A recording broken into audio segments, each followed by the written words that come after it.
commence today's City Council meeting. If I could have everybody please take a seat. City Clerk, would you start us off by taking the roll call, please? Certainly. Councilmember Carbasi. Here. Councilmember Arias. Presente. Councilmember Chavez. Here. Councilmember Bredefeld. Here. Councilmember Esparza. Present. There he is. Vice President Perea. Present. And Council President Maxwell. Present. We have a quorum. All right, thank you, City Clerk. Next, I'm going to ask everyone to please stand for the invocation, which will be led by Pastor Doug Lanier with Christian Life Assembly Church, and to remain standing for the Pledge of Allegiance, which will be given by Councilmember Bredefeld.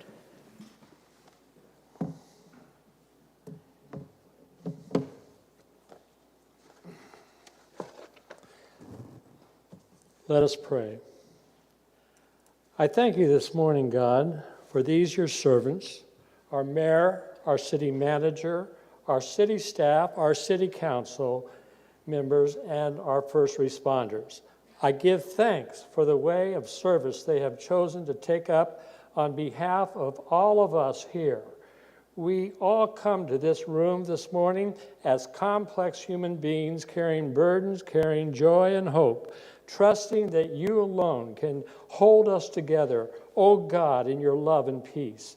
Help us, Lord, to trust you more than our fears and our wounds and even our accomplishments. May we lean on your everlasting arms this morning. We pray for wisdom, for strength, for courage to do what is right and good for all citizens. May we put the interests of others above our own. May we act with love for the common good. May we be good neighbors, recognizing our image in every person here. We thank you, Lord, again for this council, for our mayor, and again for all the staff, the great responders, first responders out there, O Lord. And we thank you in your holy name, wonderful counselor, mighty God, Lion of Judah, everlasting Father, and Prince of Peace. Amen.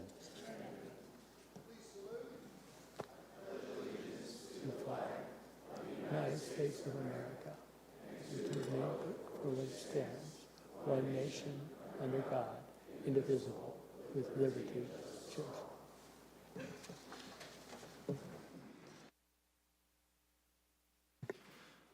Thank you for that beautiful invocation, Pastor. Next, we'll move on to the approval of the agenda. City Clerk, are there any changes or items removed from today's agenda? Yes, I do have a few changes, but first I'd like to announce that we have Spanish, Hmong, and Punjabi translators available via Zoom, as well as closed captioning. And we do have two in-house Spanish translators, Alfredo and Cindy. Alfredo is coming up to let the audience know the services they can provide. Buenos días, me llamo Alfredo Brambila. Estaremos proporcionando interpretación en español el día de hoy. Si es que necesitan ayuda, nos pueden abordar en la parte de atrás de la sala y le podemos proporcionar un dispositivo para que pueda escuchar a la junta. Good morning, my name is Alfredo Brambila. I'm a Spanish interpreter. If you need Spanish interpretation, you can approach us in the back and we can provide you with a device to hear the meeting. Thank you. Thank you. And as for changes to the agenda, first, there was a special meeting that was noticed for 1:30 p.m. today. That is to discuss item A, which is 23702, a resolution amending the Better Business Act, and also item B, which is 23703, a resolution supporting a city contribution of funds to or on behalf of FCTC Senior LP. Next, as changed to the agenda, consent calendar item 1Y. That is file ID 23647 regarding a resolution supporting a city contribution of funds to FCTC Senior LP. It was removed from the agenda with no return date, and a related item is the subject of the special meeting. Consent calendar item 1BB, ID 23662 regarding the resolution amending the council communication policy. That was removed from the agenda by Councilmember Carbasi with no return date. Consent calendar item 1CC, that is file ID 23689, Home Key 3 program and affordable development at 6507 North Polk. I'd just like to announce that Councilmember Carbasi is a co-sponsor of that item. And then we have items moved to the May 11th, 2023 agenda.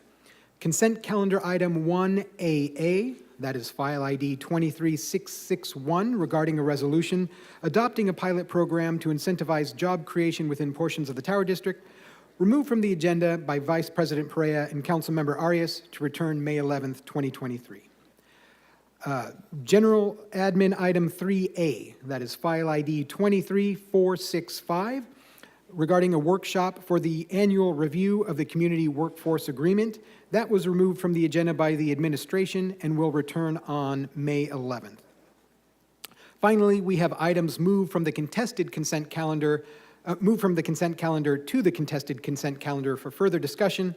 First, we have item 1B as in boy, that is file ID 23636, actions related to bid file, soliciting proposals to manage and operate food and beverage concessions and news and convenience concessions at Fresno Yosemite International Airport. That was moved to the contested consent by Councilmember Arias. Consent calendar item 1L, that is ID 23642, actions pertaining to the 2021 National Sexual Assault Kit Initiative, or SAKI grant program. It was moved to the contested consent calendar by Councilmembers Arias and Councilmember Esparza. Consent calendar item 1M, that is file ID 23631, regarding COPS Metro Bike Unit Grant. That was moved by Councilmember Maxwell and Councilmember Esparza.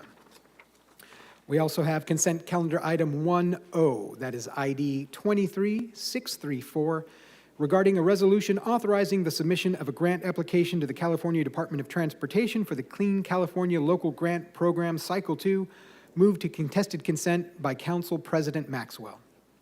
Consent calendar item 1S, that is file ID 23596, reso to adopt the 34th Amendment to the annual appropriation resolution for the Parks and Public Safety Energy Efficiency Projects, was moved to the contested consent calendar by Councilmember Arias. And finally, consent calendar item 1X, that is file ID 23463, actions pertaining to the disposal of vacated roadway properties associated with State Route 99, moved to contested consent calendar by Councilmember Arias. And we do have also one that I missed, thank you. Item 5A, that is closed session item 5A, 23658, regarding anticipated litigation for Bakeman Water Company versus City of Fresno. That was removed from the agenda by the City Attorney's Office with no return date. So those are all the changes to the agenda. Thank you very much, City Clerk. I'm going to take it over to my colleagues now. If there's any items you wish to remove, continue, or pull from consent, register a no vote or abstain. Please register that at this time. We'll go in numerical order, starting with Councilmember Carbasi. Just a no vote on 1B, please. Thank you. On which item? 1B is in Bredefeld. Thank you. D. B. Councilmember Arias. Councilmember Chavez. Councilmember Bredefeld. Yes, I want to register a no vote on 1D, as in David. Thank you. Councilmember Esparza? Council Vice President Perea? And none from myself. All righty, thank you, everybody. Is there a motion to approve the agenda as amended? Yeah, My colleague was correct. It was D, not B. Sorry. I meant D as in David. all right, not as in I was like, what do you got against concessions? All right. Is there a motion to approve the agenda as amended? Motion to approve by Vice President I Perea? have a question. Was 1I pulled at all? No, it was not. Yeah, I'd like to pull that. If I You'd like to pull that for contested consent, Councilmember? Yes, please. 1I as an Ida is being pulled to contested consent by Councilmember Bredefeld. Going once, going twice. Have a motion on the table from Council Vice President Perea to approve the remainder, seconded by Councilmember Chavez. Is there any opposition? Seeing none, item passes 7-0. All right, that'll take us to the ceremonial presentation portion of today. We do have 6 proclamations that we will be awarding, and we'll be starting with Officer Lindsey Dozier Day, which is sponsored by Councilmember Carbasi.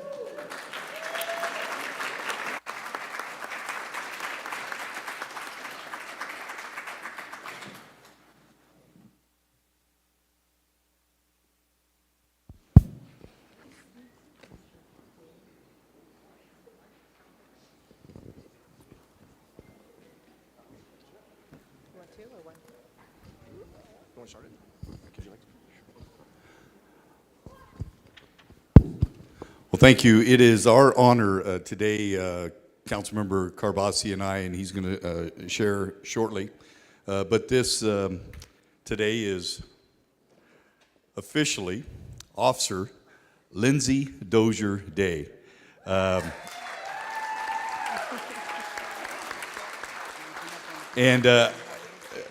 Councilmember Carbasi gave me the opportunity to speak first because I have a long-time relationship with Lindsey. And she has done so much in so many areas for our youth. She's done so much to further females in law enforcement. But she has been really someone that has been steadfast over the years and goes above and beyond.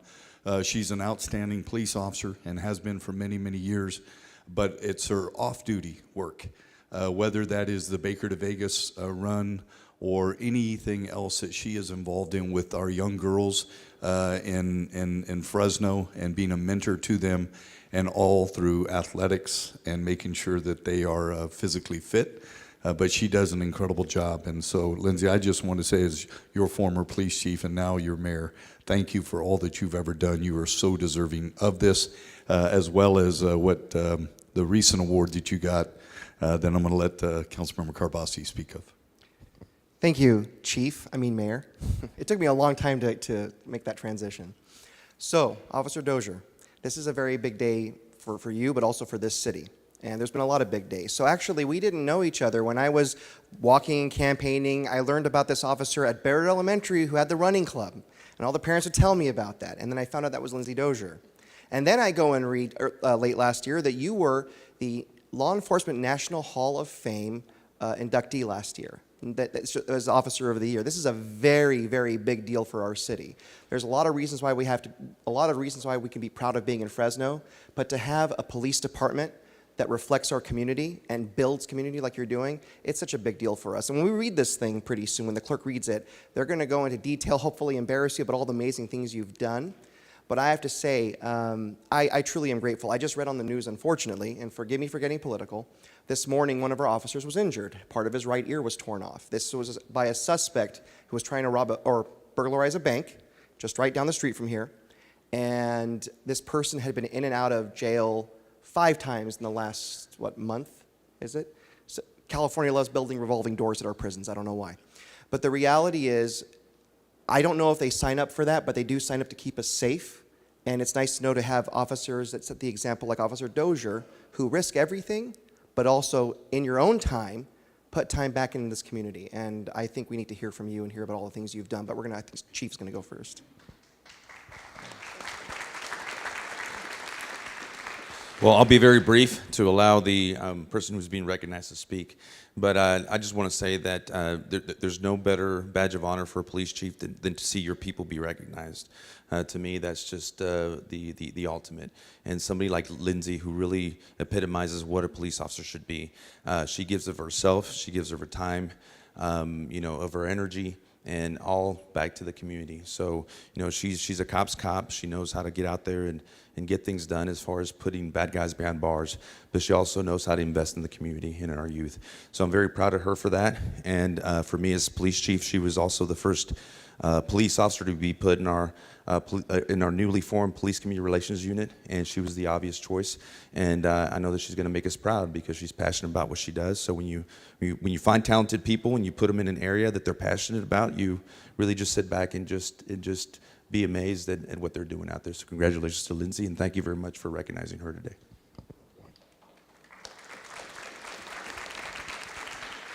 I was told I didn't have to talk today. I appreciate the recognition. Thank you. I love what I do. I love the opportunities that I've been given by you, Chief, so thank you.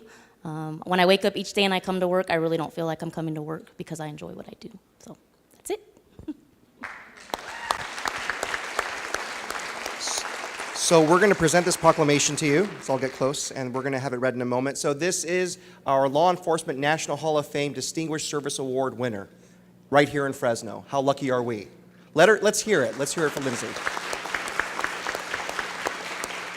City Clerk. Councilmember Carbasi? Oh, I'm sorry. I If could my just colleagues speak would like to- to speak up, please Yeah, feel free. just a quick thank you to Officer Dozier. As some of you know, she has an amazing program for our young women, empowering young women, Fight Girl. We've been very honored to support her in the past. And I want to encourage folks to support her program. She's doing an amazing job with young women. And a lot of you don't know this, but she is like a workout machine. Like, we follow her workouts on social media, and she makes our workouts look like warm-ups. So I just wanted to publicly thank you, Officer Dozier. Keep up the good work. And again, please support her Fight Girl program. They're doing amazing work with our kids. And just to echo a little bit of that, you've also touched a lot of people in District 4 as well. We've partnered a lot with police activity leagues. We do a lot of events in the district that would not be possible without you, without PAL, and without the Fresno Police Department. But I know you're behind the scenes organizing a lot of that for us, being a fiscal agent, helping support where you can. And you've been able to serve hundreds of family in my district alone, and it hasn't gone unnoticed. And so I also wanted to say I really appreciate everything you do for our city officer. Thank you. If I may, Council President, on a more personal note, my 16-year-old speaks highly of you. Thanks to you, she's a runner, and I can't keep up with her. So thank you for being a really good person, an adult who cares about kids on our campuses. You are the epitome of an officer on a campus could and should be for our whole city. So thank you on behalf of a 16-year-old.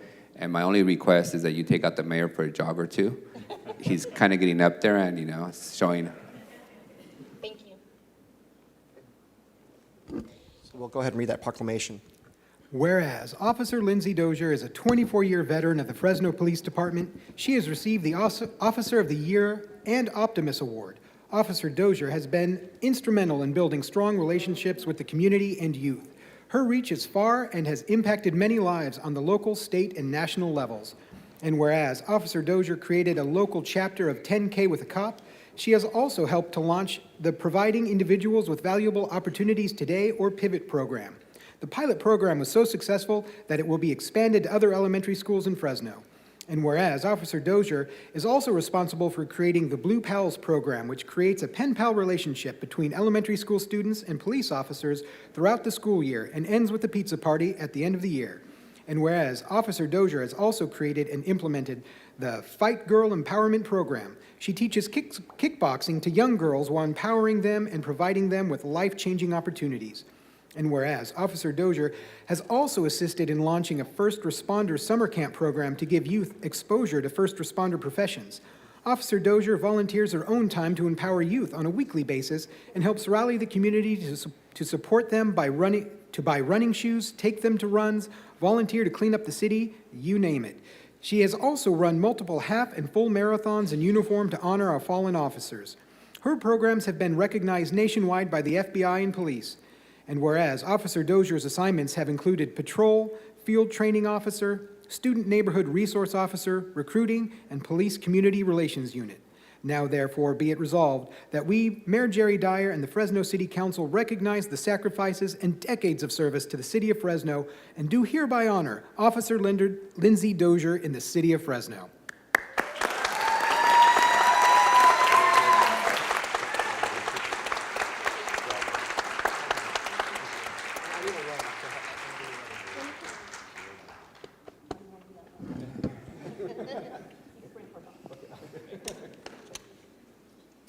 All right, next up will be our proclamation for Fair Housing Month in the city of Fresno, presented by myself and Councilmember Esparza. If we could please have our friends with the Fresno Association of Realtors join us up at the front at this time. Thank you.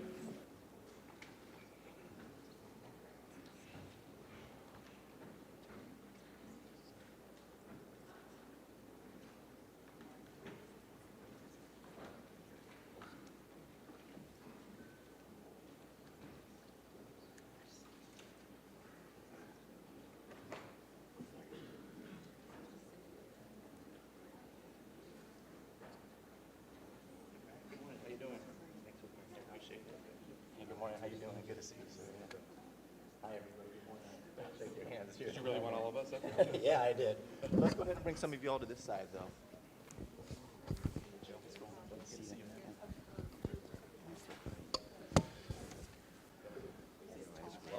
Thank you guys for doing this.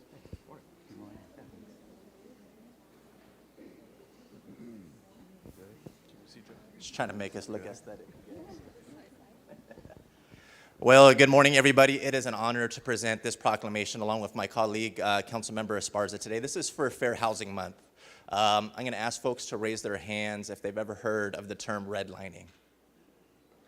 Yeah, this was not only legal once upon a time, it was highly encouraged. It was the discriminatory practice of not offering home loans or the ability to buy a house to people because of the color of their skin, because of their ethnic background or their religion. And that was true right here in the city of Fresno too. For many, many decades and many generations, folks were not allowed to purchase a home east of the railroad tracks in downtown Fresno. It wasn't until 55 years ago when the Fair Housing Act passed federal legislation, which was within a lot of people's lifetimes that are sitting here in this chambers, that actually became illegal. Unfortunately, the ripple effects of that discrimination have continued to pervade our community, even though it's been 55 years since the passage of this federal legislation.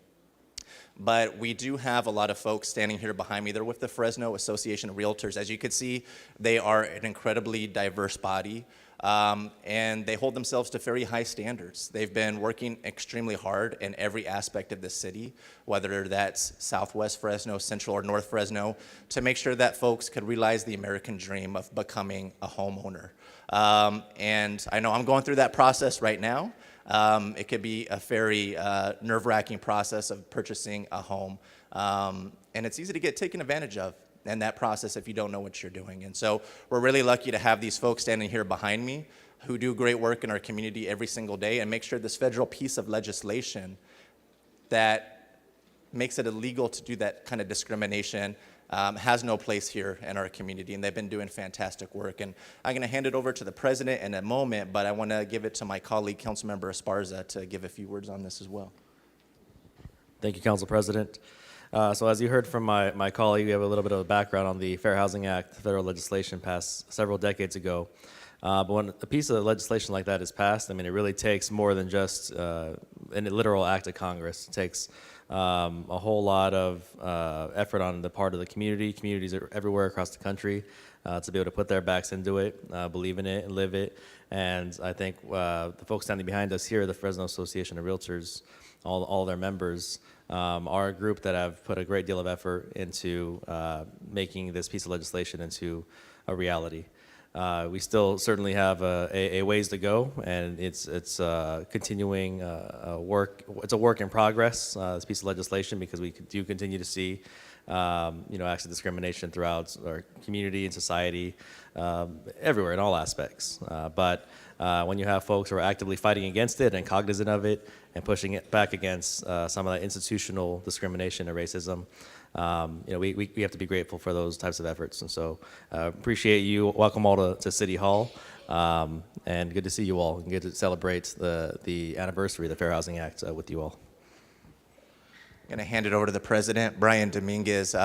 He was sworn in earlier this year as president of the Realtors Association here in the Fresno area, and he has been doing a phenomenal job in his role so far. And I'd like for you to give a couple words at this time. Sure. Thank you. Good morning, everyone. As Council President Maxwell said, my name is Brian Dominguez, and I have the pleasure of serving as the president of the Association of Realtors. We're a 4,500-member local organization dedicated to housing issues in the city of Fresno and surrounding Fresno metro area. I'd like to also thank the council colleagues that are on the dais, as well as Mayor Dyer for his support. And really, I also want to introduce quickly Brandon Uribe and Aisha Allen, who are our co-chairs of our diversity committee. That's a committee that we implemented recently to help show our support and commitment to diversity and inclusion in our community. As realtors, we're vested in vibrant neighborhoods, and that includes everyone. So we're so honored to be up here today and have the opportunity to share this recognition with all of you, and really just want to say thank you. And we're committed to the city of Fresno and appreciate all your support. We really do. Is that one more person? All right, well, before we have the clerk read the proclamation into the record on behalf of the city of Fresno, again, Creating housing and affordable housing is one of our top priorities, but that doesn't mean anything if we can't get people living in those homes from North Fresno, Central, South Fresno, like I said. And so we appreciate the service that you give to our city, making people realize the American dream is huge, and that's something that we pride ourselves on here in the city of Fresno. So thank you guys for everything that you do. City Clerk, would you please read the proclamation into the record for us? And then Whereas the Fair Housing Act, enacted on April 11, 1968, set forth into federal law the goal of eliminating racial segregation and ending housing discrimination in the United States. And whereas the Fair Housing Act prohibits discrimination in housing based on race, color, religion, sex, familial status, national origin, and disability, and commits recipients of federal funding to affirmatively further fair housing in their communities. And whereas the City of Fresno is committed to the mission and intent of Congress to provide fair and equal housing opportunities for all that will help further the success and well-being of the city. And whereas our social fabric, economy, health, and environment are strengthened in diverse and inclusive communities. And whereas more than 50 years after the passage of the Fair Housing Act, discrimination persists and many communities continue to have barriers to equal housing opportunities. And whereas the Fresno Association of Realtors recognizes the importance of inclusive communities and is dedicated to promoting efforts to provide and advocate for housing opportunities free of discrimination. Now, therefore, be it resolved that we, Mayor Jerry Dyer, and the Fresno City Council do hereby proclaim April 2023 in Fresno to be Fair Housing Month.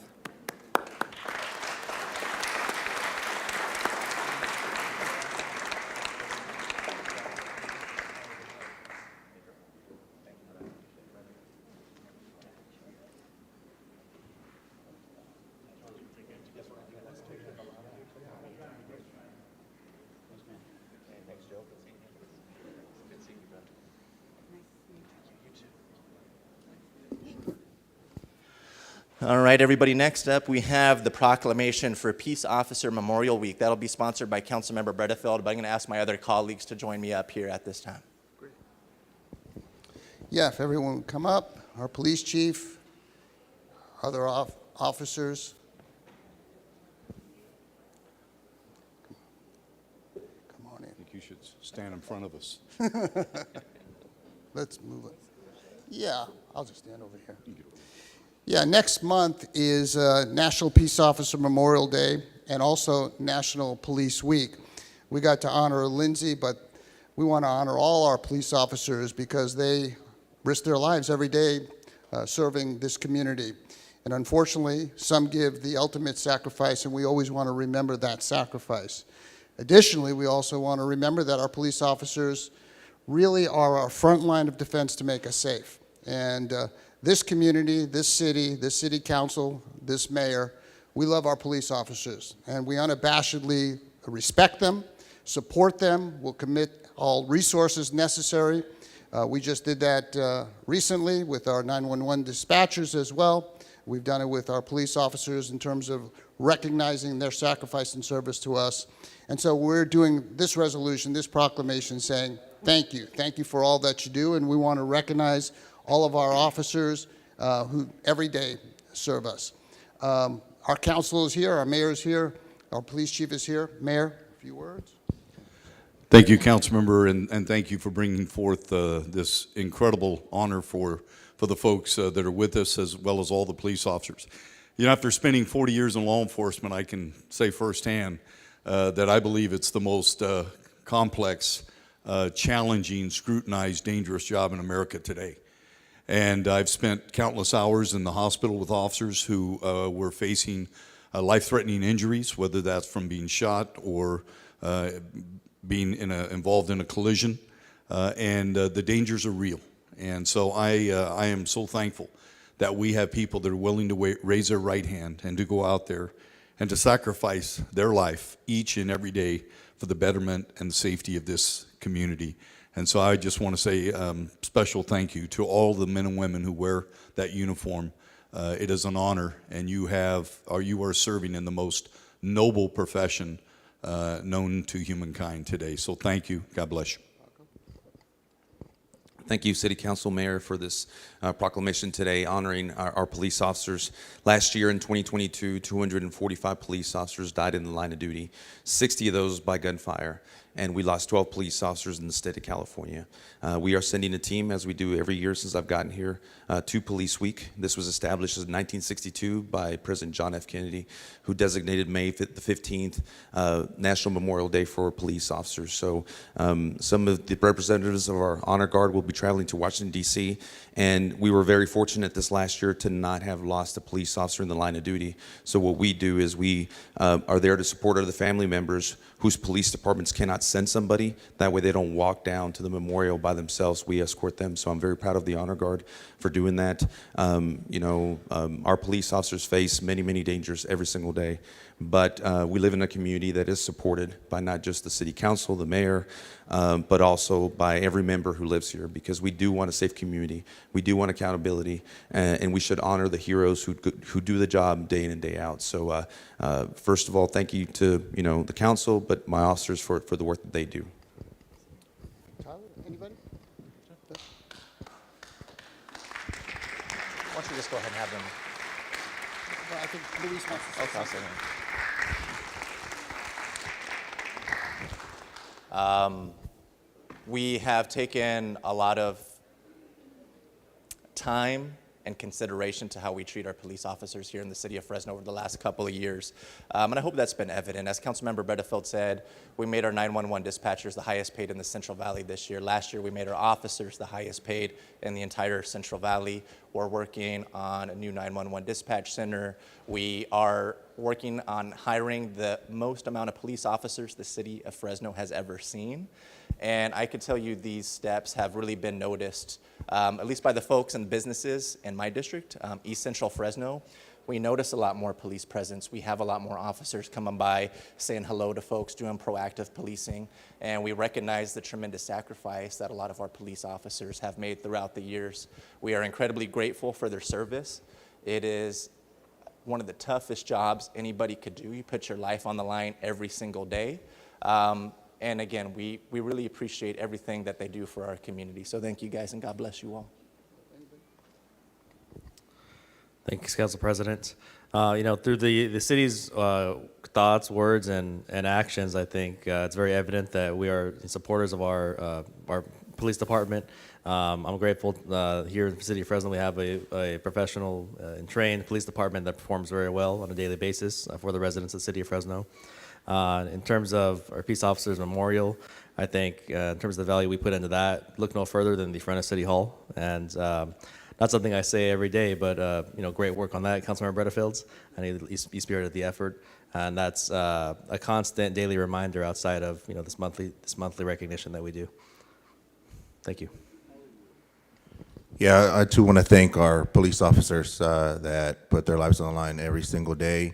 And this week specifically, it's a memorial to remember those officers that have fallen. Unfortunately, in Southeast, we've had a couple officers that's occurred. Officer Pia Vang, Officer De La Fuente, Officer Brown that we lost these last couple years for their service. We thank them. We thank their family for sharing them with us for that period of time.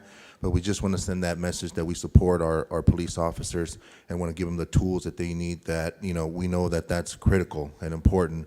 And during the pandemic, that was very evident. Officers were going into homes without knowing what this bug was, without concern for their own or their family's health.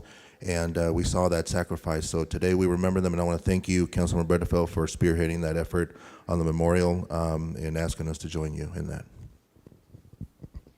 Thank you, and I just too want to extend my thanks as well. I've had the opportunity to do about a dozen ride-alongs, and what you guys are faced with every single day is just very admirable. Special shout out to the female police officers, because I think you guys you do incredible work, and the community really respects our officers. But more importantly, the level of respect shown to our female officers is just, it's unheard of. And so just thank you for the work you've done for our city, putting your lives out on the risk, and I'm just very thankful to be here to support you guys today. Thank you guys for showing up to work. Just a couple years ago, we had hundreds of officers that were not available to show up to their duty as assigned. Chief Baco, you've addressed that. We also reformed the police department to ensure that we had less active shootings and use of force.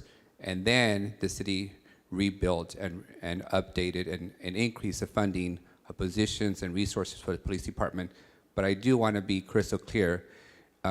It took a police chief and a city leader to take it on head on and recognize that although we do good work, it could be improved and it can get better.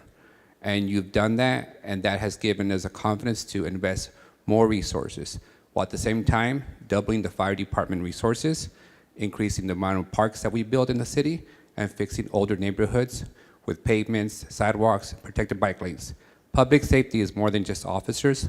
They need all our help to improve safety, and I think this council has done everything in addition to investing in our police department. So thank you all for your help, your service, for showing up to work every day, and making sure your folks are giving the kind of quality of service that we all expect from our officers and any other city employee.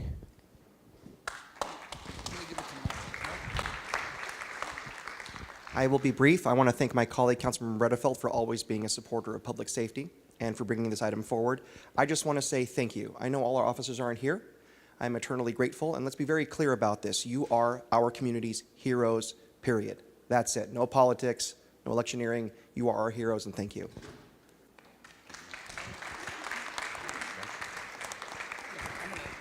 Whereas the Mayor and City Council of Fresno acknowledge the sacrifices made by the men and women of law enforcement in Fresno County who lost their lives in service to its citizens and to the ceremony in their honor celebrated at 12 noon, Thursday, May 4th, 2023, in Fresno County Courthouse Park. And whereas the Congress and President of the United States have designated May 15th as National Peace Officer Memorial Day and the week in which May 15th falls as National Police Week.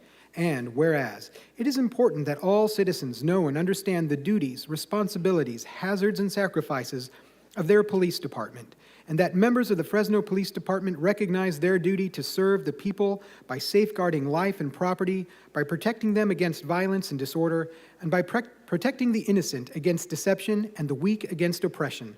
And whereas the men and women of the Fresno Police Department unceasingly provide a vital public service, and now, therefore, be it resolved that we, Mayor Jerry Dyer and the Council of the City of Fresno, do hereby call upon the citizens of Fresno and upon all patriotic, civic, and educational organizations to observe the week of Sunday, May 14th through Saturday, May 20th, 2023, as National Police Week, with appropriate ceremonies and observances in which all our people may join in commemorating law enforcement officers, past and present, who by their faithful and loyal devotion to their responsibilities have rendered and dedicated service to their communities, and in so doing have established for themselves an enviable and enduring reputation for preserving the rights and security of all citizens.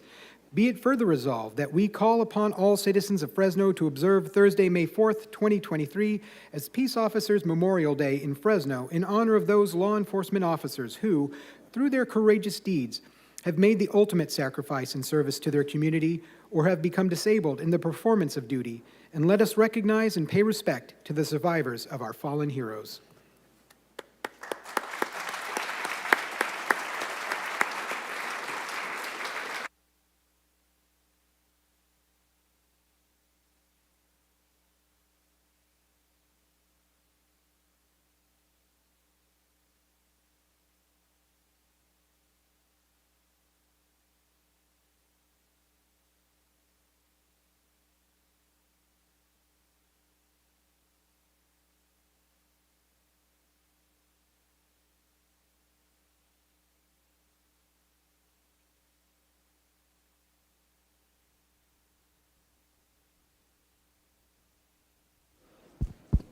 Next up, we have Proclamation for National and California Community College Month. And this will be sponsored by the Mayor, Council Vice President Perea, Councilmember Esparza, and Councilmember Arias. Is that right?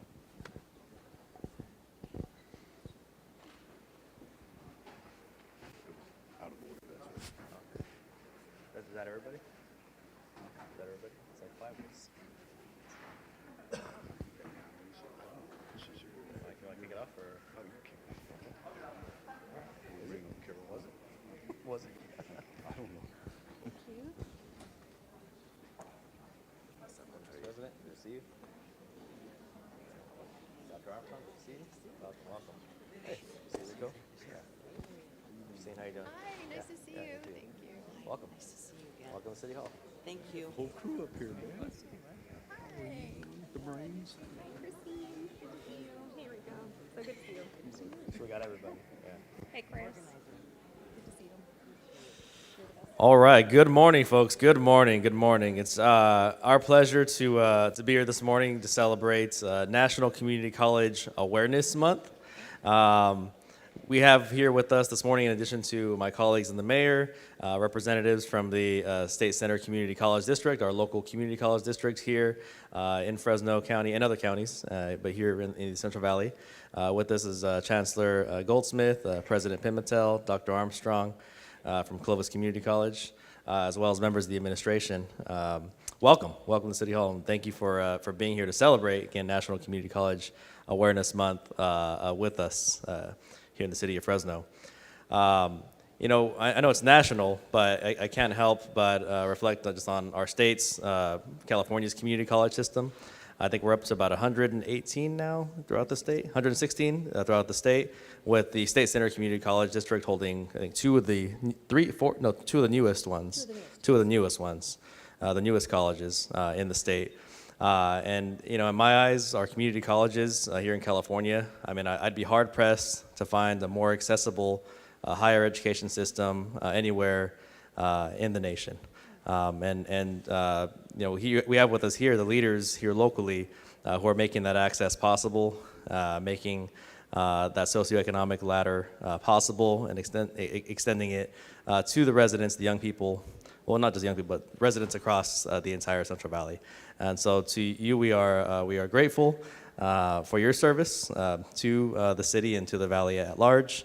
I have the privilege of teaching in a community college classroom. I've been doing so for many years. Grateful to be standing here with the chancellor, my boss's boss's boss's boss, right above President Pimentel there. Mary made me laugh. But again, I want to welcome you all, and in a minute we'll be presenting the proclamation, but I do want to give my colleagues an opportunity, and then we do want to hear from the chancellor.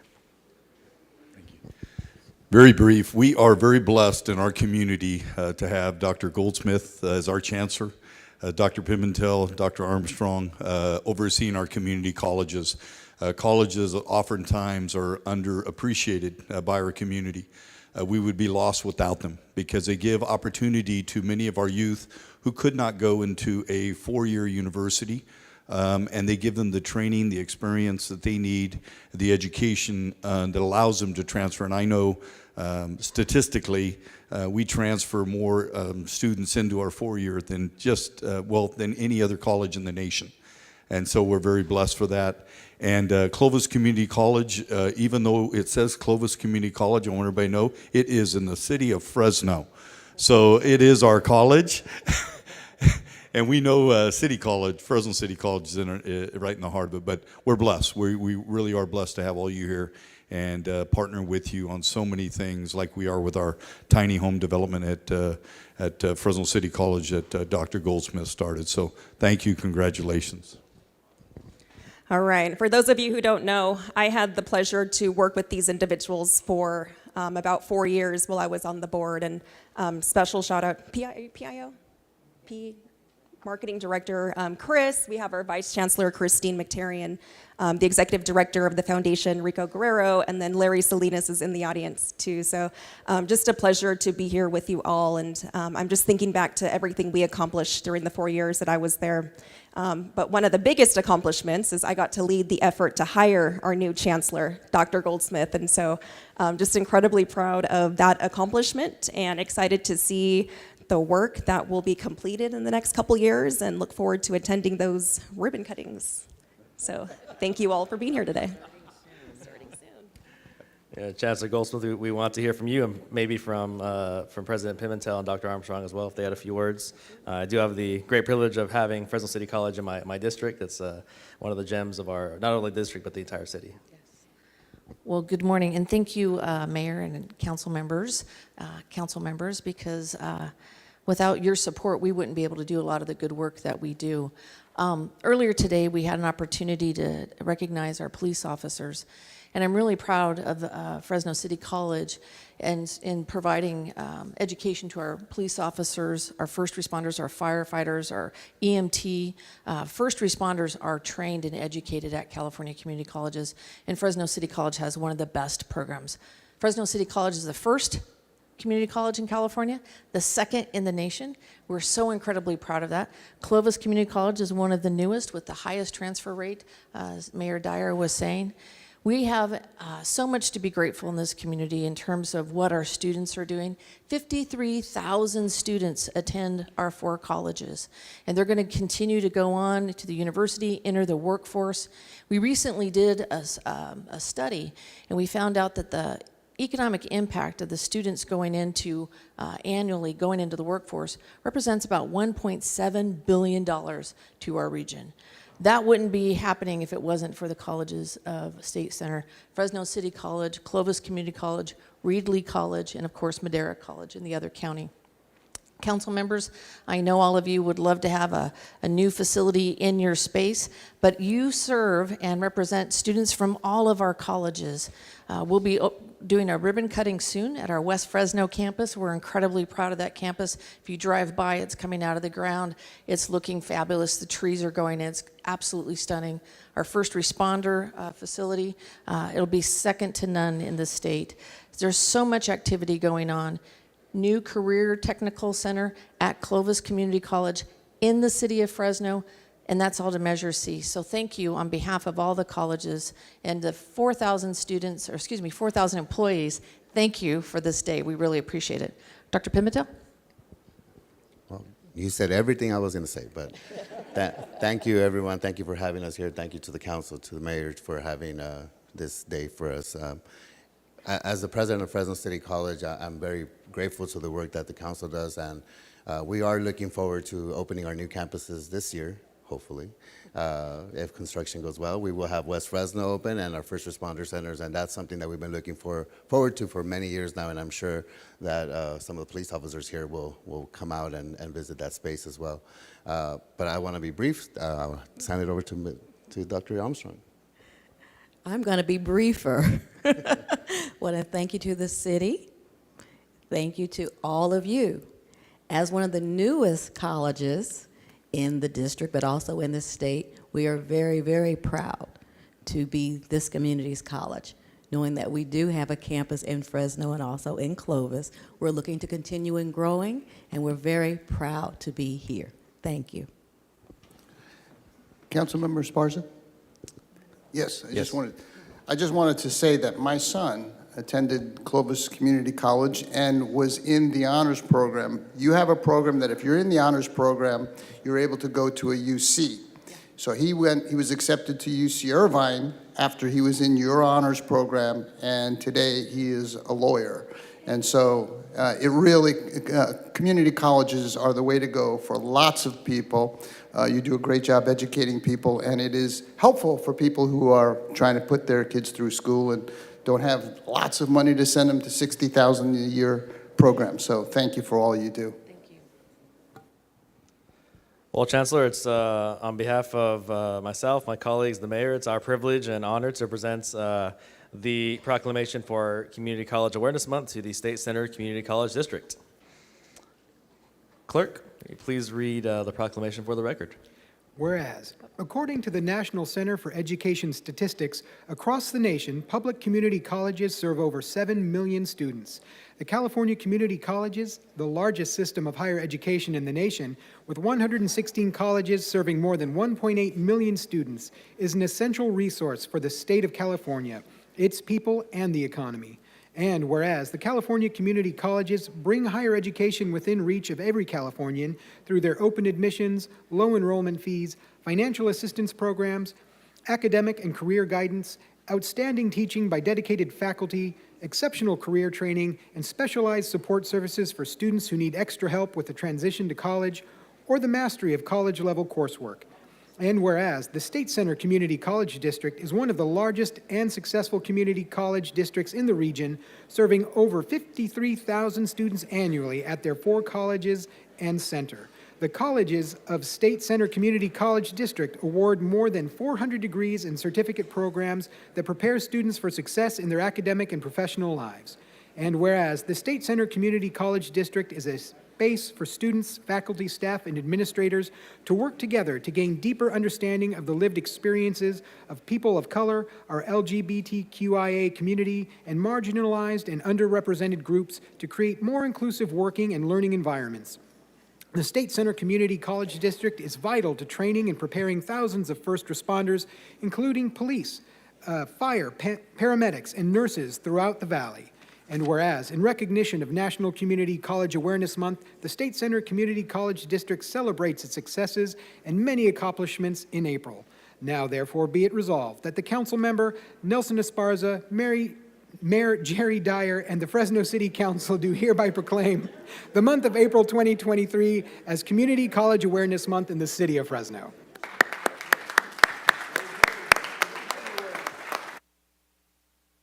All right, up next we have a proclamation for Arbor Day, which will be sponsored by the Office of the Mayor, City Manager, and our Public Works Department.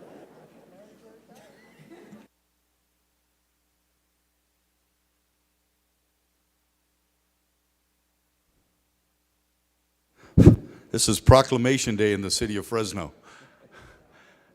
When I have Council President Maxwell come up, he has been a huge champion of trees, his 1,000 Tree initiative.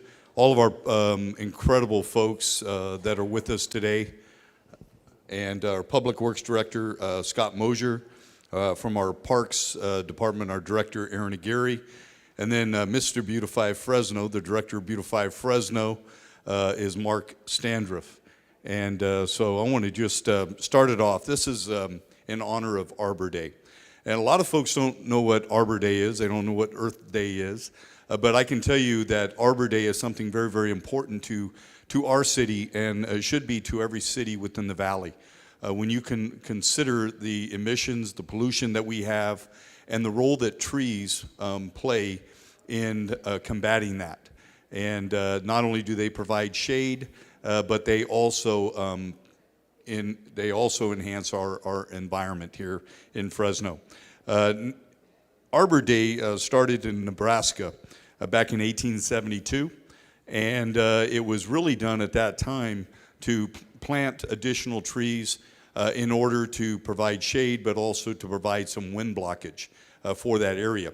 It quickly spread throughout the United States as being recognized as an Arbor Day, and all 50 states now recognize Arbor Day in the United States.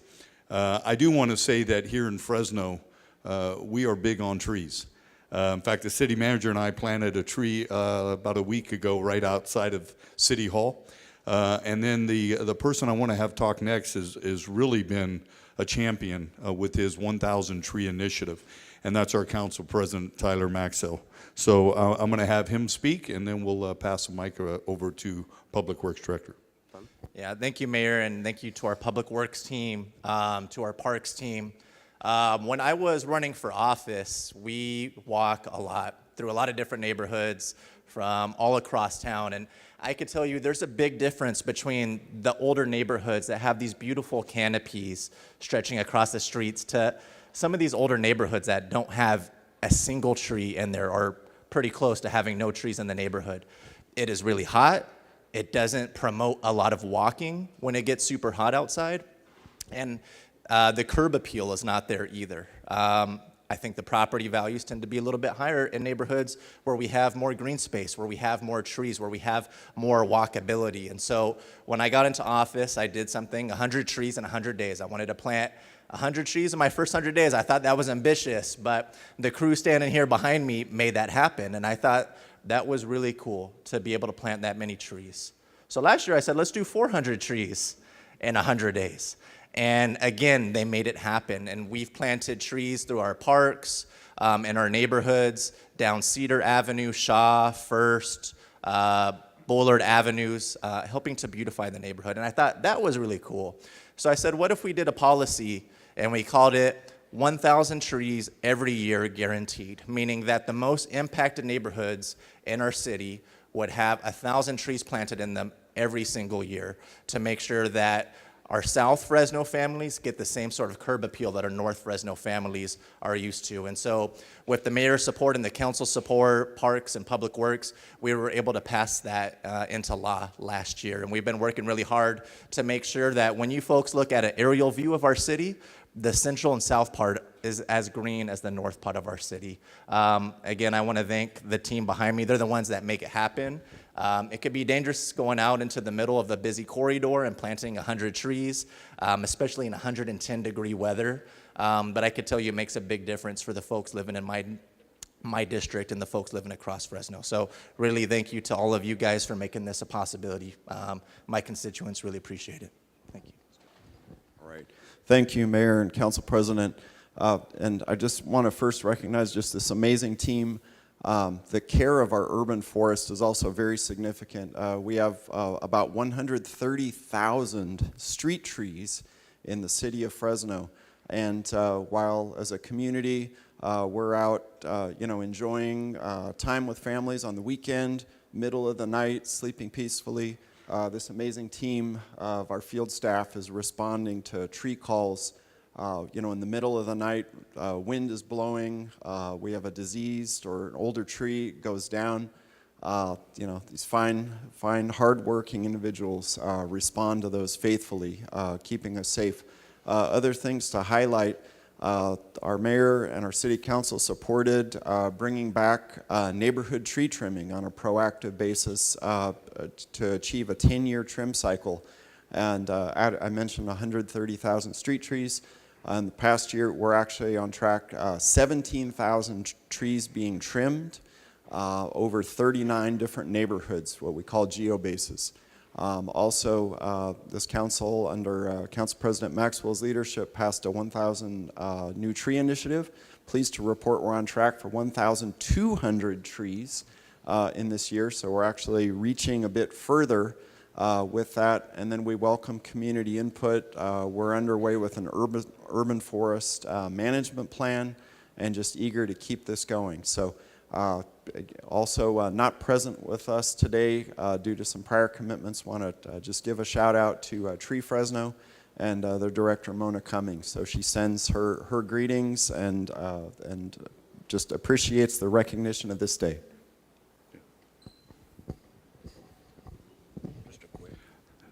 Aaron Aguirre, our Parks Director, and he needs a lot of trees in those parks. We do. Thank you, Mayor. This is a great day. I previously worked in Public Works, and I oversaw the landscape division here. So a lot of these gentlemen up here today worked hard for me then and continue to work hard for me now in the Parks Department, taking care of the trees that Scott mentioned, planting new trees, but more importantly, the proactive maintenance that's going on in our parks as well as outside of our parks. The money invested by the mayor, the administration, and council is something that the Parks Department has not seen. So we are in much better shape than we have been in years past. But again, just wanted to thank the Public Works Department as our partners in maintaining our parks, making sure that the parks are green, making sure that the parks do have new trees, and more importantly, making sure that we have dedicated irrigation sources that can make sure these trees thrive for years to come. So thank you for that. Clerk, if you'd read the proclamation, please. How do you want to do this? Whereas, the Nebraska Board of Agriculture in 1872 established a special day to be set aside for the planting of trees. And whereas this holiday, called Arbor Day, was first observed with the planting of more than 1 million trees in Nebraska, when pioneers noted the lack of trees and their great need for shade, building materials, and for windbreaks.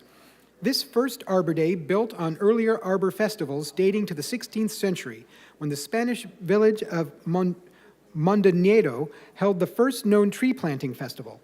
And whereas, first proclaimed by Nebraska's governor in 1874, by 1920, Arbor Day had spread to more than 45 U.S. states and territories. Today, all 50 states celebrate Arbor Day, an observance that is now recognized throughout the world. And whereas, trees can combat climate change by reducing the erosion of our precious topsoil by wind and water, cutting heating and cooling costs, moderating the temperature, cleaning the air, producing life-giving oxygen, and providing wildlife habitat. And whereas, Trees are a renewable source, giving us paper, wood for our homes, fuels for our fire, and countless other products. And whereas in urban areas, trees increase property values, enhance the economic vitality of business areas, provide shade, and beautify our community.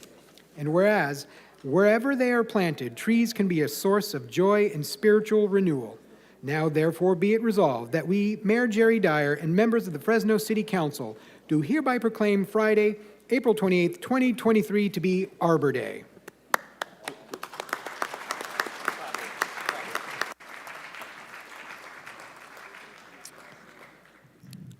Thank you all, and thank you, Scott, in advance for replacing the 2 trees in front of Chachanta Stadium. Thank you guys for doing so in the heat, too.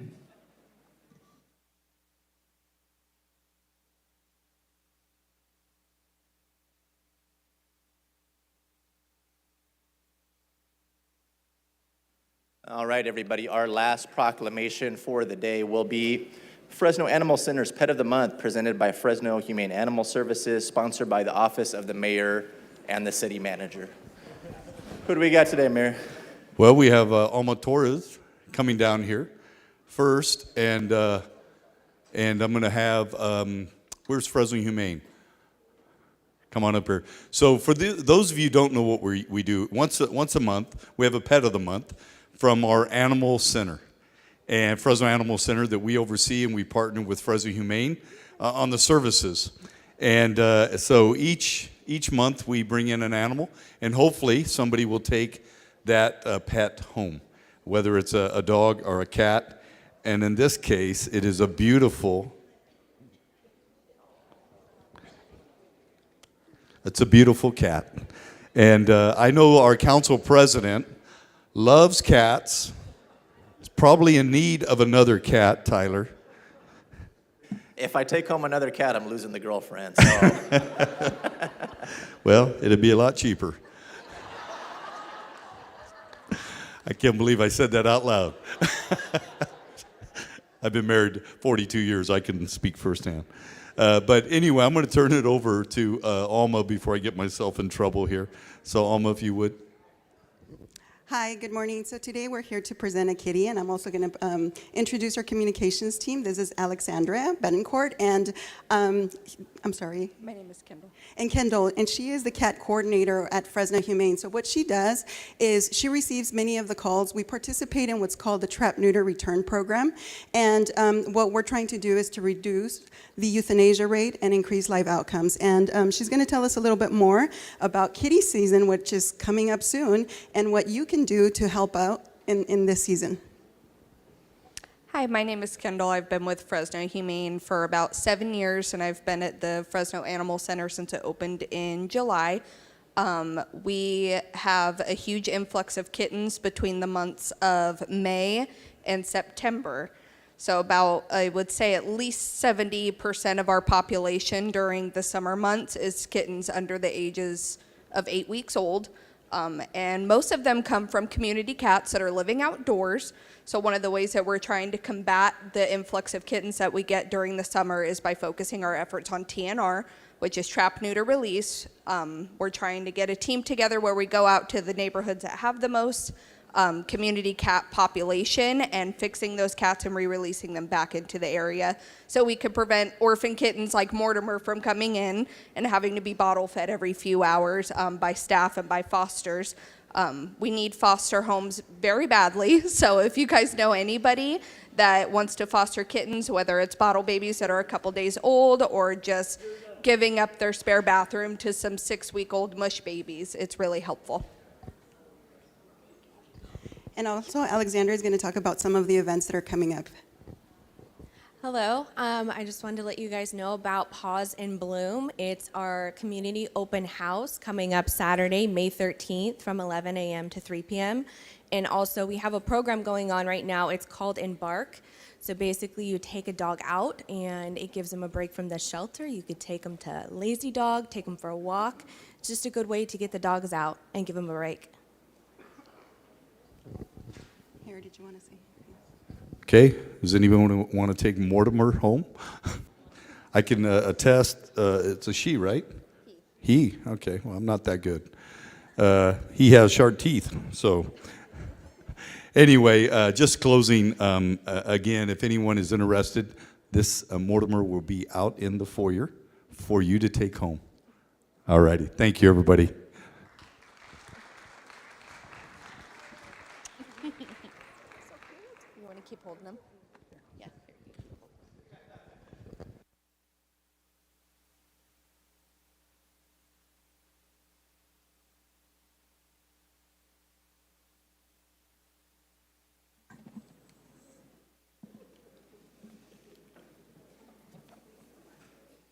All right, next up, we have council member reports and comments. We'll start with council member Carbasi this morning. Sure. I will be brief because I know we had a lot of great proclamations this morning and we want to get to business. But happy Earth Day.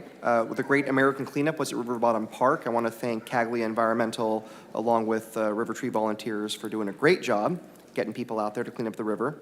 Also, to all my colleagues, I know it'll be mentioned, but every year we do honor with a flag raising the tragedy of the Armenian genocide. And for me, one of the reasons why my family's in this community, when we were displaced by revolution, we came to this country, and this community had a big Armenian community. So we felt like we were at home. So I just want to thank the Armenian community for their resilience. For me, the biggest thing is seeing the kids out there, from their integrated Boy Scout troop that has boys and girls, to the kids that were singing from the Armenian school. It was wonderful. And I just want to thank them for their continued multi-generational courage. And that's my report. Thank you. Thank you, Councilmember Carbasi. Councilmember Arias. Thank you, Council President. A couple of thank yous to Public Works for starting the work on the outdoor patio and parklet and the bike racks next to South of Shaw, downtown Fresno. The community has been asking for that for a bit. Also, just a notice of the first annual West Fresno Home Buyers Conference will take place this Saturday at Westside Church of God. As you know, the council invested $1 million to help West Fresno residents become homeowners in West Fresno as we build market rate and affordable housing. This is the first step in that process, is to help do outreach and educate our residents and get them qualified to become homeowners. As well, this week tomorrow, we'll have the Chinatown 559 Market. If those of you haven't been there, it's a great place to take the family, grab some of the best food and beer and craft wines in their area. So you're welcome to attend. It's tomorrow at 5 o'clock in Chinatown. Thank you to the Parks Department. You know, our staff was recently at the Southwest Regional Sports Complex playing adult softball. I was there too. And I can tell you, Aaron, how in great condition the grass area was. My injury was not related to the condition of the grass. It's related to the condition of my body. But it was just one of the best maintained fields that I've seen. And I was surprised that it's in such high quality. So thank you to the maintenance staff for maintaining that park. Chichansi Stadium, this weekend we had a couple of concerts. The Saturday concert attracted nearly 19,000 attendees. Everything was great. The experience was great. The event organizers were great. But we did identify a couple of things we got to work on. One of them is we know we contract a lot with police officers. They had more than 200 security guards. But we just got to work on having police officers walk the vicinity of the stadium. There was a lot of beer selling outside the stadium. That's not supposed to take place. So it'd be great if our officers can walk the vicinity of the stadium in preparation for concerts. Secondly, I don't know if people know this, but in stadiums, when you get to a certain amount of attendees, your reception reduces. At Chichansi, typically we can go above 10,000 attendees. You lose all cell phone reception while you're in the stadium. So when you have 18,000, 19,000 people, the reception goes away. So I know I've spoken to the city manager about how we work that out, as other major venues do. There are several new concerts taking place this year that we anticipate 18,000, 19,000 attendees. So we want to make sure that our first responders, our attendees can still communicate when we have that many people. So thank you again for making those improvements. And then city manager, I think I've spoken to you briefly about this. Cook's Communication, a local company around the corner downtown, they would like to have a sit down about how they continue to maintain city business instead of us sending to Sacramento. And then lastly, I just want to apologize sincerely to the residents of the Trail Park Mobile Home Park, the Trails Inn Mobile Home Park. A few weeks ago, months ago maybe now, the new owner blatantly lied to us and misled this body that they intended to purchase a mobile home park and keep it as a mobile home park and keep it affordable. I blatantly believe that we were lied to. That's not their intentions. They've engaged in a lot of misinformation.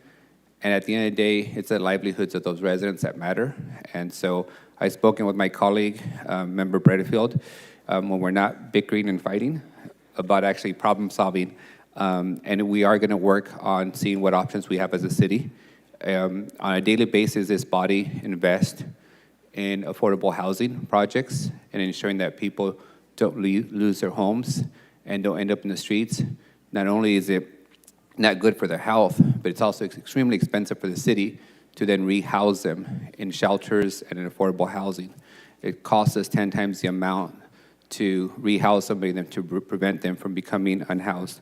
So, but I do want to apologize to those residents. Many of us went to the mobile home park, spoke directly to residents, and we accepted the word of a corporation that they were going to honor their word. That didn't happen, and for that I apologize.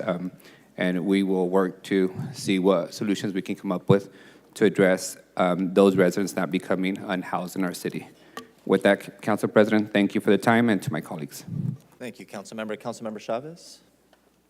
Thank you, Council President.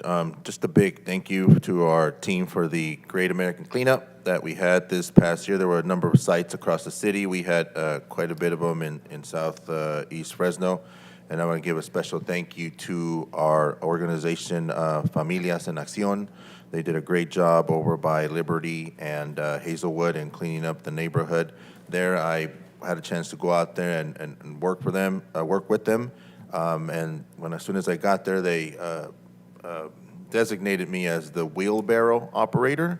So it was a really great workout, but I sincerely want to thank them for the work they've been doing in our community for a number of years. Lidia Becerril and her volunteers and the group, they do amazing work. And then City Manager, I just want to, because I got a couple of messages and calls from constituents with regards to the animal center situation. I'm hoping that we can get some clarification on what the implication is for our services and what that will look like for constituents. They did have just maybe wanted some clarification on what that will look like going forward. That would be helpful. We could get that. You could send that to my office. We can disseminate that across our various media. And then last thing too, I had a meeting with our foster youth this past week. Being a foster parent myself, that's something that's very important to me. They did want some information on how we can incorporate the youth jobs program targeting foster youth. So I'm going to send you their contact information, and we can follow up with them and maybe include that model within what we're doing here. And with that, thank you, Council President. Thank you, Councilmember Chavez. Councilmember Bredefield? Yeah, I'd like to thank all the people who helped with the Woodward Park cleanup. We can't get all that cleaned up without all the volunteers, and they do a phenomenal job, and I want to thank them as well. Also, as Councilmember Carbassi mentioned, the Armenian genocide flag raising was a very emotional event, and we stand with the Armenian people and recognize that horror that took place some 108 years ago. We also had a great event, Boots in the Park, in Woodward Park, and it was very successful. I know many people loved it, and it went very well. And lastly, unfortunately, I have to report something that took place early this morning. There was a press conference outside outside by the Veterans Memorial, addressing an event that took place here with the renaming of Cesar Chavez. And what occurred was somebody approached me who we all know, I think many people know, who attacks us verbally on social media.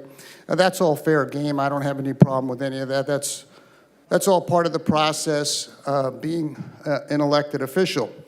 But she walked up to me and she said something to the effect, "There's a bullet waiting for you." And I said, "What'd you just say?" And she repeated it. And then she walked up to my staff person, Nicole, my chief of staff, and got in her face and started cursing at her, "F you, F you, F you.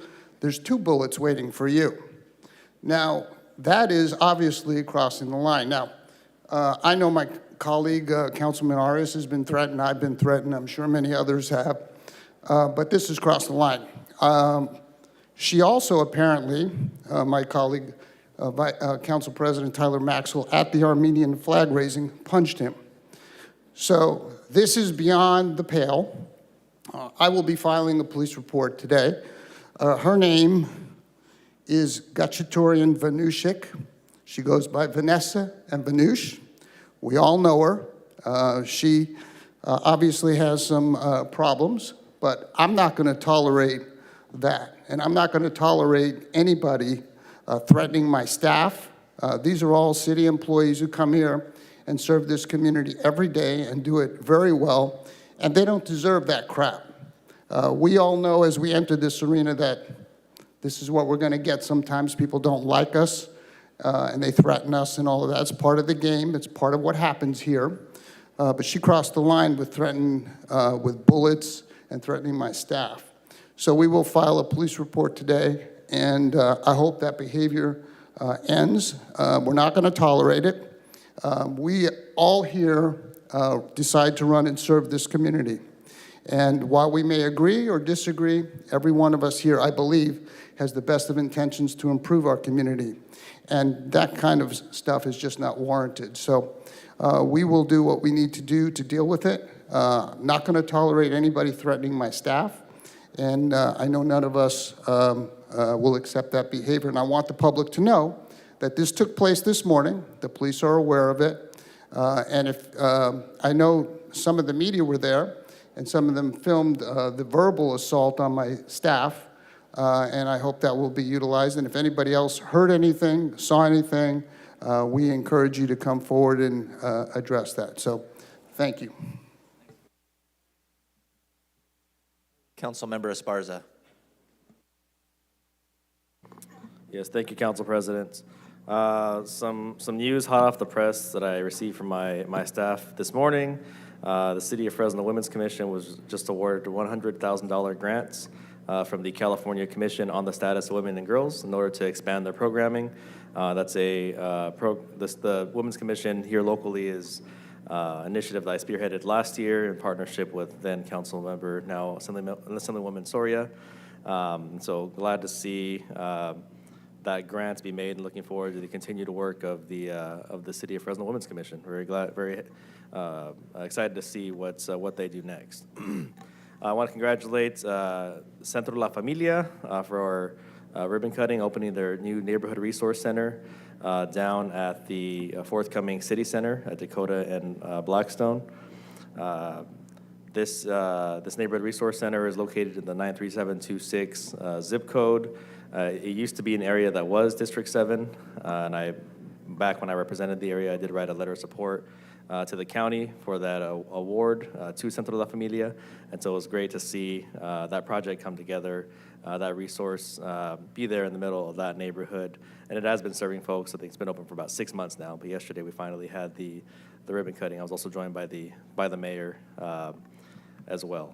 So I encourage folks to check it out, and folks in the residents in the neighborhood to take advantage of that resource center.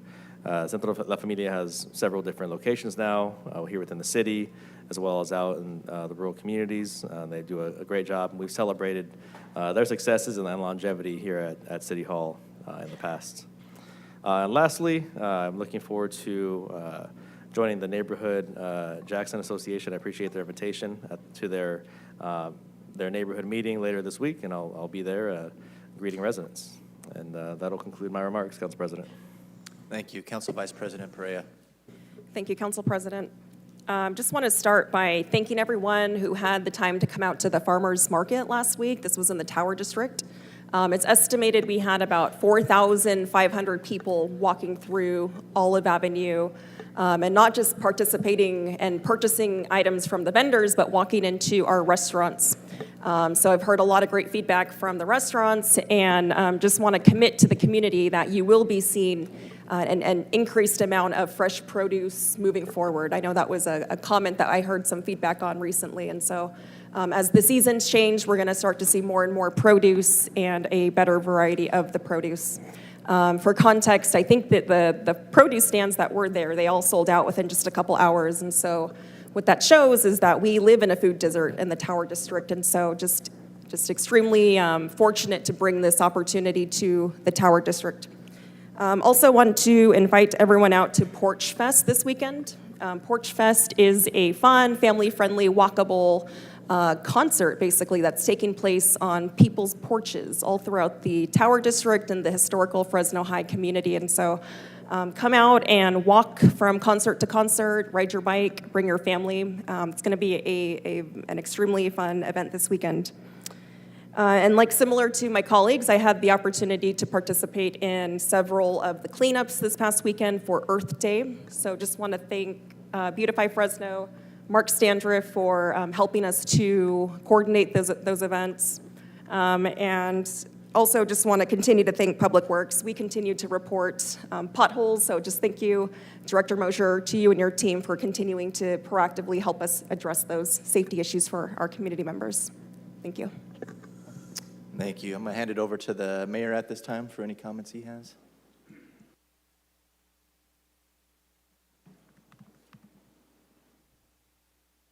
Thank you, Council President Maxwell. If I could have Council Vice President Perea come down, and while she's making her way down, I do want to say thank you to all the council members for your efforts this weekend, Saturday, on the Beautify Fresno. We had, for those of you who don't know, we had 1,711 volunteers that came out Saturday for 20 different locations and removed 16,000 pounds of trash from our city, and as part of Beautify Fresno, so we're very fortunate for that. And I'm gonna have somebody come up right now, actually several students, as well as excuse me, Scott Donaghy, who's a French teacher over at Central East. And if you could bring up your students from Central East, and I believe we have one from University High. We had for those of you who don't know, we are a sister city with Châteauroux, France. And this Tuesday evening, Annalisa and I had the opportunity to go to dinner and to be with the mayor from Châteauroux, Gilles Lavarou. He had to unfortunately fly back today, so was not able to be here. But I did want to recognize these students because they're going to be going to France in July. And they are, Scott's been a French teacher now for 25 years at Central East. We had dinner the other night, got to have a great conversation. But these students will have an incredible opportunity in July to go back to Châteauroux and spend some time there and to refine their French, which I am confident that you will. Excuse me. And at this time, I'd like to I'll introduce the students, and then I'll turn it over to Vice President Perea. Ethan Taylor, Heather Armistead, Ty Davis, Tessa Davis, Raquel Colmenares, all from Central East, and then we have Rena Maldonado from University High School. Which one's Rena? You. Okay. All right. Vice President. Thank you, Mayor. As the mayor mentioned, we had the opportunity to have dinner with some individuals from Châteauroux, France this week, and it's just been an honor to get to know the region a little bit better and look forward to hopefully being able to visit the city someday. But I'm going to have you teach me some French before I go so I don't embarrass myself too much.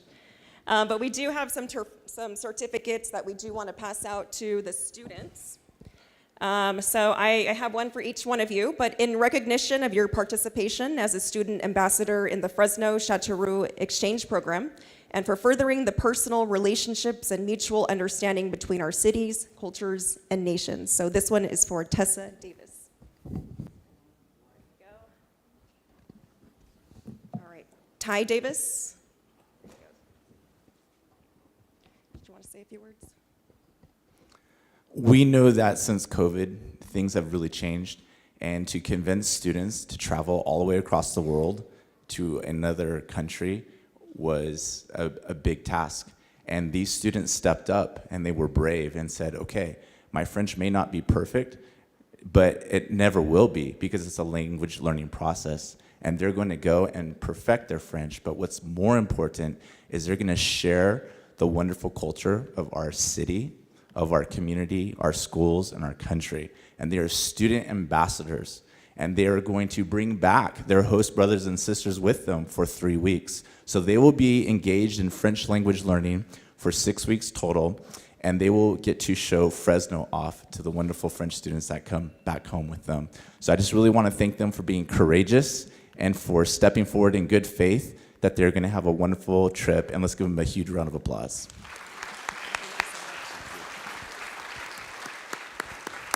We also have a teacher from France, Pierre-Olivier, I'm going to say your last name, Lamberté?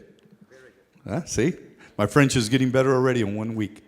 He is an author and as well as a teacher that I give you an opportunity to speak English or French, whatever. Okay, I stick to English probably. It's better for everyone. So thank you very much, Mayor Dare, for having me. Appreciate the honor being present here in the Fresno City Hall.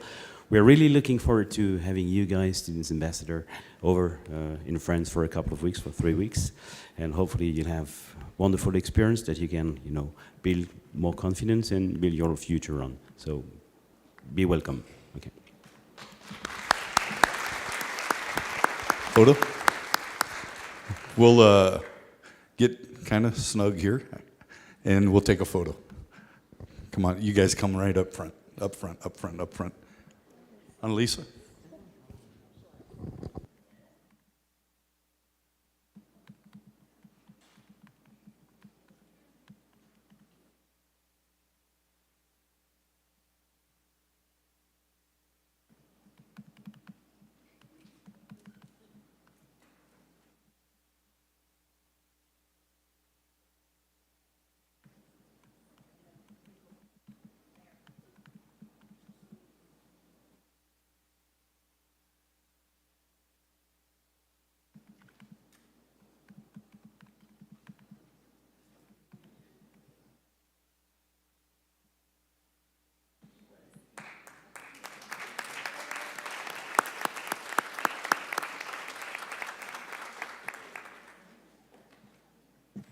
City Manager, any comments or reports? Yes, very quickly.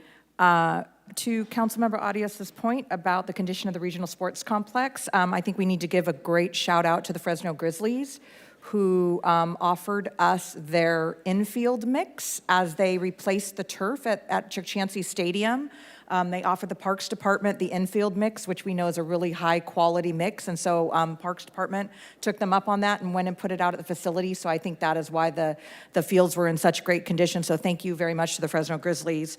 Also, I apologize for the inundating you with 10 tray memos this week. Those were all held on my desk from being stuck in budget meetings for a month. I know the mayor was giving me a hard time about dumping all of those on you. My apologies. Take your time. Nothing urgent, time sensitive, but apologies for dumping all of those on you at once. Alrighty, that'll conclude elected and city manager comments and reports. We'll move on to the public comment portion of today's agenda. We're going to be doing public comment on consent, including contested consent, unscheduled communication, and closed session. We do have quite a few comment cards. What I'm going to do is take as many people up until 11:45 as possible. I'm going to prioritize these yellow cards that appear related to an agenda item. Any comments that we don't get around to by 11:45, we will pick up at the end of our scheduled agenda at the end of the day today. We do have a couple folks who are signed up to speak for a timed appearance. The first one is an appearance by Cruz Gonzalez to discuss Kings Canyon renaming project. Good morning, Cruz.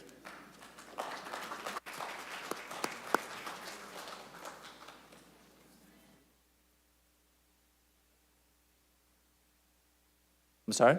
Is there a timer somewhere I look at? And I have 3 minutes. Yeah, 3 minutes from the time you start speaking. Oh, cool. All right. Well, good morning. My name is Cruz Gonzalez, a proud resident who was born and raised and now works in Southeast Fresno. First off, I want to thank all of you on the council and in the chamber for all the hard work you do for our city. But what brings me here today is an issue close to my heart, and that's the renaming of Kings Canyon Corridor. While Cesar E. Chavez is a notable and respected figure in our community, over 600 others who signed the petition I made within 2 days feel like changing the name of Kings Canyon and other streets is stripping Fresno's community of a massive part of our identity. Kings Canyon is the main vein of Southeast Fresno, a street home to some of our favorite businesses owned by our neighbors and friends, as well as our schools where we made lifelong memories. But most importantly, to a lot of people who grew up in Southeast, Kings Canyon is home, a street we drove almost more than other, whether we're going to work, running errands, or cruising on a Sunday night. Renaming Kings Canyon is stripping the identity of people of the southeast part of Fresno. To some of us, it's as big as a deal as renaming Sunset Boulevard in LA, Wall Street in New York, Bourbon Street in New Orleans, or even Fremont Street in Vegas. I can go on and on, but you get the idea. And the worst thing about this, for many of us working class people in Southeast Fresno, this is happening right under our noses. Many of us are too busy working to support our families to keep up with city council meetings, and many of us never saw the news until it showed up on our social media timelines at what seemed like too late. For example, I saw it in a meme on Facebook, so that's how I found out. To my city council members who I have nothing but love and respect for, I urge you to reconsider this resolution you've come to. And consider the votes of not only the Board of Supervisors, who represent the county part of that southeast part of Fresno, which does make up a lot of it, but the votes of your constituents. And if you're still set on making this decision, let's make it a balloted vote or go through the right process so every single resident who will be affected can have a say and their voice can be heard. Doing this without the public input and only letting a few people in power decide would be completely against what Cesar Chavez stood for. In conclusion, to my representatives that sit on this council, which represent the people, culture, and traditions of Fresno, I know your intentions are pure and good by trying to honor the legacy of Cesar Chavez, but think about what you're taking away from our community by doing this. A vote to keep the name Kings Canyon isn't a vote against Hispanics and the Latinx community. It's not a vote against Cesar Chavez and all he's done, and it's not a vote against progress. It's a vote to honor the identity of an area we call home. We can think of hundreds of ways to honor Cesar Chavez, and we should probably do most of them. But there's only one right name for Kings Canyon and the other streets involved that mean home for the residents of Southeast Fresno. Thank you.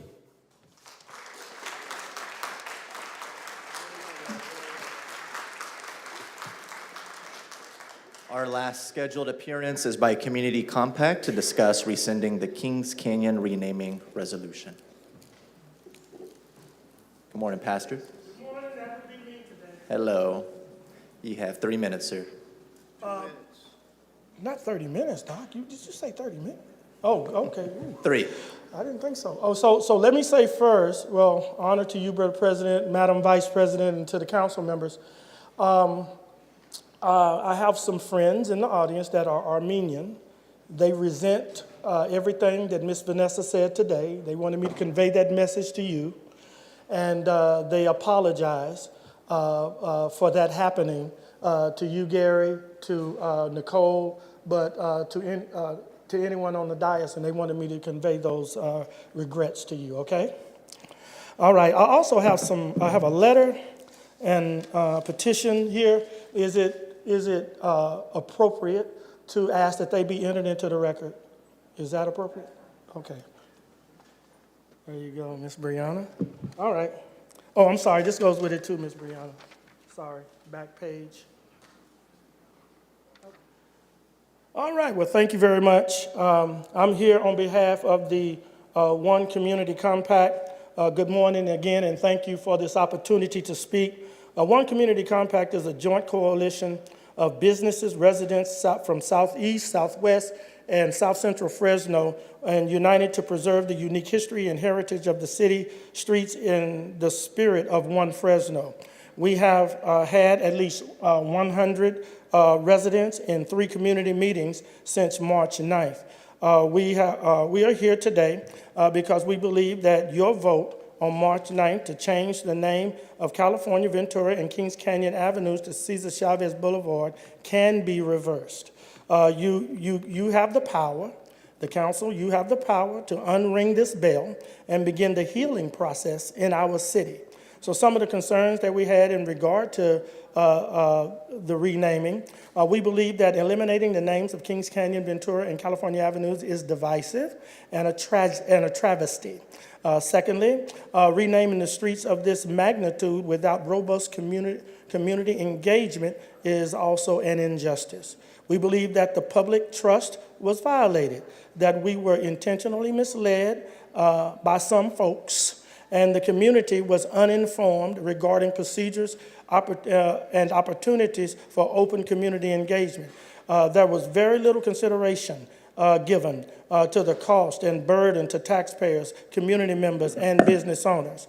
Also, there were no alternatives studied or considered that we know of. There was no consideration given to the significance and importance of the existing street names. Fresno's history and community should be preserved and celebrated. There was no public planning or development process and engagement. There were no stakeholder, planning commission, or community advisory committee notifications or reviews, recommendations. We are asking our city leaders to come together and bring this resolution back to the dais in a collective effort to begin the healing process in our community.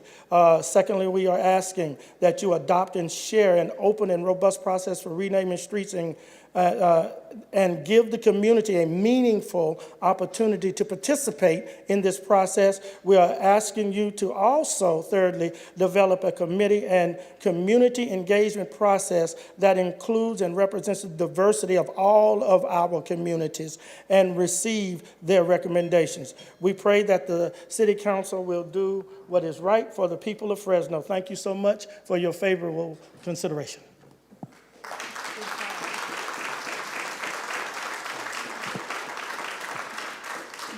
One of my colleagues has asked to give a response. I will only allow 90 seconds. Thank you, Council President. Just want to address the concerns that were brought forward today. The concern about that we didn't consider the cost is false. We actually allocated money to address the issue of cost while we adopted a $2 billion budget over several weeks of public hearings. The fact that the allegation that we didn't consider alternatives, that's false, because many people submitted several different options and the council selected to honor the original proposal of 30 years ago. The claim that we did not provide opportunity for engagement, false. There were several council meetings held and several hours of public input was received, far more than the one meeting and the 15 minutes the Board of Supervisors provided for this conversation. That we did not give any consideration for the significance, false. The inclusion of California Avenue was included because it was the first UFW Cesar Chavez meeting that took place in Fresno at the old Edison Club. The claim that there was no transparency is false. This was done in an open meeting, several council open meetings. The item was agendized. It included in-person, electronic messages, online participation, and multiple languages access. Far more inclusivity than the Board of Supervisors provided. The claim that there was no public planning procedures, false. The naming was followed the same city resolution ordinance that has been in place for decades and that has been used for decades in honoring several community leaders. The fact that there was no stakeholder committee, that's not a requirement of our city process, nor was it ever used when we recognize African American leaders, Punjabi, Hmong, and Armenian heroes by naming places and streets after them. In my view, this is simply an attempt to set a new standard when recognizing a Latino hero in our community, and I don't think that is fair, just, or equitable in a city this diverse. And lastly, I would just say, the individual that threatened you, Gary, is the same individual who posted online photos of my kids decapitated and urging people to rape her out in the public. And I don't understand why folks continue to invite her to advocate on their behalf when she's not stable. All right, we are going to go ahead and start with public comment, folks in the chamber. At about 11:30, we're going to go to folks on Zoom. And again, we're going to prioritize folks who appear to be speaking on something related to an agendized item.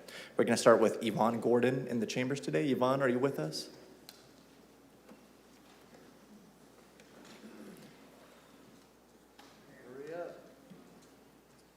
Hello, Yvonne.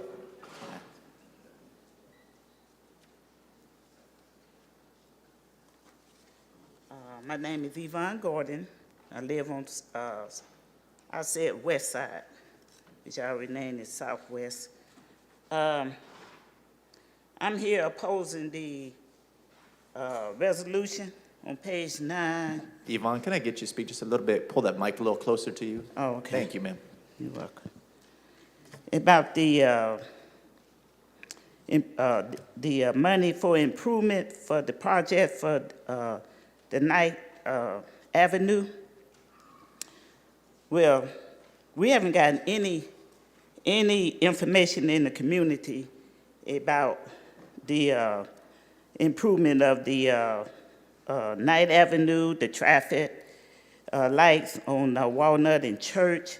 And we know with this resolution you proposing that the people that live in that area, which is by the college that you are building over there, they have no idea of what's coming to them, because you're gonna have to widen them roads, and in order to widen them roads, the way the houses is over there, you're gonna be gentrification to them people who live in that area. And not only that, also on Church Avenue and Martin Luther King. So the people in the community had no idea what's going on. We don't get no notice in the mail about meeting when you're making changes. And you put this on the agenda without even consulting the people that live over there. And also on page 15, also the hearing. We had no community meeting at all, so I oppose that too. So my thing is, you guys put things on the agenda pertaining to the Southwest Fresno, but you don't let the people in the community have say so. It's like you speaking for us. You don't speak for us. The community speak for themselves. And we haven't had any community meeting pertaining to any of this that you have on your agenda today. So I oppose both. Next in the chambers, we have Brunette.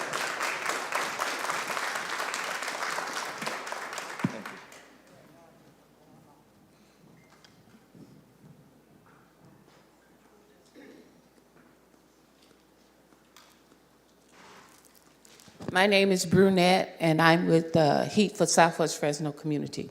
We continue to come here and talk to this panel year after year after year, and you guys still do the same thing.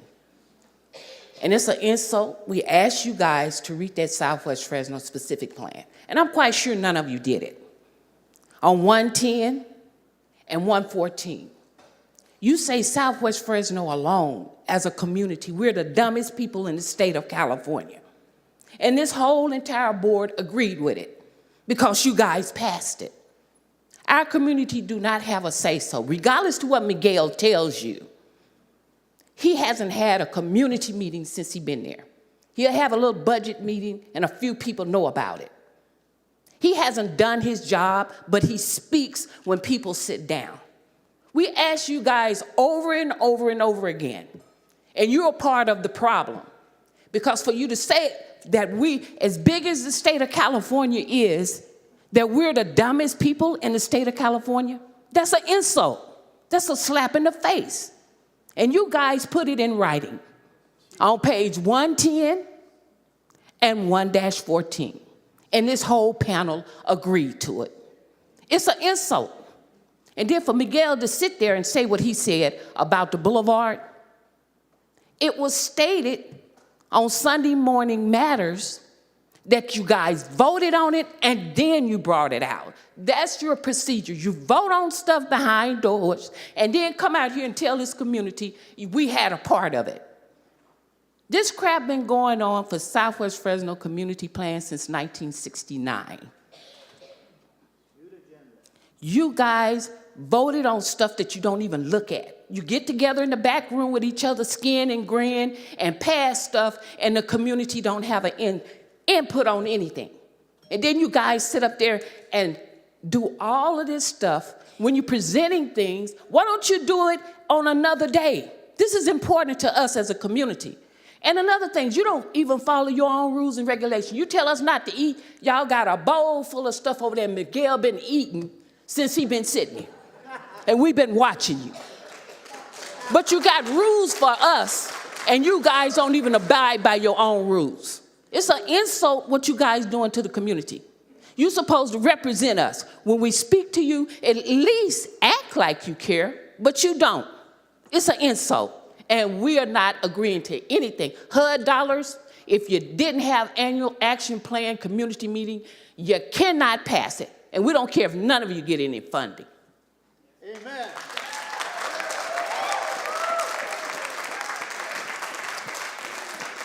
Next in the chambers, we have Betty Francis. Betty Francis, are you with us in the chambers? Take the food out of the chamber, dude.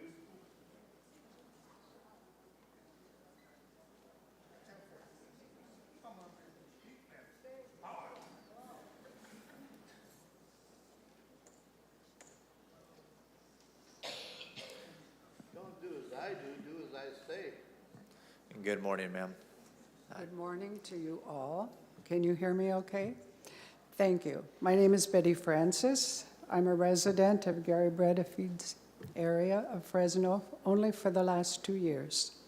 I wanted to speak to the issue, partly that has been spoken to by the last two people about widening streets. I've looked at many of the plans, or some of the plans to develop Fresno. Fresno has an opportunity, a vision for the future.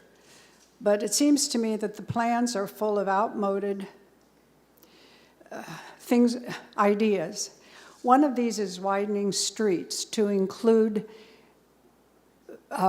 bicycles and also pedestrians were not otherwise provided for, I guess. In the last few days, there was an article in the New York Times, you can all look it up, that spoke to pedestrian and bicycle deaths. Why would you create? I'm going to speak specifically to that question because it's an example to me of how you're not thinking. You're not being innovative. You're not serving and improving, which is what Gary just said he wants to do. Then do that.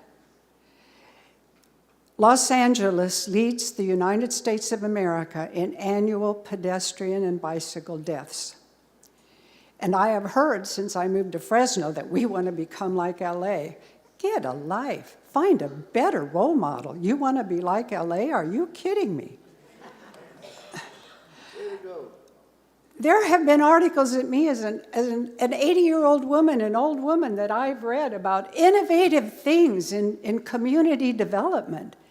And it doesn't include bicycle and pedestrian lanes which people are going to die. You're putting more cars on the road. Why would you encourage people to get out there in their bicycles and walk in these streets? It's a very polluted area of Fresno. That's the other thing you don't address. And you just kind of rubber stamp planning, development that they've been doing. They all look the same probably for the last 50 years. I'm just asking you, you have an opportunity to be innovative. And there are alternatives to getting people walking and bicycling that don't include putting it on a city street. Thank you. Well said, well said. Next in the chambers, we have Emily Brandt.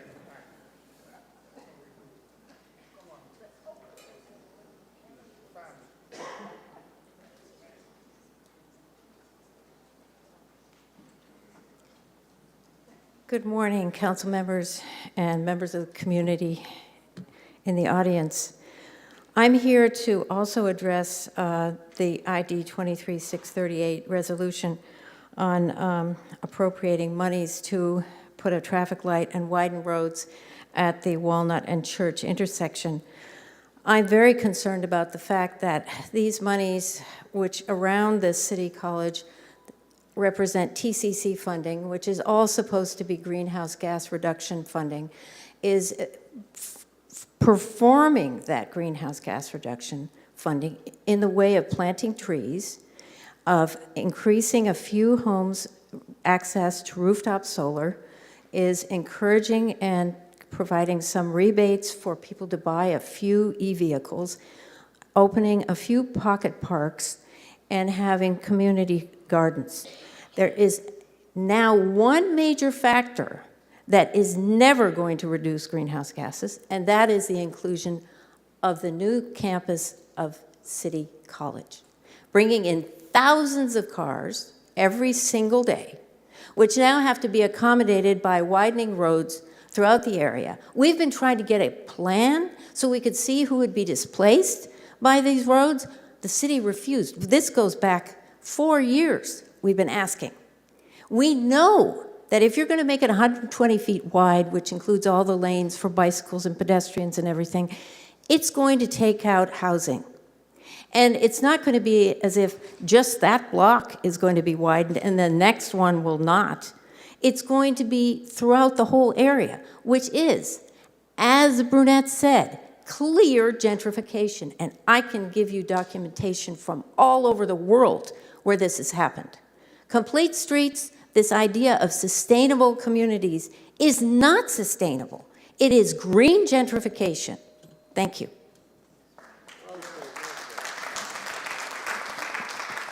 Next in the audience is Sean Robinson. Good morning, Sean.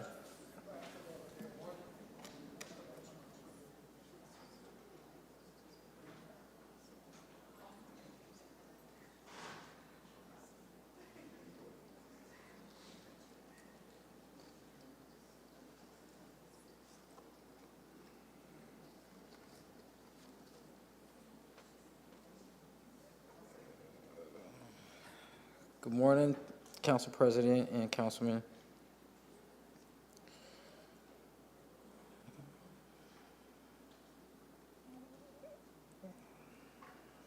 Here we go.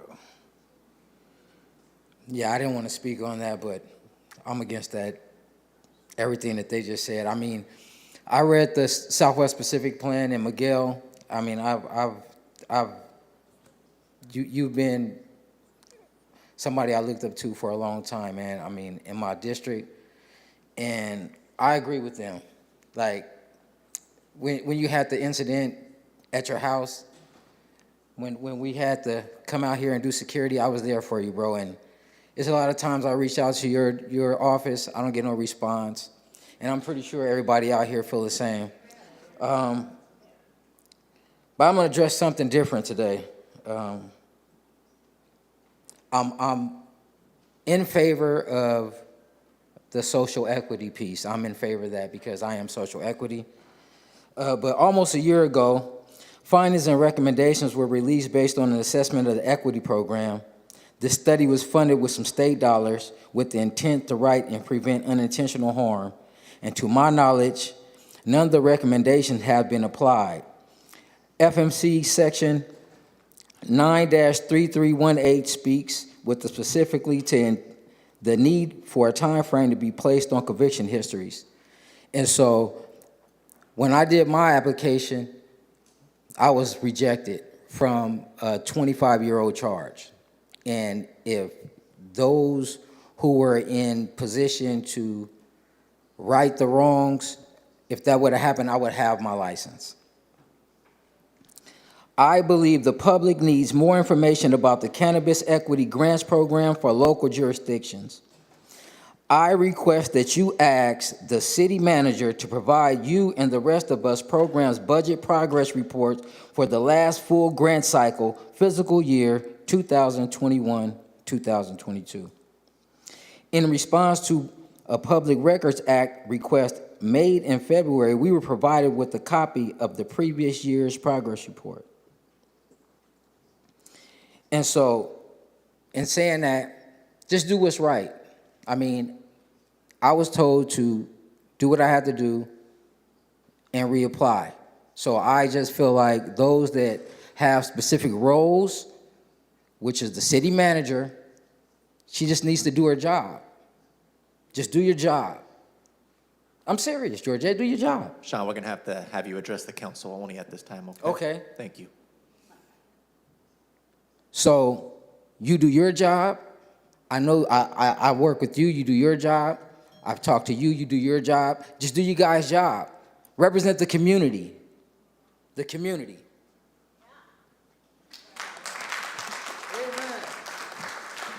Next in the chambers this morning, we have Steve Diddy. Steve, good morning.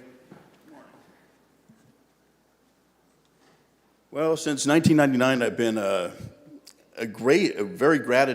lot of gratitude for the fax mass transit system in Fresno. And what was that? Anyways, I have some observations about the fax transit system, and I'll make some comparisons to the metro system in Los Angeles, where I lived for about a year and a half.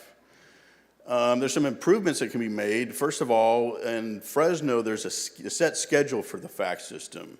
It has to be a certain stop at a certain time, and if a driver is early to the next stop, then they wait there and the bus is idling, often for several minutes.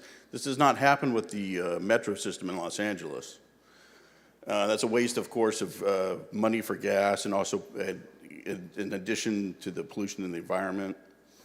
And there's another observation. A lot of the sun structures that cover the bus stops have been removed, several of them over the years. And of course, this is these months coming up. I don't have to explain any further in Fresno. So there's also another observation I had. There's a particular bus stop on Shaw Avenue out in front of McDonald's near Fresno Avenue. And it's unclear whether that bus stop is operable or not. There's a white and red sign on it that says it's not operable. And then when I was dropped off there at the stop, I said, okay, it's working. And then when I go out after being at McDonald's to get back on the bus drives past the bus stop, and so it's not working. So what's the story on that? Being a collaborator that I am, and since you can't, what's the old saying? If you can't collaborate with them, then join them. So I'm considering a possible run for Fresno City Council. I'm saying this because of three reasons. I'm a political junkie to begin with. I have some innovative political ideas which I've expressed in this chamber. And why would I want to do this after being the subject of two unflattering news stories in the last 27 years, related, as unknown to a lot of people, to my PTSD that I developed living and working in the news media, living in Fresno and working in the news media in the early 90s. Why would I want to do this? For three reasons. Well, I mentioned two. The third is good health insurance. Because I haven't been in this chamber for the last few weeks because I fractured my left foot, and it took two provider visits with a physician to diagnose that with Medicaid insurance. Thank you very much. Thank you, Steve. Next in the audience is Rex. Good morning, Rex.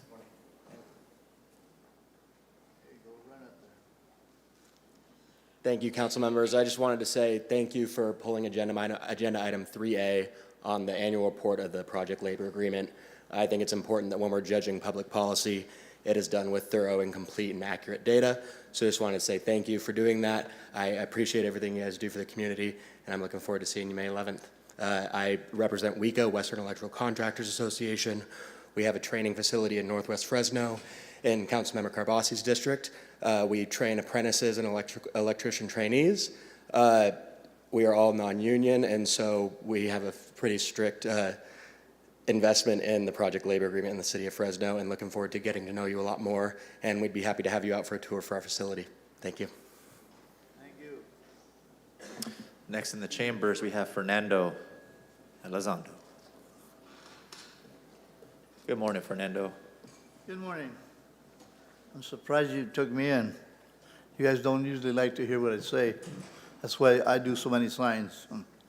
You don't like it, you can read it. Anyway, these people have already spoke, and they spoke for me. They only forgot one thing, the SOS. The reason why you do this is because you're stuck on stupid. You can't move forward, okay? You got to move forward. Quit catering to the special interests, the developers. Do you ever mention the community? No. They don't wear suits. They don't have money to offer you for your campaign. You know, it's a skewed agenda for you guys. You guys forgot where you came from. You forgot who elected you. You forgot who's going to keep you there or remove you. I might as well let the cat out of the bag. I plan to walk for mayor. And when I do, some of you probably won't even be here. A lot of you are up against the lawsuit. Like, I don't know, I picked it up from Mr. Gary Benefiel. You're at it again. From hero to zero again. How are you gonna sue somebody that's a community servant? How are you gonna do that, Jerry? Aren't you gonna ever learn? How many times does it take you for you to get the message, you're a loser? You lost with Esparza, now you're gonna lose again, okay? Quit being a loser, move forward, all right? Now, the 2-minute deal, the 2-minute drill, I mean, I think a fire at school has more minutes than you guys do, because you don't want to hear what we say. You want to do is like they said, the lady said, what about that catering service you got back there? You told these people, don't bring the food. They didn't bring the food to eat. They came to show you the slop you're feeding them, okay? Don't do as I do, do as I say. Is that your policy here? It ain't going to work. It ain't going to live. It ain't going to make it. So change your ways. Turn to God and do the right thing. Serve the people, not yourselves. Amen. Next in the chambers is Patricia Sean.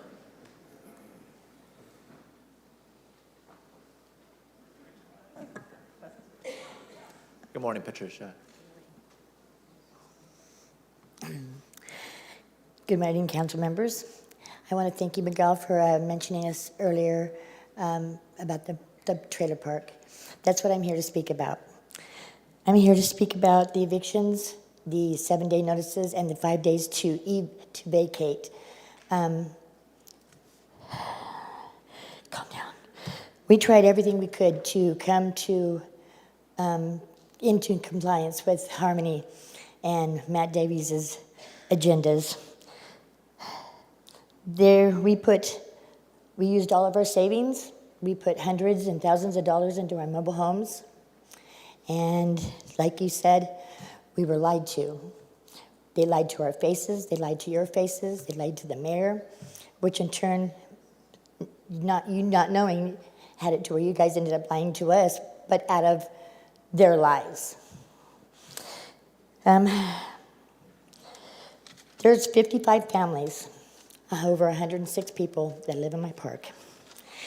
And we have the choices of selling our mobile home to who? Nobody wants to buy a mobile home that they have to move immediately. And then most of them are too old to move. It'll mess with the structure. They're too old to move. Plus, you can't place them anywhere except for private property. They don't plan on paying us for our homes. So we are going to be out on the streets with nothing, no home to show for it. We can't even save money because they expect us to still pay rent. But yet they're closing our park in 12 months. What are we supposed to do? Who do we go to? Who do we go to for help? There's 106 people that are going to be homeless. Children, elderly, handicapped, single moms. Really, something has to be done. Something has to be done. We need help. We need help. Thank you.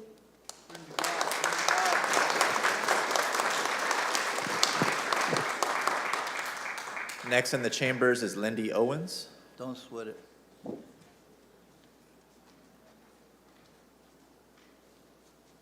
Lindsey, are you with us? Lindsey?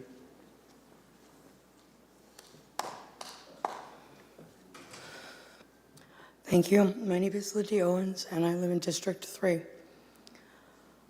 Miguel Arias is my councilman, and he has blocked me from his social media Twitter account. He did not respond to my voicemail. I was not allowed to pencil in a meeting with him. I had a problem, and I walked into my council office asking to be penciled in 2 weeks out, and I might not even need a meeting.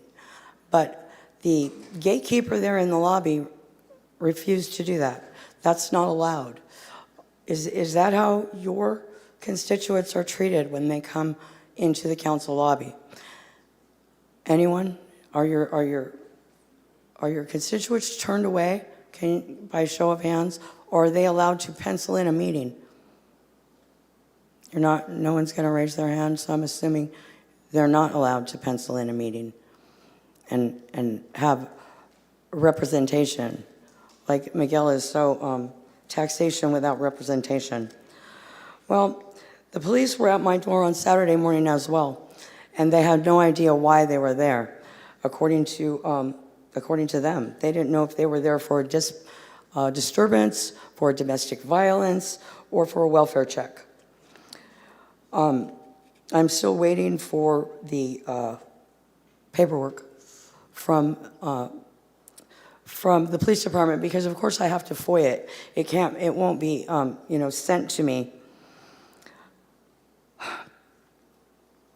Also, Lieutenant Jose Morales was a police officer that was listed as suicide.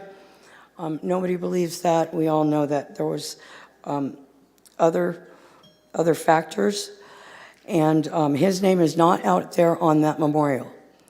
There is an officer who died of a heart attack off duty. He's on there. But Lieutenant Jose Morales was listed as a suicide on the day that he was let go from Chief Jerry Dyer. But that was never investigated. And Jerry Dyer can run for mayor, and that doesn't even get brought up, because the campaign is supposed to be a clean campaign. I guess Andrew Jans agreed to have a clean campaign. Does that mean that we don't bring up Jerry Dyer's dirty secrets? Including Jerry Dyer going behind the council's back and the current mayor's back to get that police survey done. And then you guys took it down. It was taken down from the Fresno Police Department website after, Thank you very much for your time, Lindy. He That'll decided be to all run today. for mayor. Thank you. Next in the chamber will be Adolfo Castillo. Adolfo, good morning.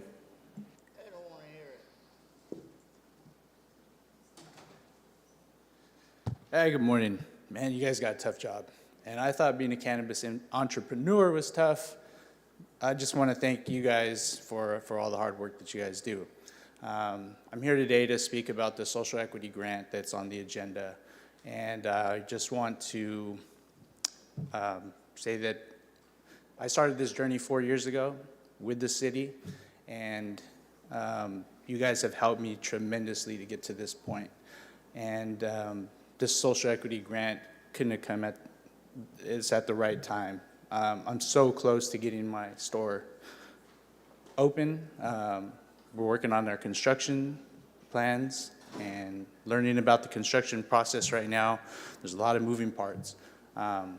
So I just want to let you know that I am a social equity licensor that is actively working on this every single day. I want to show you guys that I'm committed to getting this done. And I want to take a special time just to thank Council Bredefield. I'm in your district. I'm going to set up shop there. And when I got my preliminary approval, you had the opportunity, or you had the power to appeal that decision, and you didn't. Because you're a champion for small business and entrepreneurs like myself in this community. And for that, I'm grateful. So I just wanted to, just thank you guys. And a special shout out to Vice President Perea. I live in your district. You guys redid our curb and gutters, and the streets look great. So that's all I want to say. Thank you.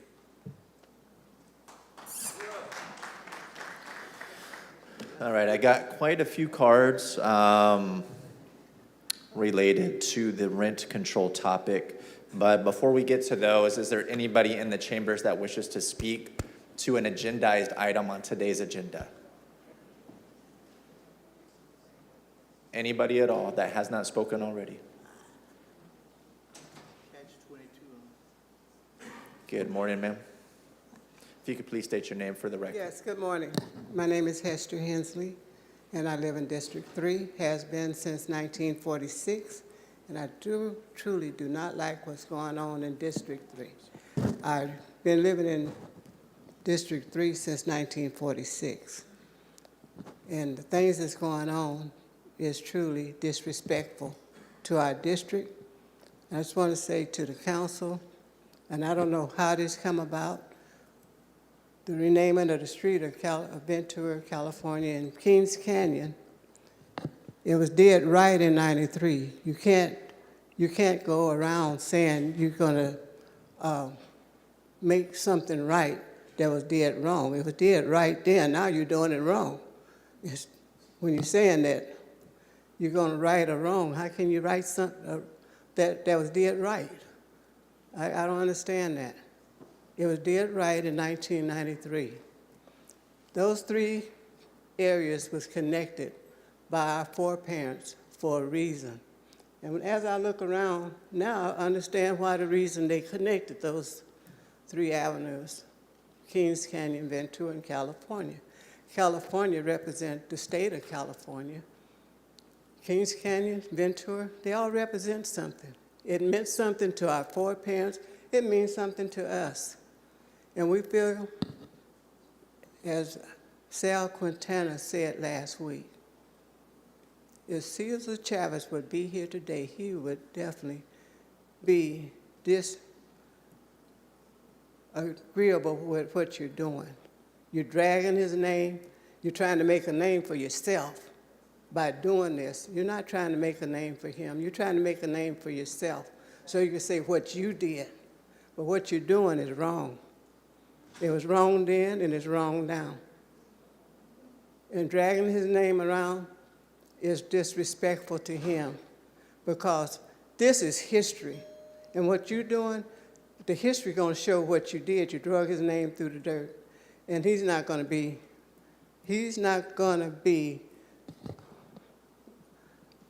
honoring you for what you're doing. I hope you understand that. You're doing something that's really disrespectful. California should stay as California. Ventura should stay as Ventura. Same way with Kings Canyon. Stop doing what you're doing. You need to stop it. Just stop it. That's what you need to do. In areas, I see that you have the name your street after. That's what you do, since you have it on there. Name your street. And I see flags on your desk. California flag, United States. And if you've got any other kind of flag flying around up there on your podium, you need to take it down. That's disrespectful to us. Thank you.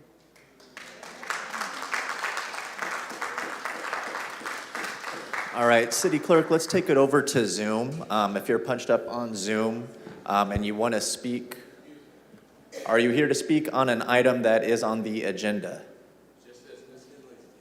Well, unfortunately, Cesar Chavez isn't on today's agenda, so I'm going to ask to hold off just a little bit longer on unscheduled communication for this time, okay? We're going to go to Zoom. If you'd like to speak on an item on today's agenda, please let us know what that item is.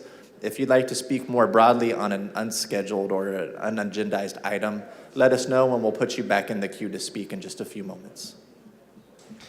First up is Brandy. Hello, Brandy. Would you like to speak on something on today's agenda that's been agendized? I have both Okay. items that are. We'll take the agendized portion at this time. So we wouldn't be able to speak on non-agendized items? Unscheduled communication will be happening afterwards, Brandy. You have 3 minutes. Okay. All right. Well, I want to speak on regarding agendized items, I want to speak in support of 1E. I'm very grateful for that we are investing in food rescue and distribution. This is the innovation that is that we need in our community to meet the needs of our community, and also ask that the concerns of 1N would be addressed. I do want to note that there are a lot of people in the chambers that have taken time regarding things with threat control, and I hope that they do not have to wait till the end of the day to be able to speak up, and that time will be given to those who have invested time for something that is extremely important, especially given that we have it is a dire situation that is concerning our, people and including our in-house community. Yes, what I have for that on the consent agenda. Thank you, Brandy. Thank you. Next, we have Lisa Flores. Good morning, Lisa. Would you like to speak on something on today's agenda? Yeah, I have a question. Was the agenda actually adequately sent out? Because on Friday, I didn't get anything from city clerk. That was one of my first questions about city clerk paying attention to details. Because I just got a letter that was addressed to Scott Miller. And I'm like, I don't look like I'm a guy, nor have I ever portrayed myself as a guy. So that was a little bit of issues of concern, but I would like to come back and speak. Is this the appropriate time to talk about the freeway highway cleanup and the $100,000? Yeah, if it's on the agenda, now would be the time, Lisa. Well, I wouldn't know because I didn't get the agenda in time. Freeway cleanup, why are you gonna spend $100K on such a short time when the CHP needs to be doing ticketing? Because there shouldn't be that big of a problem with cleanup of the highways and freeways since homelessness is no longer an issue since the mayor came in and cleaned that all up. And also too, when you let out the contract for that cleanup, is there any way that it could become a jobs program that you could hire day laborers, say for example, employ some of these homeless folks that want to work, that, would like the opportunity to earn a wage? That would be very beneficial.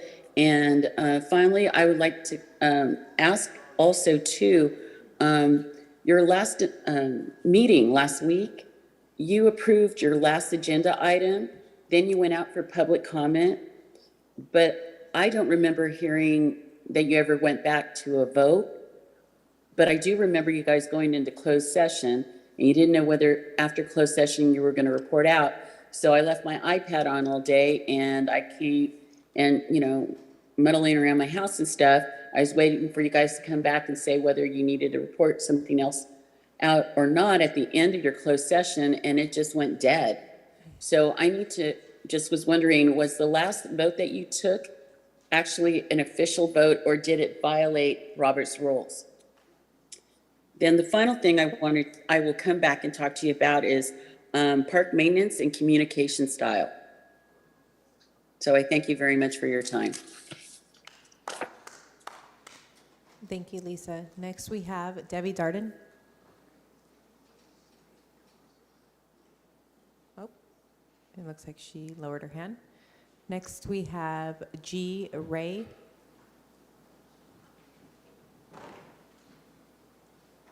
G. Ray Howell. Hi, yes, hi. I'm G. Ray Howell, and I am a board member for, I'm not speaking about what's going on with the, streets and everything, but in the beginning, before all that, a couple of council members mentioned that they were victims of abuse, that people were threatening them and things like that. And that's the reason I decided to go ahead and connect. I am the board member of Danger Aware. We're a nonprofit here in Fresno. We're fighting abuse through prevention. No one has done what we are doing, educating the young and vulnerable about the precursors to abuse and how to call it out in the early stages to prevent the more advanced stages of abuse.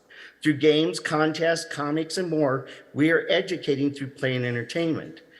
We need local support, volunteers, skill, talent, and yes, money.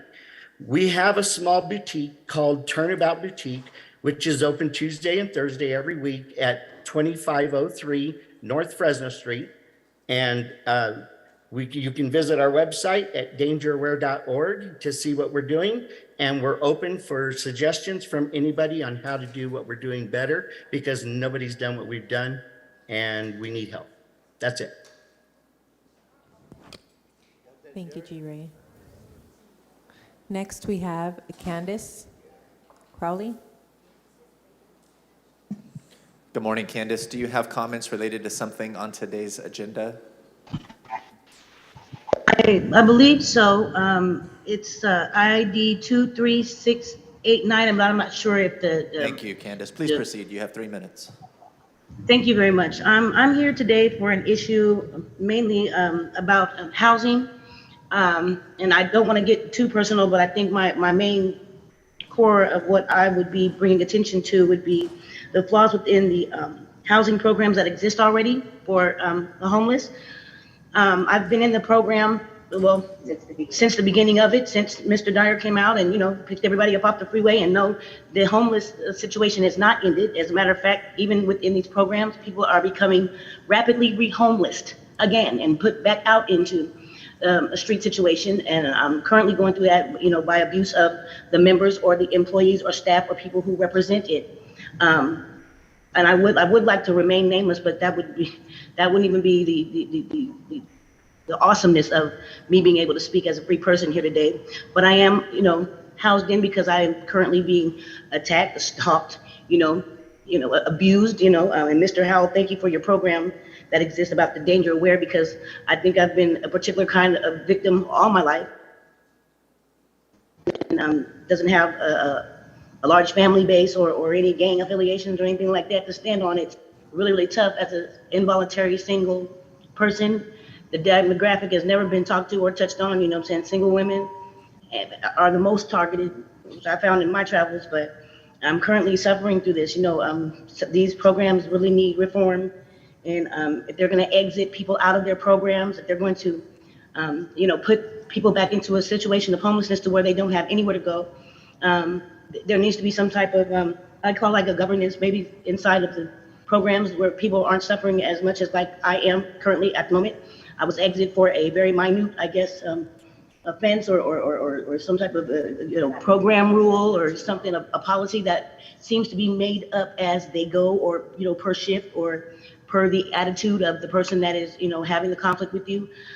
Des Martinez is not a good person. She's just not a good person. And I'm not sure why she has gotten all this clout and all this, funding for her to be able to be and take on a mob style kind of like essence. And, she's really not for the people. She's really not for, she's not for all people. That's what I will say. And I won't, waste up the, little 3 minutes I got slandering anybody, but I am in need of help. I slept in the field last night.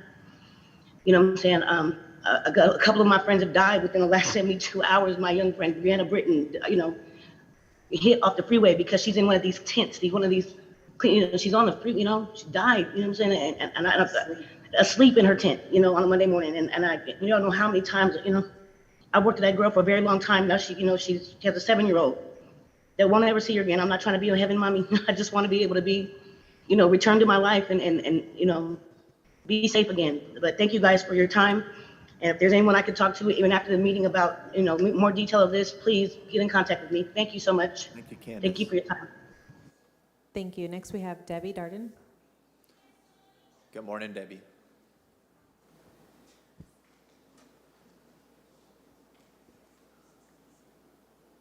Debbie?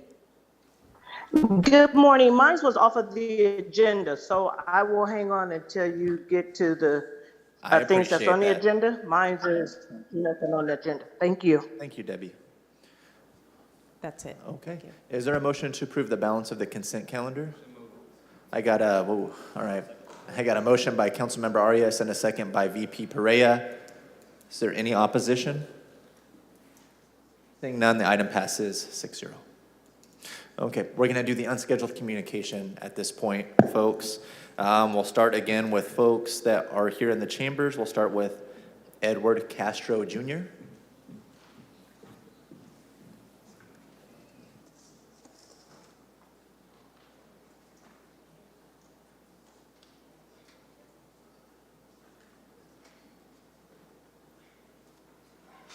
My name is Edward Castro Jr. I live in Taylor Maxwell's district. I saw the brochure the other day.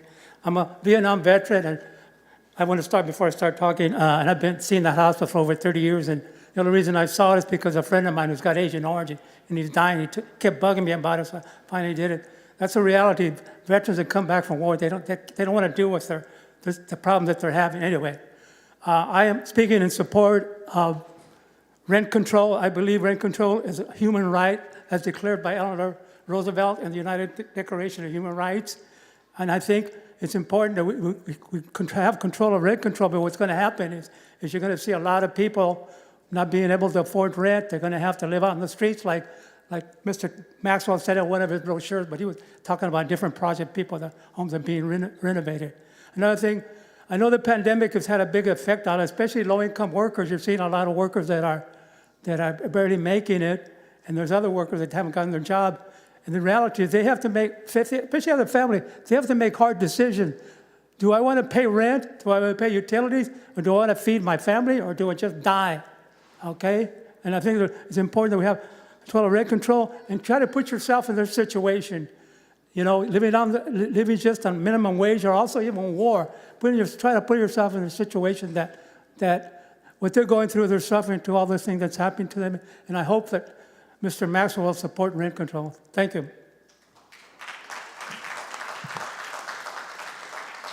Next here in the chamber is Carla Martinez. Good morning, Carla.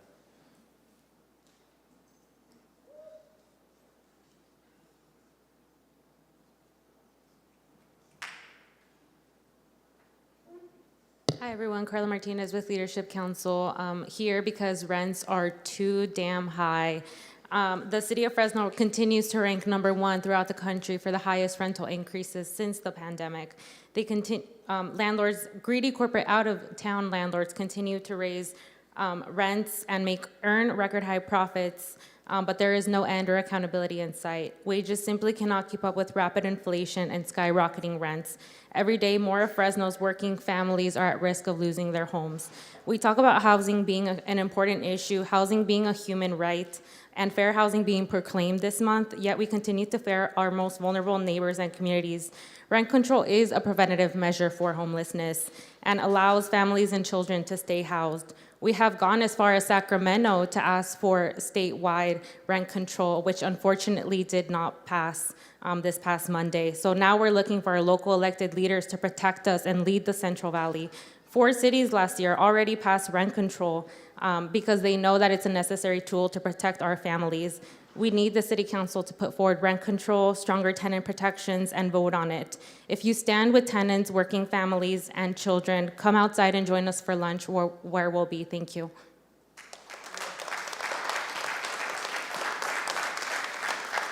Next in the chamber, we have Fabiola Felix. Fabiola? Fabiola, are you here with us? Okay, thanks. Next will be Edith Rico.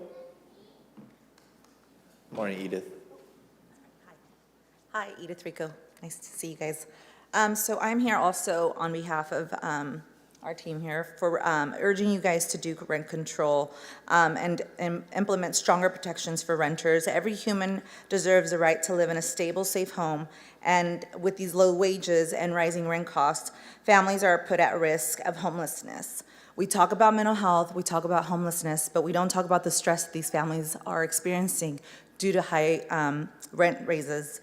It is time for us to make a difference today in these people's lives and place an ordinance in place of rent control and help our residents feel safe and at peace. Thank you. Next in the chambers, we have Leslie Martinez. Morning, Leslie.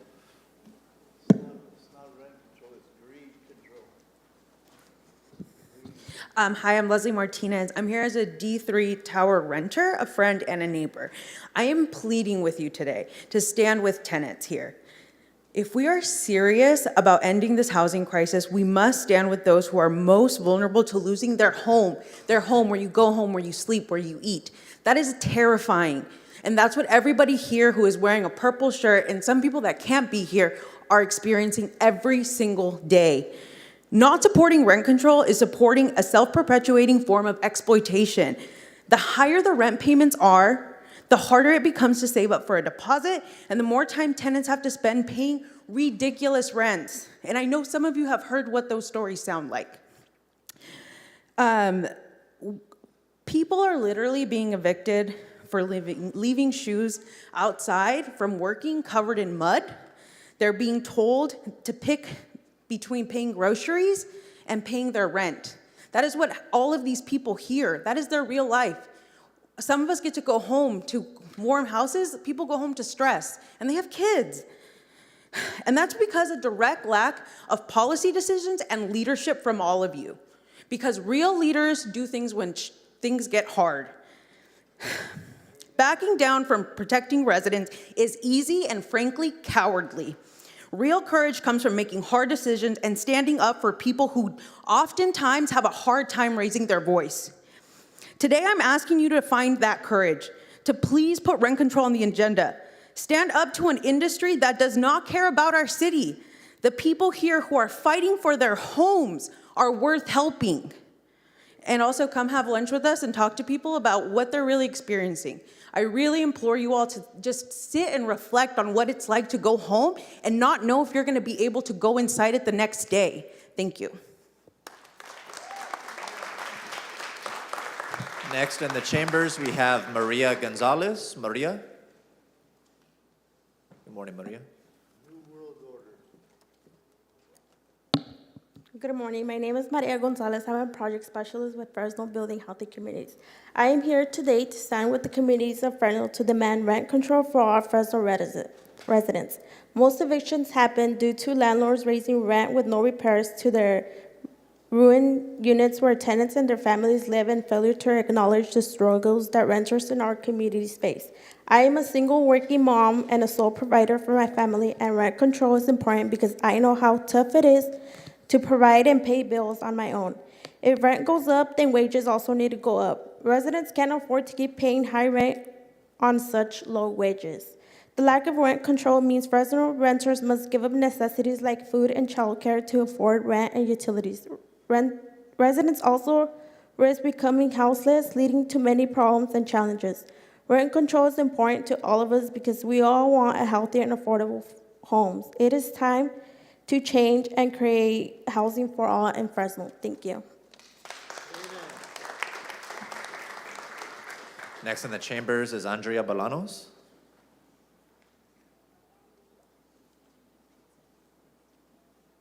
Control the greed. Good morning, council members. My name is Andrea Bolaños, representing Siren, a legal services and advocacy organization based in Fresno. I urge you to pass rent control and enhance tenant protections as the cost of rent is increasing.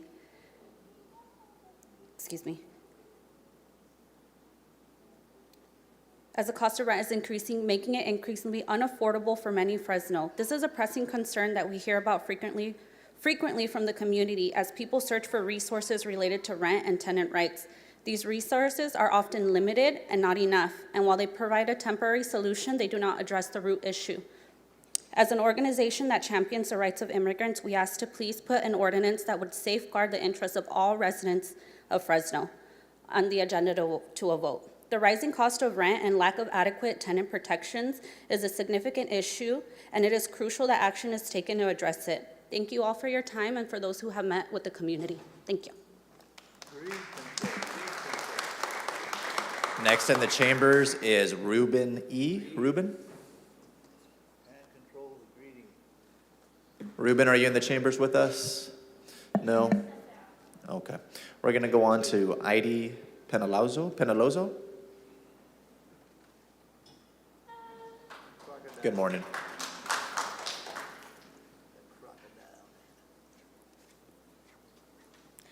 Primero que nada, buenos días. Mi nombre es Heidi Peñalosa y soy de la región de Bular. Estoy aquí para pedir que por favor pongan a...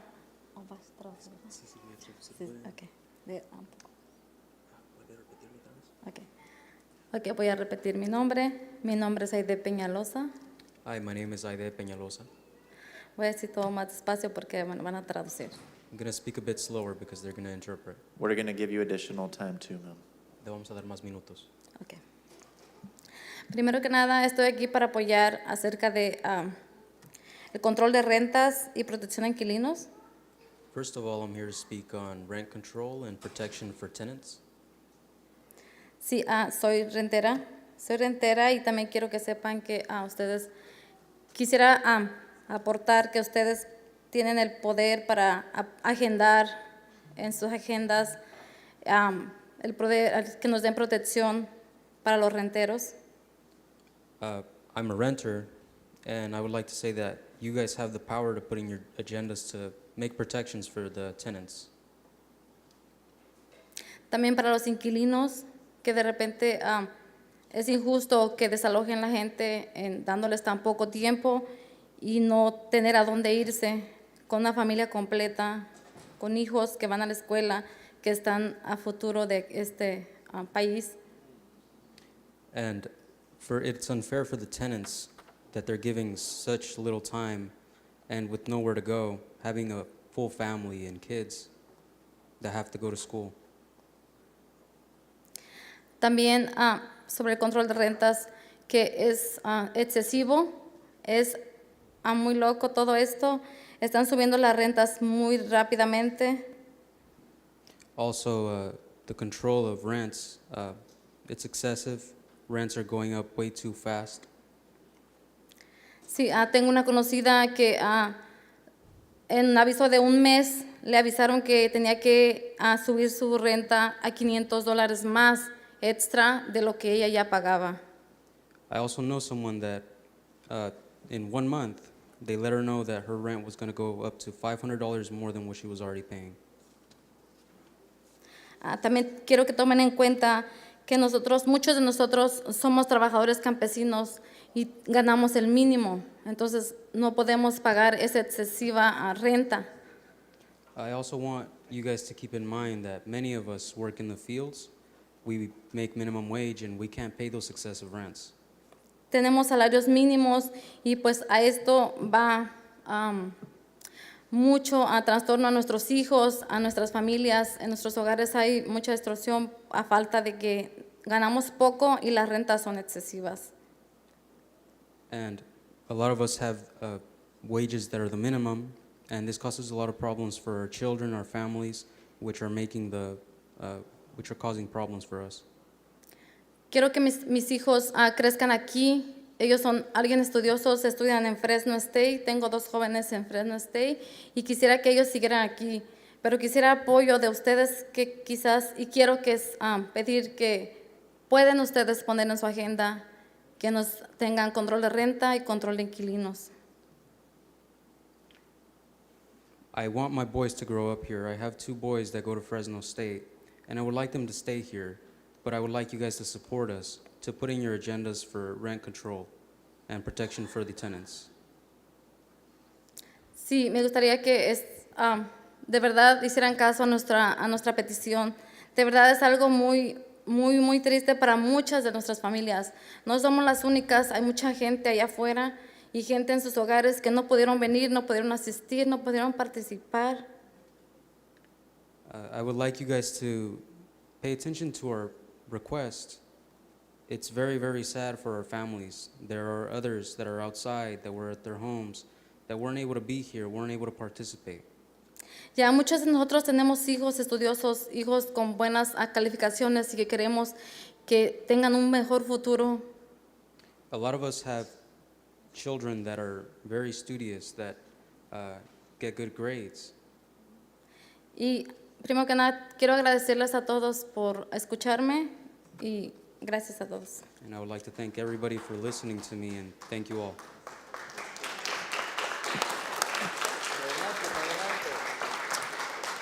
Thank you. Next in the chamber, we have Guadalupe Ramirez. Guadalupe? Guadalupe, are you with us today? All right, we're going to go on to the next speaker, Socorro Vivar. Socorro? Socorro. Benita Vasquez? Oh, Socorro? Oh, hola.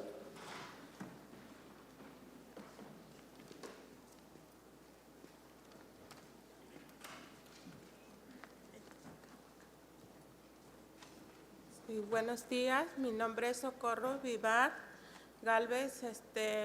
Yo vivo aquí en Fresno y vengo a comentar. Good morning, my name is Socorro Valdez Divan. I live here in Fresno and I'm here to offer a comment.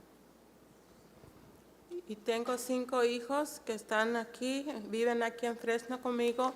Y I have 5 children that live here in Fresno with me. y también del control sobre la renta y que están subiendo mucho renta, And 2 also- veces al año. Also want to comment that they're raising the rents. I'm going to need both our speaker and translator to speak a little closer to the microphone for folks at home. Thank you. I also want to comment that they're raising the rents too much, twice a year. Y a mí sí me afectó mucho porque cuando llegó el COVID me sacaron el apartamento donde yo vivía. It did affect me greatly because when there was COVID, they evicted me from the apartment I was living. Y yo no sabía dónde ir con mis hijos porque ellos están en la escuela y tuve que ir a la calle con ellos. And I didn't know where to go with my children because they're in school and I had to go to the streets with them. Es todo mis comentarios y gracias por escucharme. That was my comment and thank you for listening.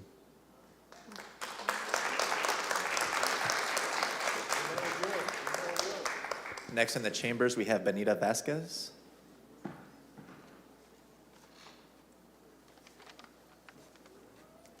Buenos días, mi nombre es Benita Vázquez, yo vivo en el Distrito 3, mi concejal Miguel Arias, gracias a todos por escucharnos. Good morning, my name is Benita Vasquez. I live in District 3 and my counselor is Miguel Arias. Y estoy aquí porque al igual que todos mis compañeros, ¿verdad? Nuestra preocupación ahorita es el aumento de las rentas. And I'm here because like all of my, like everybody else that's here with me, our worry is the raising of rents. Después de la pandemia esto empezó a incrementar y no ha parado. After the pandemic, this started increasing and it hasn't stopped. Yo llevo viviendo aquí 18 años y pues la verdad no me quiero mover. Yo conozco a mis vecinos y es un lugar Fresno que a mí me gusta para vivir. I've been living here 18 years and honestly, I don't want to move. I know all my neighbors. Y pues desafortunadamente al subir las rentas muchos de ellos se han tenido que ir de sus hogares. Unfortunately, after the rent increases, many have left their homes. Sí, también queremos que nos hagan a respetar nuestros derechos, ¿verdad? No están respetando nuestros derechos. We also want our rights to be respected.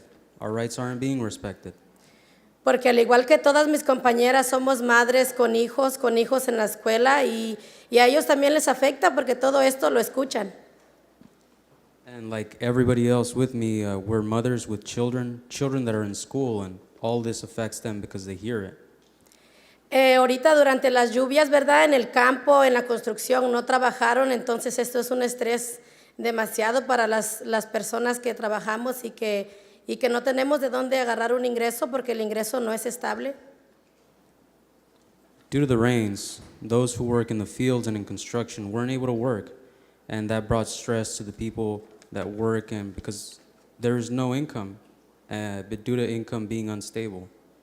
Gracias a todos por escucharnos y ojalá que adopten esta póliza, ¿verdad?, de control de renta.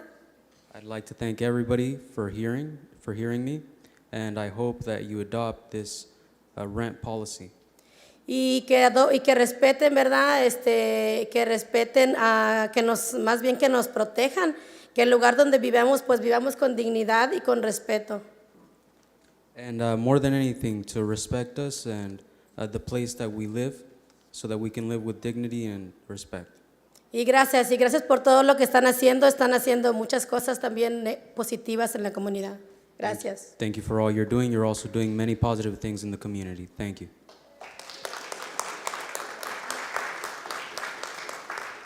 Next in the chambers is Bob McCloskey. People of color.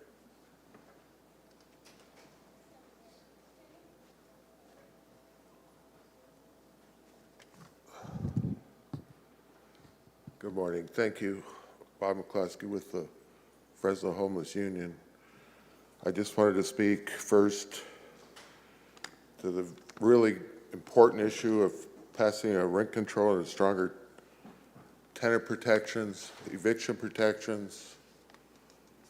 When I meet people doing outreach out there, I meet people that are recently evicted because of rent increases. As someone mentioned, they've gone up. We're the highest in the country in the last 3 years. The Federal Housing Authority just released a report that it will take $24.60 an hour for a single person.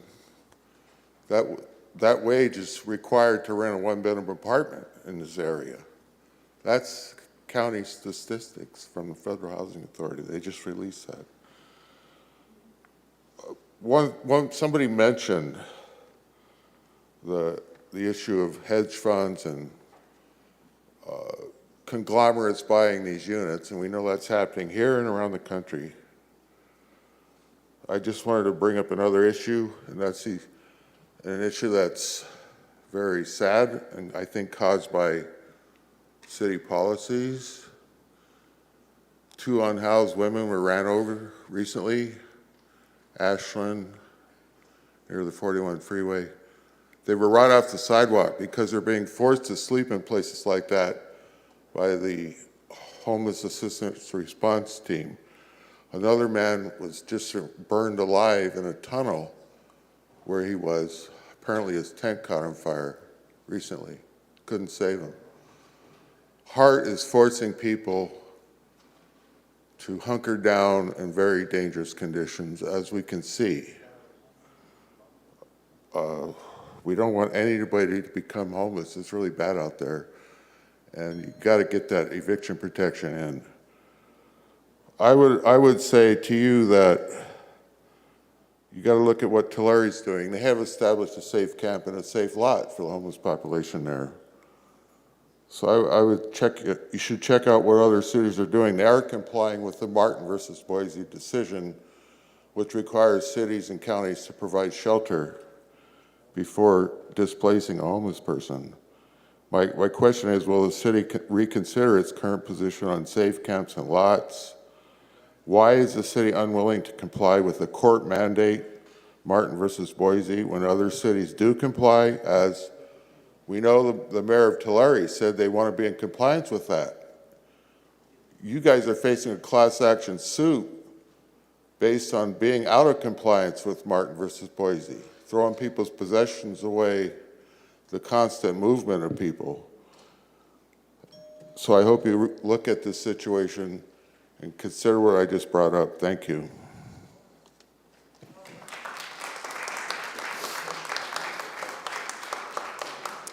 We are going to hold on to the remainder of unscheduled communication until we've concluded city business today. We're going to go on and do the 10 o'clock number 1 item. That's the Tax Equity and Financial Responsibility Act hearing.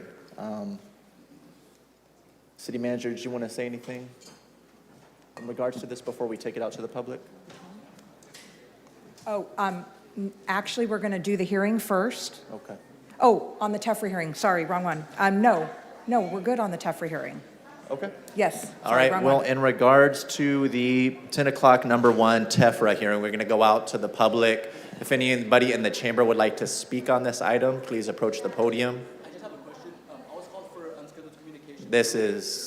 We're in the middle of a hearing right now, unfortunately. If I can be called later when it's resumed. Do we have anybody punched up on Zoom to speak on this? Not at this time. Okay. Do I have any comments from the dais? I'll entertain a motion to approve. So moved. I have a motion by Councilmember Arias and a second from Councilmember Carbasi. Seeing no discussion, is there any opposition? Seeing none, the item passes 7-0. And that'll bring us to the 10 o'clock number 2 item, actions pertaining to the City of Fresno Airport Revenue Bond Tephra hearing. I do have one question. Yep, go ahead. Director, can you confirm for the record that the bond refinancing authority that you're requesting includes sufficient dollars to incorporate the expansion to the international terminal that the council requested at the last presentation? There is capacity there, provided we don't see any other unforeseen items. As I mentioned, when you approved the contract for construction, that item was not included in what you approved. However, there is capacity there, and we will use that capacity. But if some other unforeseen conditions come up, we'll have to come back to you. To the council? To the council. And you are designing the additional capacity in the terminal, right? For the international terminal? That is correct. We're going through the design phase of that now. Great. Well, thank you, and thank you for taking the council's input and making it a great terminal expansion. Thank you. Motion to approve. We'll take a motion after we go out to the public for a hearing. Do we have any other questions for the director? I do have a comment when you're ready. Yes, city manager. I just want to acknowledge the incredible work by Henry's team and our finance team. We haven't done a bond issuance like this in some time. Our team was complimented by the rating agencies for the amazing presentation that they did and the thoroughness of it. And we were advised just this morning by one of the rating agencies that our rating is going to be an A+ stable, which is very high end for airports of our size. So I want to congratulate the team. They did an amazing job. Great news. Thank you. Anybody in the audience that would like to speak on the 10 o'clock number 2 Tephra hearing item? Anybody in the chambers? Anybody on Zoom, City Clerk? There's no one on Zoom. Okay. Do we have any other discussion up here on the dais? Motion to approve, and congratulations on getting the money for the expansion. Thank you. Motion to approve by Councilmember Arias and a second from Councilmember Bredefeld. Any opposition? Seeing none, the item passes 7-0. Congratulations. Thank you, Director. Thank you. We're going to break for lunch. We're going to come back at 1:30. We're going to start with our 1:30 special meeting. Then we'll go on to our timed items, followed by contested consent. Thank you, everybody.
Special City Council meeting scheduled for 1:30. We have Part A and Part B.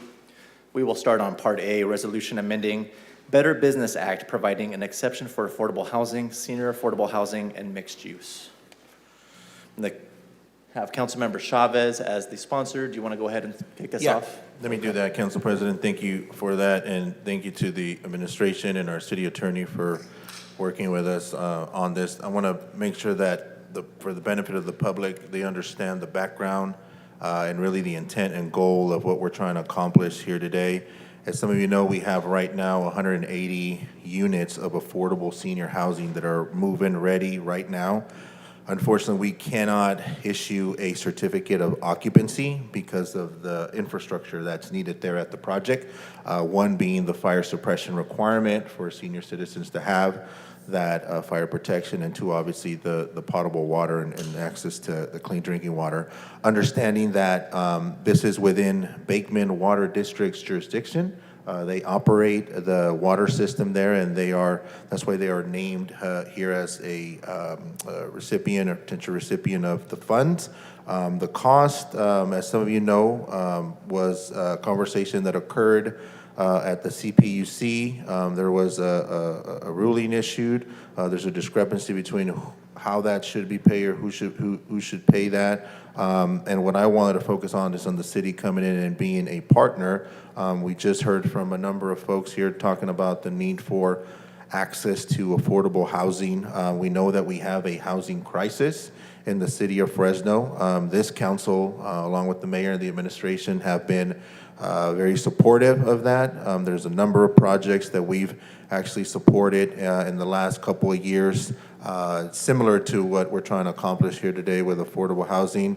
I've had a chance last year actually to tour Hotel Fresno with Councilmember Arias, a beautiful facility. We know that that's been a challenge, but we did provide $5 million in assistance to that project to address the gap funding that was needed for that. Along with a number of other projects that we've actually gone through. So, Council, just for the benefit of the public, again, I want to make sure that folks understand what this is. This is actually an exemption. I work with our city manager on understanding exactly what this would entail, and we wrote this to apply to everybody going forward. We know that affordable housing is going to be a priority for this council. I think we've put our money where our mouth is in the past. And that's actually what I'm actually requesting today, for us to come in and be a partner for the project that at the end of the day will have 400 affordable housing units within that complex for senior citizens. I know that from talking to the folks, they actually have a waiting list right now of senior citizens that could benefit from this, and some of them are actually in danger of being homeless. We don't want that to happen, especially when we have an opportunity to get this done today. So with that, if there are any questions, more than happy to answer. If it's legal or technical questions, I can have staff address those. Thank you, Councilmember Chavez. I have Council Vice President Perea punched up to speak next. Okay, I just want to start by getting clarification. I'm looking at the original act, and it states that federal and state funding sources, which by their terms preclude implementation of this resolution. This would be issuance of federal funds, so I just want to be sure that this act even applies to this project. Legal counsel. Thank you for the question. It's our opinion that with this exception, it is legally defensible. So if you pass by majority, this exception would create a carve-out for projects that have contributions from funds from state or federal dollars. Okay, let me ask that question in a different way. So the current act, it appears that it already precludes federal and state-funded projects from having to abide by this act. So I just don't even know if this project is even subject to this act to begin with. Okay, you're asking, assuming that the amendment to the Better Business Act isn't passed. You're asking if, as it currently stands. Yes, if the current Better Business Act, I think is what she's saying. Got it. Correct. You're right. So then what's the purpose of the amendment if this act doesn't apply? And if they're not subject to this act to begin with?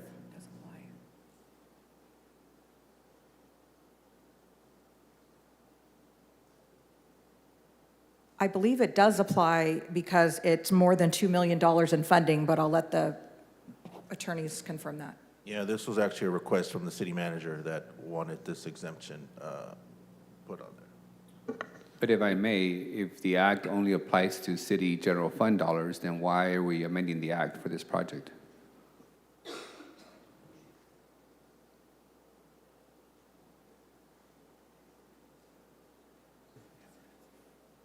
If we can have the deputy city attorney answer this question, she's worked on this.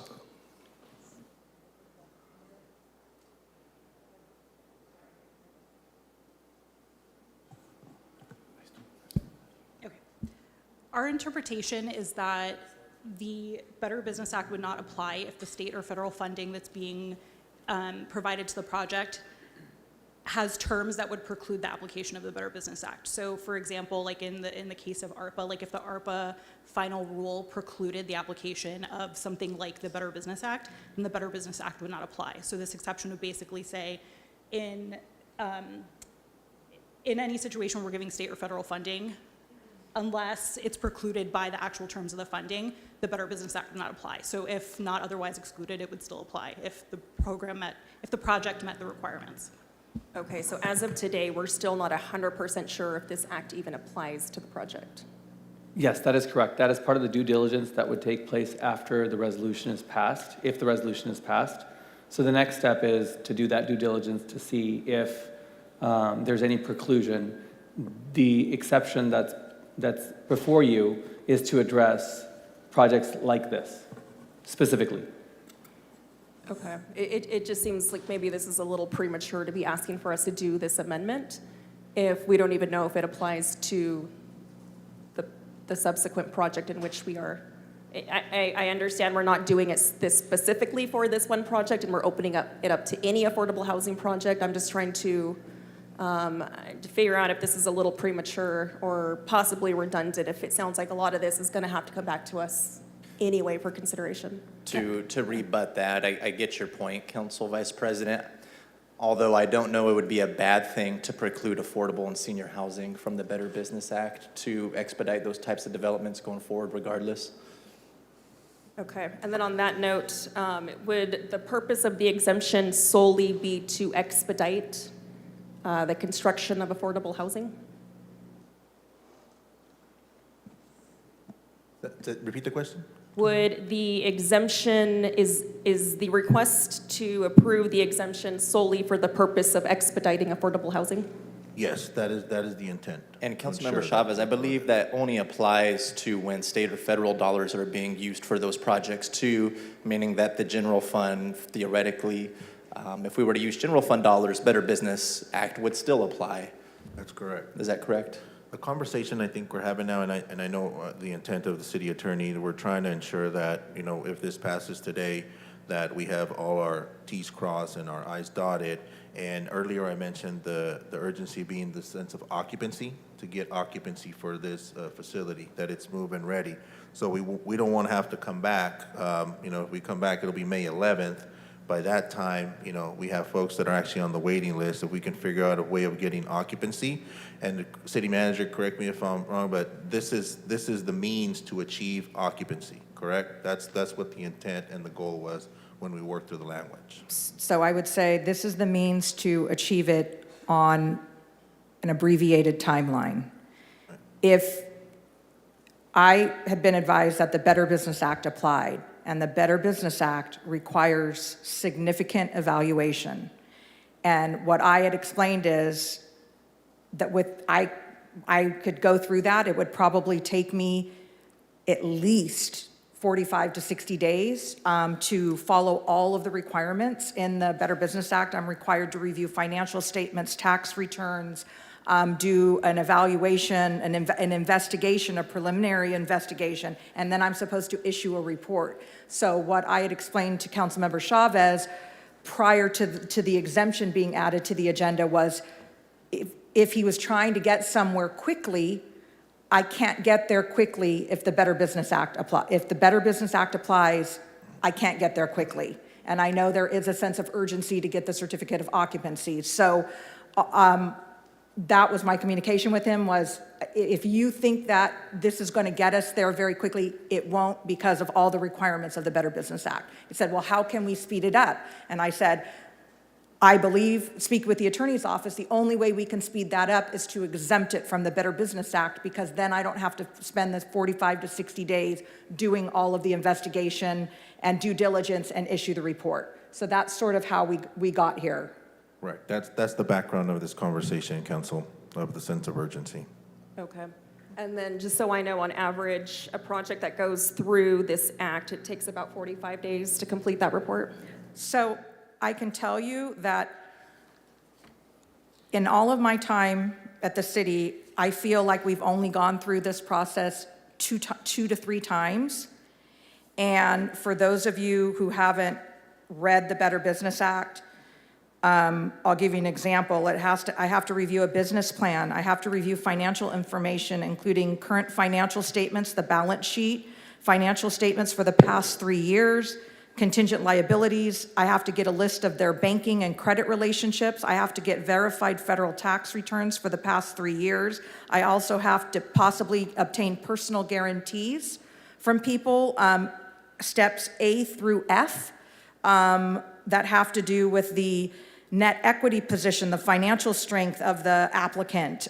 So it's very, so I'm guessing, if everything went well and the applicants cooperated in providing all of their financial information, knowing that this is, if this is a priority of the council, I'm estimating if everything went great and we got everything, 45-ish to 60 days. It's a lot of work.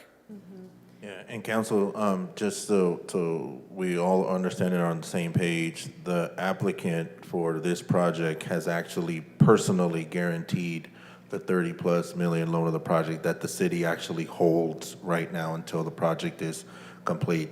Is that correct, City Manager? Or maybe we can have the representative of the project, Mr. What, personal Gonzalez? guarantee for the home dollars or for, okay, I'm not sure.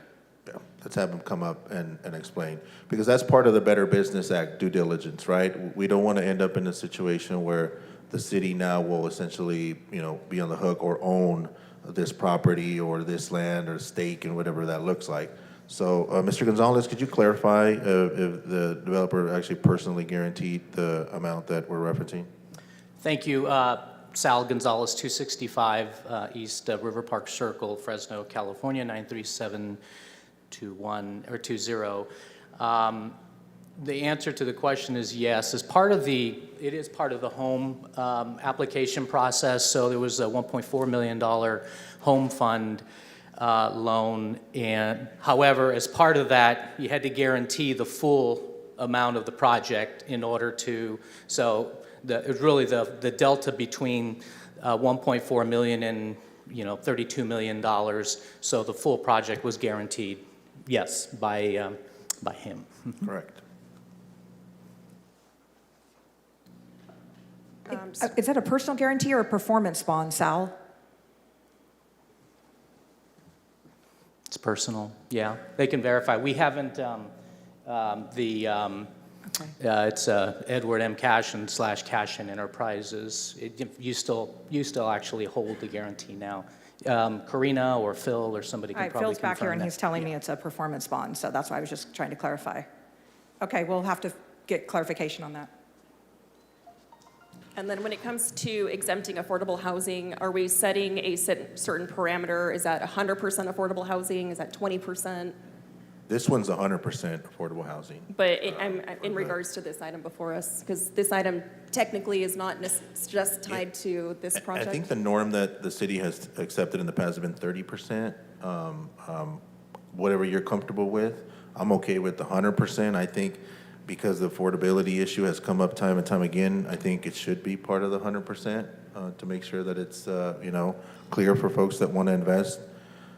So it's too late to establish the affordability limits now.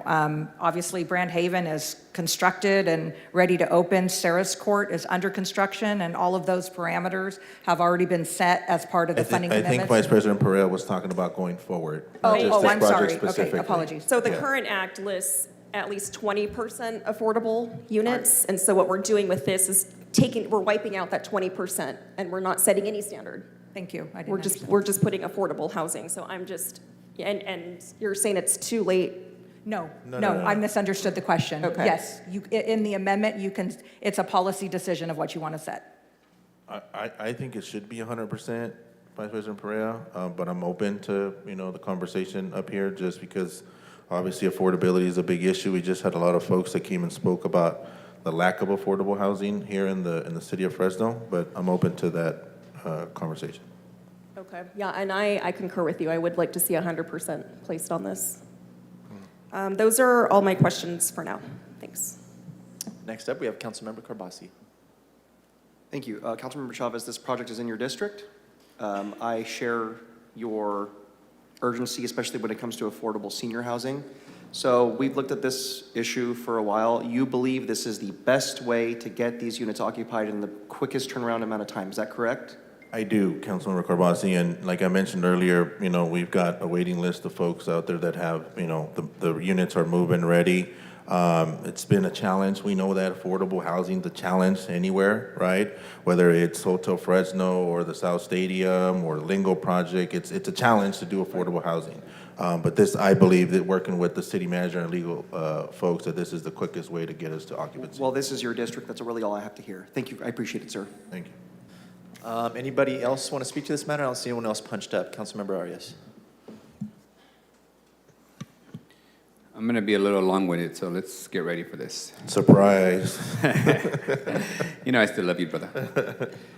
So I'm trying to do this from the context of, in my time on the council, I've been involved with the initiation of 24 housing projects, affordable, market rate, mixed income, single-family, multifamily.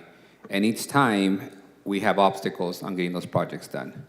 And affordable projects require multiple layers of funding and always run up against obstacles. But in my experience, I've never seen the city address the same project on multiple occasions with more money, and especially in a way that would exempt it from the Better Business Act, which, just for history, I know city manager references cumbersome, but it's cumbersome for a reason. The city passed the Better Business Act, authored by then Mayor Lee Brand, because it had gone into a few really bad business partnerships. That's how we got the Met, that we had to bail out. That's how we got Granite Park, that we had to bail out. That's how we got a few of those projects where we sunk in millions of dollars, because nobody in the city had ever done due diligence on the finances of who you're going to business with. The same due diligence that any bank would do when you're asking them to borrow their money. So the Better Business Act has a purpose, a role, and it's a level of protection for taxpayers' money. So what I'm trying to get at, City Manager, is it your view that the Better Business Act should be eliminated completely? No. I think the Better Business Act got put into place for the reasons that you identified at the time. I believe it was 2009.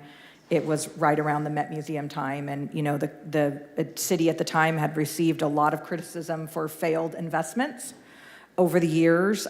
We went through this discussion during the construction of the baseball stadium.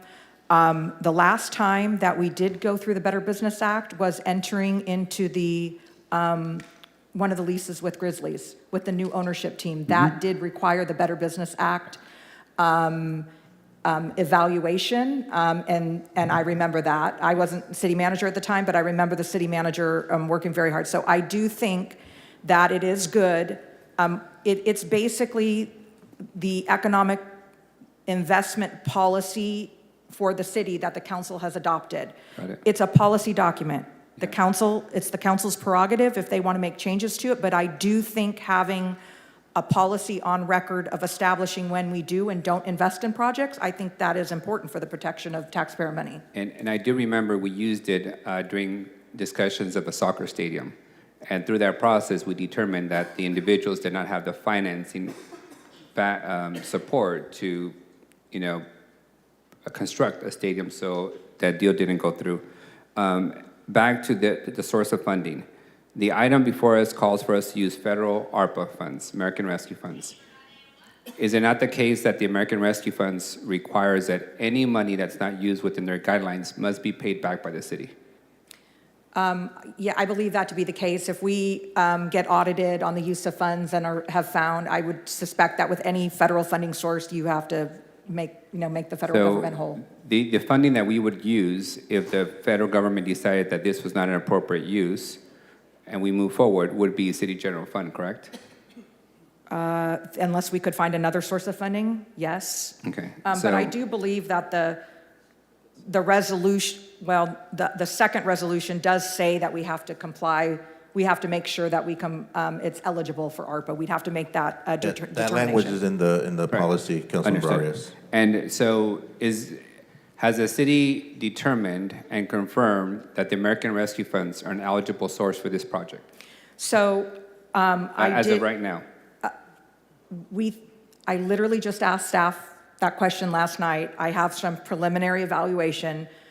We do believe, depending on how the agreement is structured, that we could make an argument that, I'm trying to pull up the email that said it, that we could, that yes, it would be within the guidelines. Okay. But that is a preliminary evaluation. We'd have to dig into it. If this moves forward, we obviously will make sure that we are 100% confident before issuing any funds, if that's the council's desire. And if it is determined that ARPA is not eligible, what would be the secondary funding source that you would use for this project? I don't That have would one. be a policy conversation Yeah. for this body. It would have to come back. Yeah, that's fair. Yeah, I just want to know if there's a Plan B funding source at this point. I don't have one. Okay. City Manager, how much money do we have that's unappropriated of the $40 million that we set aside under ARPA? Okay, That's so- where this pot of money is coming from, correct? So, correct. So you'll recall in the fiscal 23 budget, we put a placeholder for 40 million for housing projects. I don't have that number exactly. 100% of the money is appropriated. It's not all encumbered. So I don't have an exact number, but if I had to guess, I'd give it about 10 to 15, 20 million. We've been bringing items back, whether it be, your No Place Like Home tiny homes, the housing trust, the land, we've been bringing items back and been pulling from that pot of money. The purchases that we did last week were out of that pot. I don't have the reconciliation with me. Would this item take away from an existing item that the council already approved? No. Okay. How much money has the city already invested in this housing project to date? I believe it's $6 million. So Brandhaven, a combination of CDBG and home funding is 3.68 million. Sarah's Court, which is the next one under construction, 6.1 million. So I think a total of 9.86 million for between the two housing development projects. And this would be in addition to the 2.7 million proposed? Correct. Okay. In your experience, is that the largest amount of funds that we've ever given to any single project? So I believe Sarah's Court, the 6.180 million is the largest investment we've ever made in any one project. I think the Brandhaven, come on, Phil, help me out here. I can't hear him. I can't read his lips with the mask on. The mask on. It's very difficult. They don't need sign language. Is the 3.6 highest, or is that ballpark for the Brandhaven? It's around ballpark. So the 3.6 for Brown Haven, we've made similar investments, but definitely the 6.18 for Sarah's Court was the highest investment we've ever made. So we would be going probably $12 million approximately? 12.5-ish. 12.5. And how much money of private investment is being put into the project? I know the rest of it's new market tax credits, state funding. How much private investments actually go into a project? I think the developer would have to answer that question. I do believe they have a tax credit allocation. I personally don't know. How much private financing is being put towards a project? Private, so we have this for Brand Haven, I think once we convert over, I think it's 17 million, Councilman Arias. And then I can confirm from your staff that we have a personal guarantee here and a PNP. I'll take the personal guarantee back if you don't want it, for sure, because we'd like to get out, but... No, we'll keep that. Yeah, okay, thank you. You lost me in the PMP, what is that? Performance. Payment and performance bond, yeah. Okay, how does that work? If I don't complete the project, then you get to draw it. It's a security so that like assuming bond I walk insurance? away, that you can finish the project or somebody can finish the project and deliver on the goods. So Okay. you're kind of in a pretty good territory. Okay. The other question I have is, this development agreement goes back to 2010, correct? Yes. And my reading of the development agreement outlines that the city would not be providing any funding as part of the development agreement. So I didn't bring the development agreement with me, but there are a number of things in the development agreement where we are sharing some responsibility as far as sharing construction of, I think, Clovis Avenue. There's some things about a transit station. And then most of the development agreement is about sort of the holding of fees at a certain level, but there was no financial contribution as part of the development agreement. That we're going to provide park fee credit, those types of things that would be sort of standard with most large developments. How much park fee credit are we providing this project? So we have not. I owe them a letter for what we believe is going to qualify as park space. They've asked for something a little bit more. What we believe, if we had to, I asked Scott this morning for a ballpark. If we had to guess, I'd say probably a little over $1 million in park fee credit. And that'll be new information to the developer. I owe him a letter on that. So that'll be 13.5 million commitment to the project.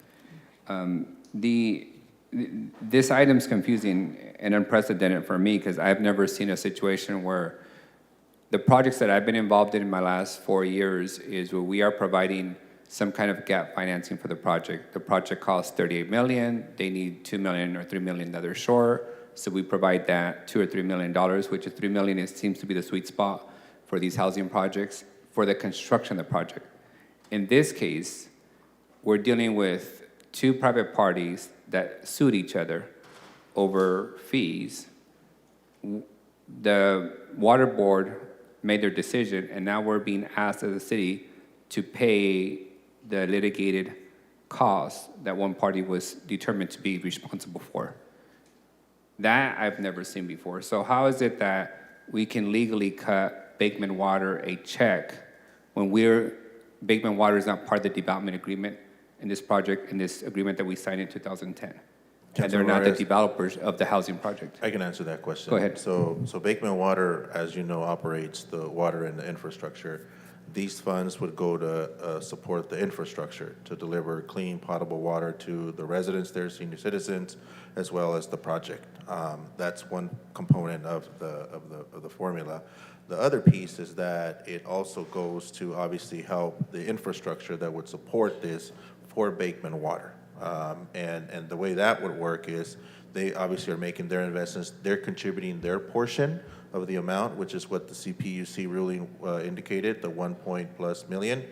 We're coming in to support this piece to close that gap financing for the infrastructure of the whole project. And is it accurate to say that the city is stepping in to pay the financial obligation that the water board determined was the developer's responsibility and not the water district's. I would phrase it that the city is stepping in and supporting affordable housing by helping with the infrastructure costs, just like we've done with other projects like in downtown Fresno, right? Like when you look at Hotel Fresno, that's been really, it was called the money pit. Now, the new developers have done a great job of really picking that back up. I think last time we did a $5 million, support for them to do that gap financing that you're describing. So this would be similar to closing that gap financing to make this project. And here's my distinction, Member Chavez, is you're right on the contribution to Hotel Fresno for the construction of the project. However, Hotel Fresno was required to pay the Public Utilities Department every single penny that they were due in order to connect that housing project to the city system. The housing developer was required to pay the Public Works Department every dime that they were owed for connecting the roadway and everything else. In this case, you're asking the city to pay a third-party private obligation in order for something critically important, which is fire protection, to be, connected to a housing project. I struggle with the unprecedented nature of that, because what stops the next developer to say, I'm gonna build this project without paying my water fee connections, without paying my sewer fee connections, without paying my fire sprinkler fees into the 11th hour, and then I'm gonna hold letting people move in, hostage unless the city pays for it themselves. When we know that we would not do that for anyone else. If somebody's building a house in an empty lot, they have to pay to connect to city water. There is no bailout by the city for that connection to basic infrastructure of water, sewer, fire protection.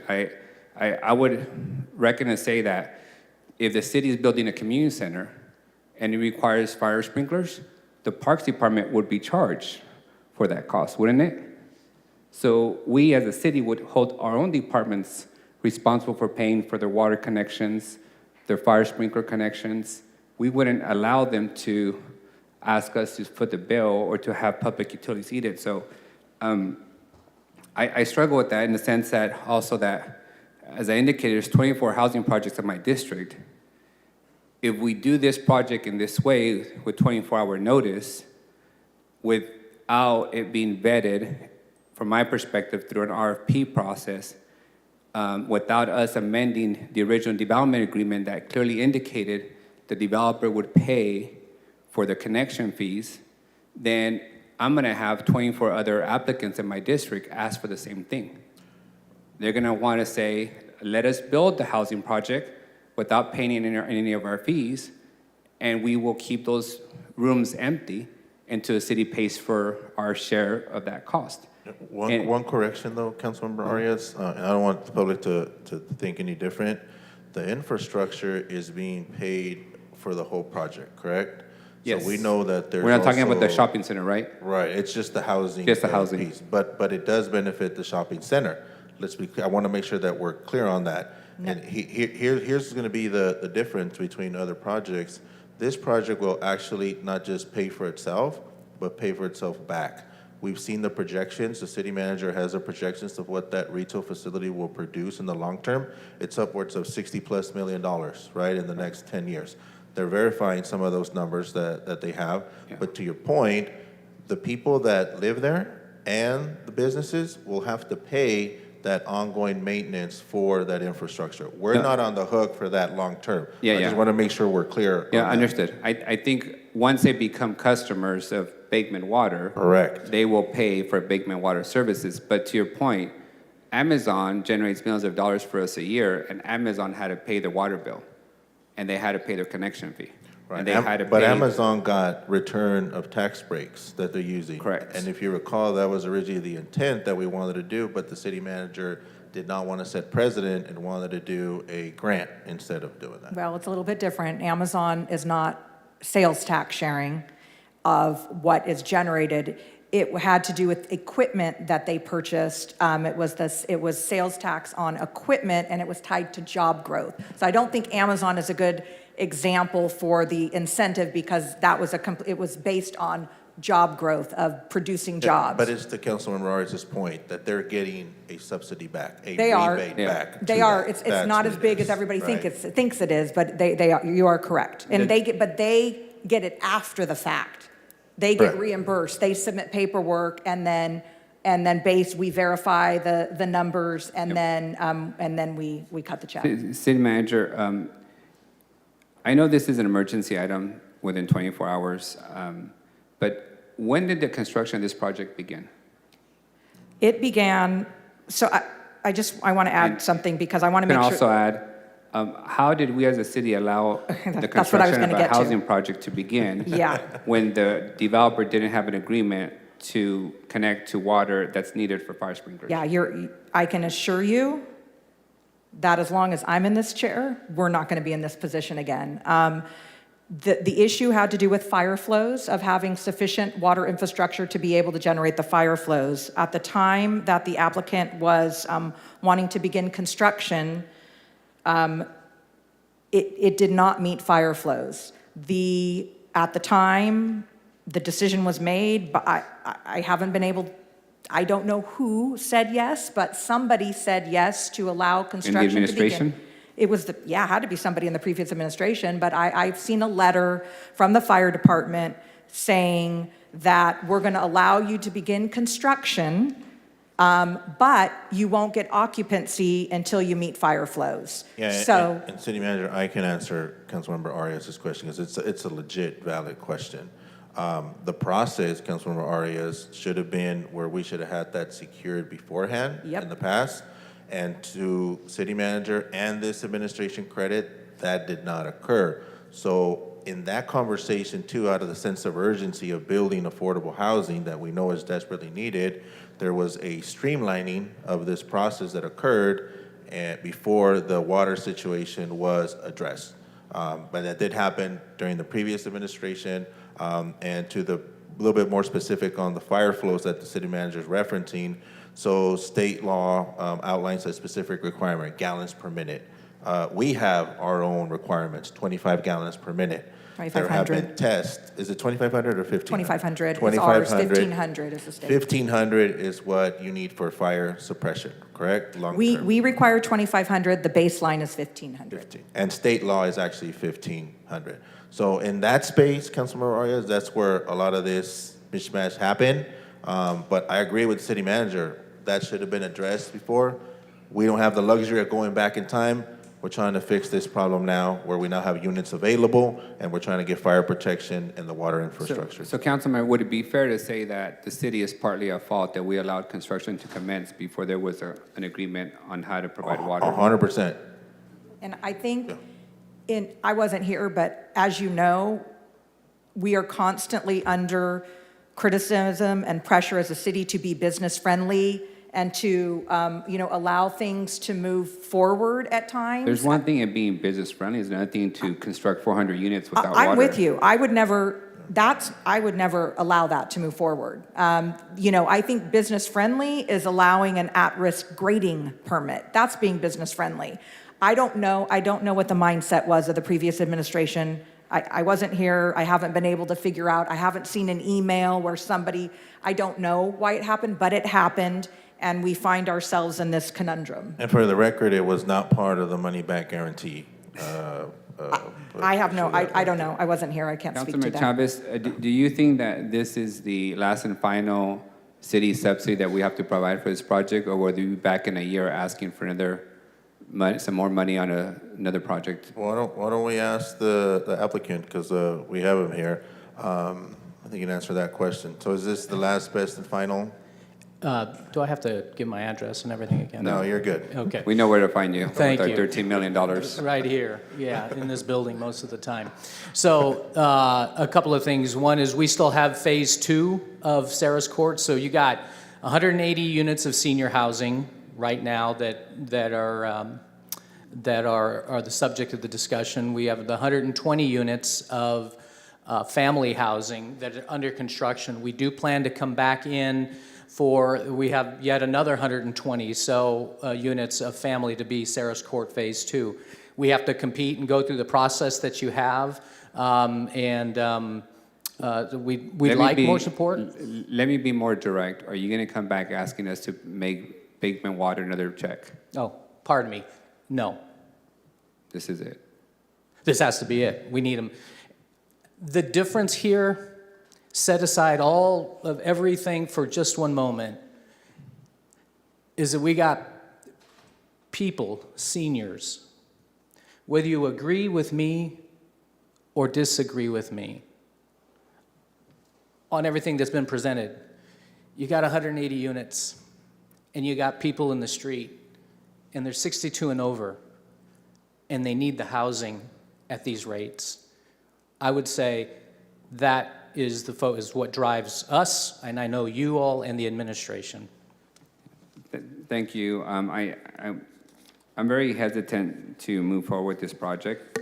I know Councilmember Chavez is trying to, make lemonade out of lemons that were kind of, given to him. But I do recognize the city has some level of fault for allowing units, especially for new seniors, to commence construction without having water for fire suppression. That is one of the most blatant errors I've ever seen in judgment from this building. For the greater good of making sure the seniors get housed, I will support this today, but I'm gonna hold the developer and the city management to their word that this will not reoccur, because that's not the way we do business in this building. And we need to be very responsible stewards of public money. And I believe $13 million is far more, and it's a record amount of money for any singular housing project that we've ever done. And I do hope that the council recognizes that every housing project is worthy of city support. But there is a line that we should not cross, which is allow for irresponsible development, poor planning, and then a last-minute bailout in order for people not to be out in the streets. I think, lastly, I would just say that the public housing agency we have in the Housing Authority, they serve the poorest, the unsheltered, the Poveralo House, the same thing, equally worthy projects, and we make all of them pay for their water fees and connection fees. We don't, give anyone a free pass on paying their fair share, because if they don't, then that means that the rest of us and the rest of the city with limited means has to pay and make up that difference. And that's one less park we build, one less road we fix, and higher utility rates for everyone else. So I will hesitantly, be supportive today, but knowing that this is the last straw from me personally on this development. And Councilmember Arias, you're 100% right, and I share your frustration with what occurred. But I think you also see the situation and then the housing need that we have in our community. I am 100% confident that our city manager will not let that happen again. Her and I have had this conversation a couple of times, and I appreciate the conversation on this issue of housing, affordable housing. With that, do we have anybody else punched up? Can I make a motion, Council President? You can make a motion, but we do have other folks punched up. I'll make a motion to approve items A and B. City Attorney, can I take both these items together? A and B? I'll make the motion for A and B. Second that. Got a motion and a second on the table. We have Council Vice President Perea punched up to speak, followed by Councilmember Carbasi. And then just to clarify in your motion, would you be willing to amend that to include that 100%? Yeah, let's codify that, City Clerk and City Attorney, for it to be 100% affordable be the threshold. Thank you. Quick question for Sel. Sel, right now the estimate to complete the water infrastructure project is about $2.7 million.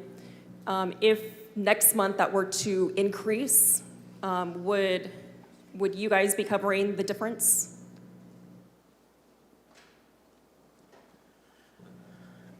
It's the estimate, and I think they might be under contract at this point, Bakeman Water. So total's like, I think, 3.6 million, 2.7 of it is the subject of what we're talking about today. So would we, I know City Hall isn't gonna pick up any of the costs, so I can't come back here, and we would have to figure out how to make up the difference. Okay, thank you. So just to kind of wrap up my thoughts, as of this moment, it appears we are not 100% sure if this project even is subject to the act, and we're not even sure if the project is eligible for ARPA funding. So I'm just a little disappointed with the item and how it's been brought before us. In theory, I will always support affordable housing projects, and I will be supportive of this one today. But I want to just be very clear that we are being equitable with how we're distributing the ARPA funding. For example, if we're going to be giving $2.7 million to subsidize affordable housing on this project, then I want to have conversations on using ARPA funding to possibly purchase something like the trails and mobile home park, which is another affordable housing project as well. So I just want to be sure we are being fair and equitable with how we are going to be using ARPA funding as it relates to affordable housing projects. Thank you. Councilmember Carbasi, followed by City Manager White. I thank you for the discussion. I've actually enjoyed it. I think a lot of this happened, first off, not under this city manager, but in the past, and we're going to move forward in a different way. I do want to say, because our good friends in the media will be listening, and they're looking for certain points, but I want to get a few baseline points on the record. We're not talking about some out-of-town company. We're not talking about some run-of-the-mill person. We're talking about somebody with a demonstrated history in this community, not only of developing projects, commercial, residential, but somebody who actually helps build the tax base of this community. And no two projects are the same. When we make an investment, or if they want to call it whatever term they want to use, that's perfectly fine, I understand that. But you have to see which project is going to create return.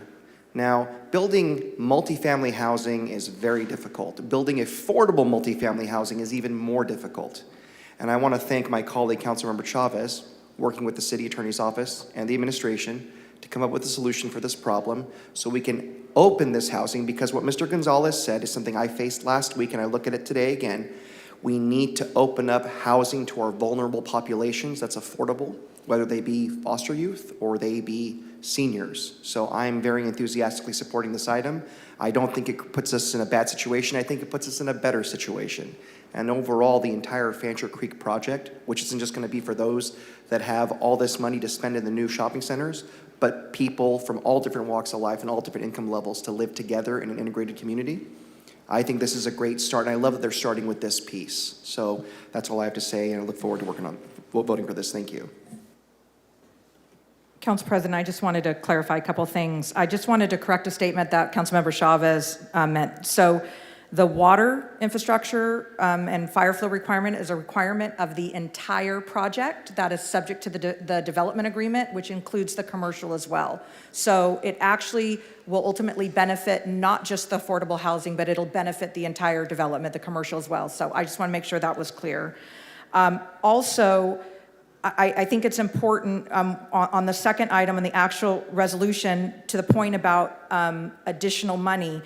Number 5 of the resolution talks about annexation into a community facilities district. The development agreement requires the developer to annex into a community facilities district. Originally, they planned to create their own Mello-Roos or facilities district. They ultimately did not do that.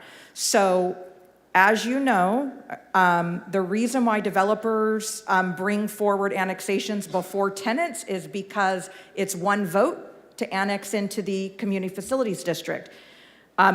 We have to get them annexed into the community facilities district prior to issuing occupancy permits, because once they issue occupancy permits and have 12 registered voters, it becomes a vote of the residents. And I don't know how many low-income residents are going to vote to, in essence, tax themselves for maintenance. So this would be the landscape and street maintenance of the development. How long is that going to take?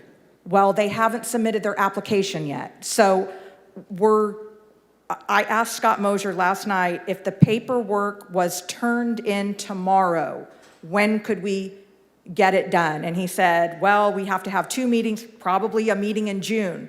That's too late for them, I'm pretty sure. And so we can do everything on our side as far as getting expedited review from the attorneys, my staff, but they have to get the application in, and they haven't done that. So I want to make sure people are clear. If that doesn't happen, And we don't have them in a community facilities district unless we end up vacating the streets and giving them back to them. We're going to be on the hook. We're going to be on the hook for maintaining the development. And So, City that, Manager, let's ask that question right now from the folks. Let's get that clarified right now. Because for the record, that would be the thing that keeps people from moving in, correct? It won't keep them from moving in, but I'm cognizant that yes, it is in the development agreement, and yes, it needs to be filed, and we need to get it in. I think a significant amount of the actual work, not necessarily the application, but the quantities, the takeoffs of the landscaping and the streets, et cetera, that work has been, for the most part, done. It's just technically getting in and submitting and getting it done, and I'm cognizant that the resolution says no CFD, no funding, so Mr. I got it. Gonzalez, when can the City Manager expect what she just requested from you? Take a deep breath. Yeah. Smart. Better question for timing in terms of our engineer, but, so, I will, I'm gonna give you a date. I haven't filed a maintenance CFD application, okay, but here's what I will say is, I know I can have the CAD files, which are the really important component, over, I'd say, Wednesday. I mean, that's not that we're not going to work at it between now and then. It's just I've not technically done the filing of the application. I could tell you about a number of other things, but City Manager, you have your Wednesday. okay. can I? Yeah, just. Thank you. Scott Mosier heard it. He'll be waiting. Yeah. Could I request clarification on the addition to the motion about having it be 100% affordable? Is that for items moving forward? It does not apply to these because these are not all 100% affordable. I don't believe, is Sarah's Court 100% affordable? Yes. So both of these projects are 100% affordable? Yes. Okay. We're good then. Thank you. Councilmember Bertefield? Yeah, so Councilmember Pereira, you want to make this 100% affordable, changing the Better Business Act. I'm concerned that that may restrict other developments that have a percentage that are affordable versus 100%. I mean, do we want to restrict, other quality projects that have a percent that are affordable, and down the road, we may want to support that project? What's your thoughts about that? Yeah, so the current language has it set at 20%. I think what we're doing right now, so the whole purpose, for my understanding of this act, is to increase transparency, right? And to do what we need to do to show the taxpayers that we are protecting their dollars. So part of what we're doing with exempting is basically we're telling them that they don't have to run the gamut of having to go through this extra scrutiny to prove that they are, that this project of us giving all these millions and millions of dollars is in the public's best interest. So if we're going to be handing out millions of dollars to people of taxpayer dollars, I want to make sure that what we're getting out of it is the best value possible, since we are eliminating them for having to go through the scrutiny test to ensure that this investment is the best value possible with the taxpayer dollars. And that's why you want to leave it at 100%? Correct. Okay. And this is 400 units, correct, City Manager? I believe it was 180 for Brand Haven, 120 for Phase 1 of Sarah's Court, and then there'll be a Phase 2 of Sarah's Court. I don't know the unit count. So 120 is it Phase total of 420? Is that what you're saying? 180. And I'm wondering what the total cost Yes. for all the units would be, Sal? Total cost? Total cost? To build out. So first question was 180 units at Brand Haven. Sarah's Court, Phase 1 and Phase 2 combined will be 240 units. So what are we at, 520? Right? 420. 420, excuse me. Yes. Okay. 180, yeah, 420. So it'd be 420, so you're talking, let's see. So that's the total units that you'd be building. Yes. Do you know what the actual costs for all full build-out will be? Carry the one.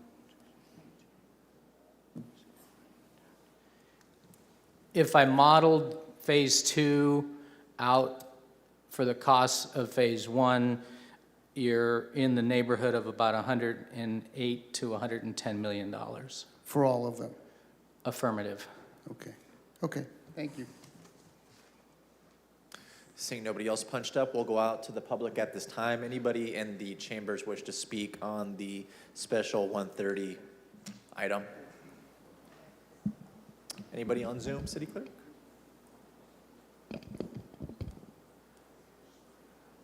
Yes. We have Emily.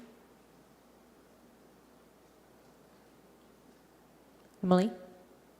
Hello, my name is Emily Brandt. I was in chambers this morning, but I wanted to comment on this. I'm very concerned, as are members of the City Council, at the mismanagement of taxpayer dollars. This has a long history, as everyone knows, from Operation Rezone and from the decades of being out of compliance with HUD funding. I'm very concerned, especially at the fact that you are always talking about affordable housing. Affordable housing may be great, but 79% of the residents of 93706 are living twice below the federal poverty limit. There is nothing to meet the need of those living in extreme poverty. And there is no excuse for not addressing that. And I understand the only way really to address that is with inclusionary zoning, something that I do not believe the City Council has ever considered seriously. But if we want to really address poverty, then we can't be talking about affordable housing or even low-income housing. We need to be talking about low, extremely low-income housing. Thank you. Thank you, Emily. Next, we have Lisa Flores.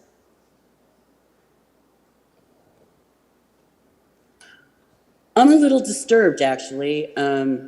When I hear exemptions and housing and senior populations and low income, I often wonder, what are you giving up? And this seems to be financial, and it seems to be quite a lot of money. You know, you guys did the exemption for the homeless facilities along the 99, and no one really wanted to talk about how you're housing people along one of the corridors with the really bad PM 2.5. Yeah, there's just, listening to the debate on this issue, it seems like you have somebody who's constructed something coming to you at the last minute saying, we need to do this, give us this exemption, and I feel like you're being held hostage. And being held hostage for incomplete staff work and lack of follow through is not a position that the city should be in. Each one of you are obligated to do your due diligence and make sure that our funding, our money, our tax dollars aren't, this just does not seem right. It just seems like it would just open it up for anybody else to come in and get money from you guys. It just doesn't seem right to me. And yeah, there does need to be lots of more low-income housing, but it needs to be done right. And for Georgianne, Ms. White, to say, you know, oh, it'll take another 45 days. Well, look how long it's taken so far to get you here, and you're still in a crisis. So I rather see the city do things right and cross the T's and dot the I's than to be held hostage. It's just not a good look, not a good feeling. I feel like there's something coming up further down the way that this is going to be used against the city. It doesn't feel right to me. Thank you. Thank you. That's all the public comment we have. I have a motion and a second for the item as amended. Do you wish to speak on this item? Yeah. You can approach at this time. Yeah, let him finish. Good afternoon. My name is Wesley Parrish. I'm currently residing at, I think it is 38 to 11 West Dovewood in the city of Fresno, zip code 711. So I'm actually a visitor. I live in Michigan. Unfortunately, only part of the time right now. I'm a traveling petitioner. So currently I'm working on a petition that in a way I think affects the whole state of California and low-income housing, as well as, I believe, here in Fresno. Unless the city attorney can answer me that, I don't know if the Costa-Hawkins Rental Housing Act still has bearing, or you guys are controlling your own rental housing with rights to make new ordinances and amend prior to 95. I don't know if you're doing that still or not. I'm not sure. A lot of counties, most counties, I would wager to say in the state of California are still not doing that. So while I'm here, I'm a traveling petitioner. I work in several states, even in my home state of Michigan. In Detroit last summer, I worked some initiatives. I'm trying to get the voters to sign the petition so everybody gets a chance to go out and vote in November at the polls on this issue and repeal the state's Costa-Hawkins Rental Housing Act. That would provide an opportunity for your city council, the Board of Supervisors in the county of Fresno also likewise, to have a broader opportunity to address rental ordinances and assist in low-income housing. It's been a tricky run, I gotta say, as a visitor to your city. It's been a tricky run at doing this. I've been arrested twice, placed under citizen's arrest at the West Shaw Target. I've been basically abused for doing this, to stand up for the voters to have an opportunity to go out and vote. No problem to me, I guess, you know, I mean, it hurts a little. There's inner turmoil going on in that. Anytime you get your freedom taken, especially when you know you're doing something good, it's harmful. I can tell you that. It's been tough. I still got these scars. This happened to me this past Friday. Still got scars on my wrist due to the officers being excessively rough with their handcuffs and how they treated me when I was in the handcuffs already. So this is a tough thing, and I'd like the people of Fresno to know that as I visit your city, I'm in support of Unfortunately, we'll have to call it time. I'm supportive of that low-income housing as well, and thank you. Thank you for your time. Do you wish to speak specifically on the 130 item? Okay. Hi, my name is Shara Thompson. I'm the Central Valley Regional Coordinator with Tenants Together. I do just have a specific question. Is this going to be a LIHTC apartment complex where this gentleman is going to be able to plan a foreclosure in 15 years after he's done getting the federal tax credits and increase rent 10% at a 90-day interval? That is my question. I would definitely hope that this stays affordable. And when I say affordable, and I don't mean LIHTC, because LIHTC apartment complexes are very, very much an issue in the Central Valley. We're struggling to keep senior citizens in Bakersfield currently right now in their homes. These people that are on a fixed income are not able to afford their LIHTC unit anymore. So I do hope that it's not a LIHTC complex and, you know, some type of other affordable housing. Thank you. Councilmember Bredefield? Yeah, Want to close us off here before we go to a vote? Yes, thank you. Looking at each unit, this costs $108 million and it's 420 units. It comes to $257,000 per unit. That's a little different than when we've had $750,000 per unit. I mean, so I'm certainly a lot more comfortable with that, and I understand that, you know, this process has been flawed before the city manager and the prior administration. But that makes me a whole lot more comfortable with this. And again, understanding it's flawed, we have a housing crisis. I think this developer will build beautiful units. His history says everything he has done has been done well. So I will support this today. City Attorney, before we go to a vote, can you remind us what we're voting on? Yes, Council President. We are voting on both items simultaneously, unless there is an objection. As to item A, the resolution regarding amending the Better Business Act, Section 1 will be amended to read as follows. It's Section 1. Projects that have projects that have a 100% affordable housing component for which the city is contributing funds from state or federal allocations to fulfill required health and safety related conditions of approval shall be exempt upon the adoption of a finding by the council that the city contribution would benefit the public health, safety, and welfare. Thank you, City Attorney. We have a motion and a second on the table. Is there any opposition? Seeing none, the item passes 7-0. Thank you very much. Move back to our regularly scheduled council meeting agenda. We're going to go to the 10:05 a.m. item. That is the actions pertaining to the 2023-2024 annual action plan that's being put on by the Planning and Development Department. Karen, Director Clark, good afternoon. Give you a minute to get up here.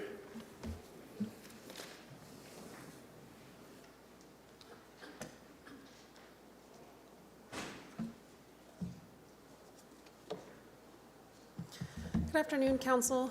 This afternoon is the required public hearing for the 2023 to 2024 annual action plan. We went out for public comment on our draft plan for the 30-day required. It was March 6th through April 6th, so that has concluded. I do have a brief presentation if you would like it. Otherwise, I ask that the public hearing be held. Do we have any questions or discussion up here on the dais? And go out to the audience at this time. Anybody in the chambers wish to speak on the annual action plan item? Anybody? Annual action plan item? Anybody on Zoom? City Clerk? Yes, we have Brandy News Villegas. Thank you very much. Regarding the annual action plan, first, I want to recommend that in bringing out to public that perhaps be able to get the information briefs on that might be helpful for people to understand exactly what's on there. But the document is comprehensive. And there are a lot of needed services being funded on there. I'm glad to see Central Valley Justice Coalition with their mentorship program, as I've previously been a part of the organizations, and glad of how they expanded. But I want to ask for several things. One is I noticed that Marjorie Mason Center had requested funding for shelter space and were not funded. And above anything else, we need a shelter space, beds wherever we can get it in general. But with Marjorie Mason Center and their domestic violence services, time is crucial, and we can't afford for a victim of domestic violence to, and potentially family members to not have access to a bed or have issues with that. I am concerned that with summer approaching, I know that they're already cramped.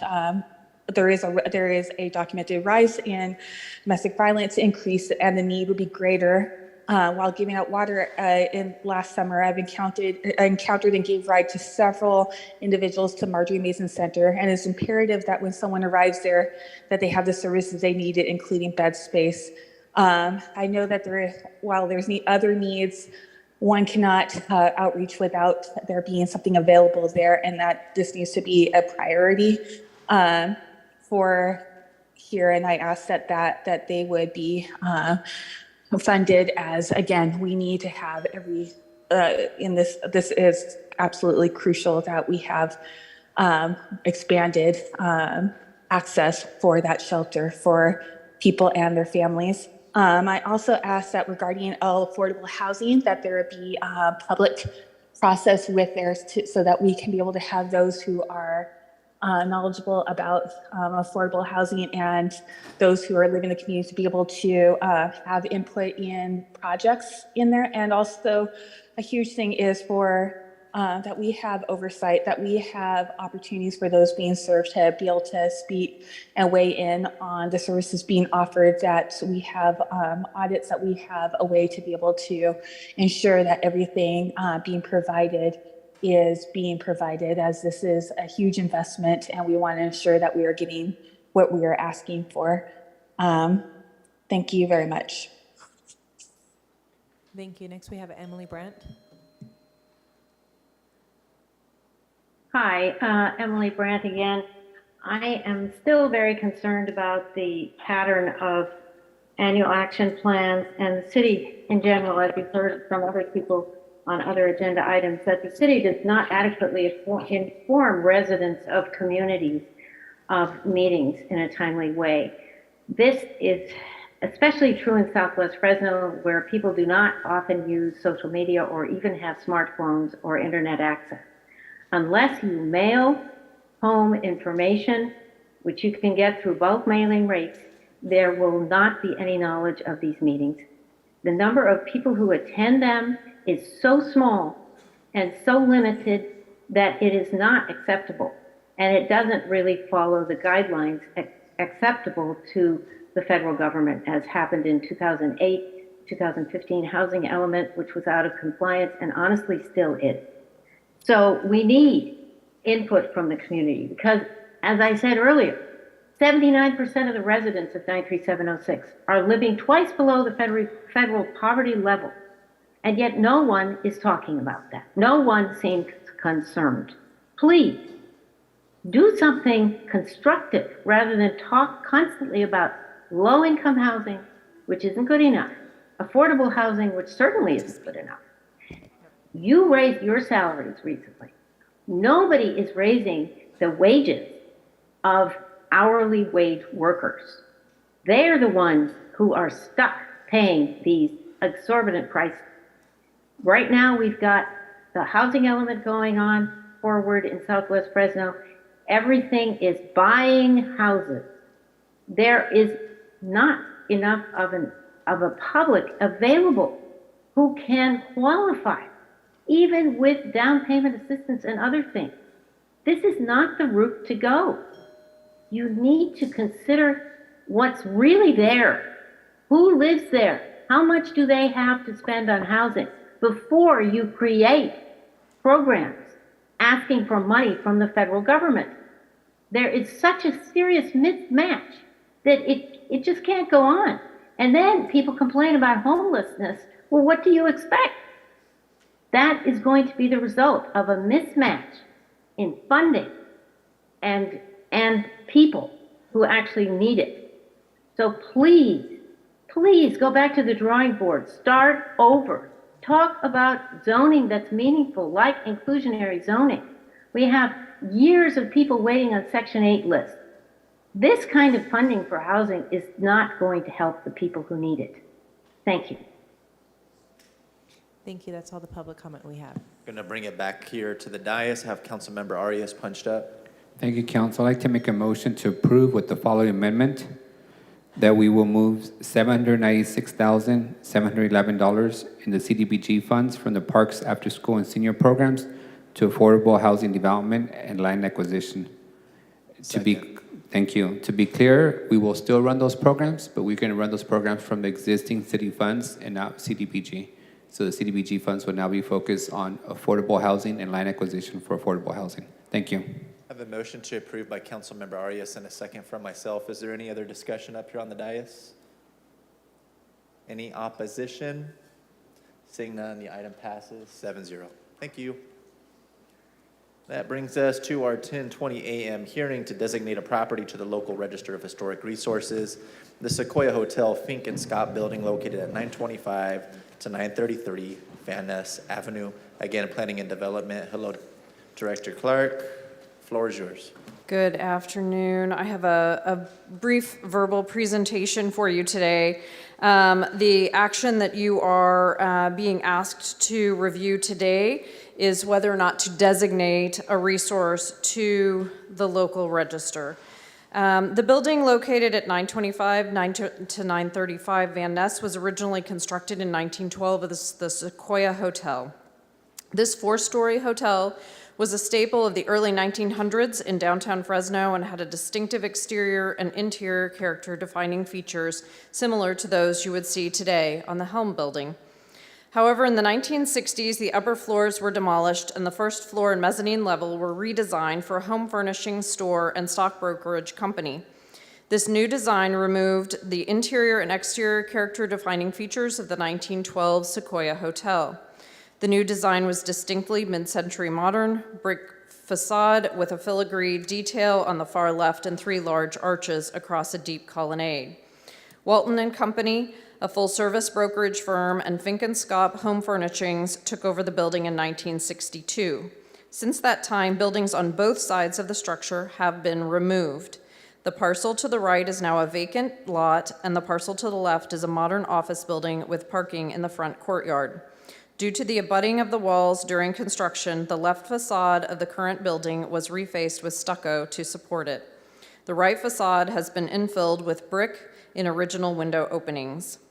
The property was evaluated in 2011 and found to be eligible for listing in the local register by Historic Resources Group. The 933 Van Ness Avenue is a 1-story commercial building located in downtown Fresno. The building is adapted first story of the four-story 1912 Sequoia Hotel, which was partially demolished in 1962. The first story was retained and redesigned as a 4-unit commercial building in the new formalist style by renowned local architect Robert W. Stevens. This adapted extant first story has a rectangular floor plan, flat roof with shallow parapet wall, and is of brick masonry construction. Its primary northeast facade is brick-faced with varying courses and has 3 oversized low arches that open onto an arcade with steel frame display windows and hanging globe lights. The DPR form or the registration form goes on to talk about each of the facades, and those are listed in your attachments to the staff packet. The property was reevaluated in 2022 by Page and Turnbull, who found that the integrity remains on the building.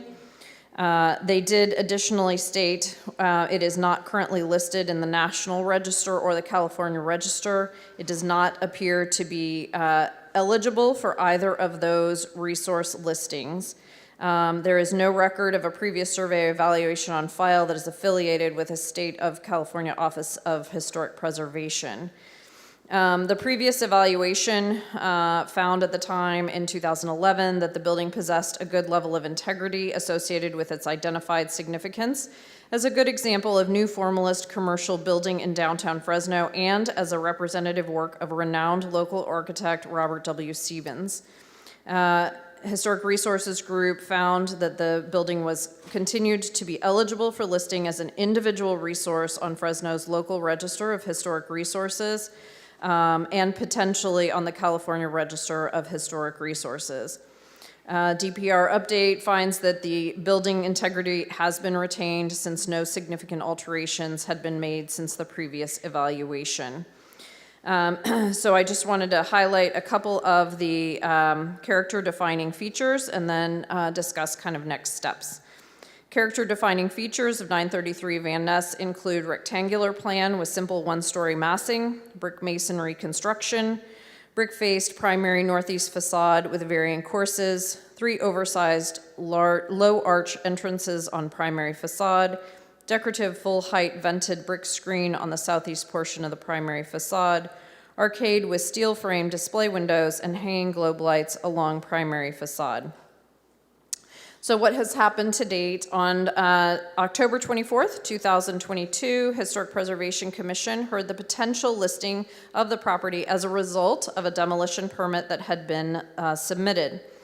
The HPC found that the property retained its potential significance, and they recommended that the City Council consider listing the property on the local register. Per Section 12-1609A7, a statement of the property owner is required. The property owner has submitted a letter in opposition to the listing, and it has been the practice of the City Council to decline to list properties where the property owner consent is lacking. Please note that this application will not preclude the approval of a demolition permit application. So if the council chooses today to list this property on the local register, it will not preclude a demolition application from moving forward. Section 121617 provides 3 possible avenues for the removal of a resource. 121617E, the director may issue a permit if it is determined that the removal is immediately necessary to protect the public health, safety, or general welfare. We've seen that recently with fires and other damage. 121617H2, the HPC may find the action is necessary to correct an unsafe or dangerous condition of the property. Or 121617I, the HPC may determine that the denial would result in an unreasonable economic hardship. There are clear steps to determine economic feasibility, and if certain metrics are met, the HPC shall find that the denial is unreasonable. So in conclusion, the Historic Preservation Commission recommends that the property located at 925 to 935 Van Ness be added to the local register of historic resources. I'm available for any questions. Thank you, Director. Councilmember Arias is your district. Would you like to speak on this item? Thank you, Council. I'd like to hear public input first, or public hearing, public comment first. Okay, anybody in the audience wish to speak on the historical preservation item? Thank you, Council. My name is Armin Devedjian. My address is 351 West Cromwell Avenue, Fresno, California, 93711. I'm an architect and my partner is a structural engineer, and we have done evaluations for this building on behalf of the owner. And we rise to speak in opposition to the recommendation by HRC and the recommendation for this inclusion in the historic register and to support the demolition of the building. When the building was constructed in 1905, 1906, it was the neoclassical style. It was a beautiful building. It melded well with the other buildings in and around downtown. It was very similar to the Rowell building and the Helm building, as the director had mentioned. Unfortunately, in 1962 or early in the 1960s, 3/4 of the building was demolished. The integrity of the Hotel Sequoia was lost.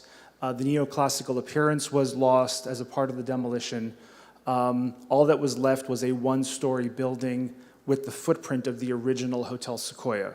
All of the interior furnishings were lost, the interior characteristics were lost, and in order to salvage what was left, a facade was grafted onto the remnant of the first floor of the Hotel Sequoia. That facade is in a new formalist style. It does not meld with the original architecture, nor does it match anything else in downtown that we would consider to be a historic resource. As the 1960s progressed, it was occupied by Fink and Skop, as the director mentioned. It has since been vacant. It has been a location where transients and vandalism has taken place. I know that the neighbors to the property have objected to that building being left as it is. And I'm a preservationist, I'm a conservationist. If the Hotel Sequoia were standing today, I would be here arguing in favor of preserving it. But unfortunately, the damage that was done to that building in the 1960s is irreparable. The other reason I'm here is representing my partner, who's a structural engineer, who did a full analysis and has determined, and I'm just going to read the last paragraph of his letter, if I may finish. Oh, thank you. Now, more than 60 years later, the resulting compromised remnant is not structurally in compliance with current seismic design minimum requirements. In order to use and/or occupy this building, it would require substantial and practically unreasonable structural retrofits in order to prevent catastrophic failure due to an earthquake or a similar significant lateral loading. So I'm happy to answer any questions. Thank you. Thank you very much. Again, we are on the 10:20 a.m. item. If anybody in the audience wishes to speak on this matter. Yes, sir. Please state your name for the record. Good afternoon, Council President, Vice President, members of the Council. James Sponsler. I am the Commissioner and Vice Chief of the Historic Preservation Commission. The reason that I wanted to talk with you today and express to you what would the significance and why we were looking at it. We weren't looking at it from the stance of the Sequoia, because we know that there is nothing left of the Sequoia Hotel that the original building was part of. What we were looking at was specifically for the Fink and Scott portions of it.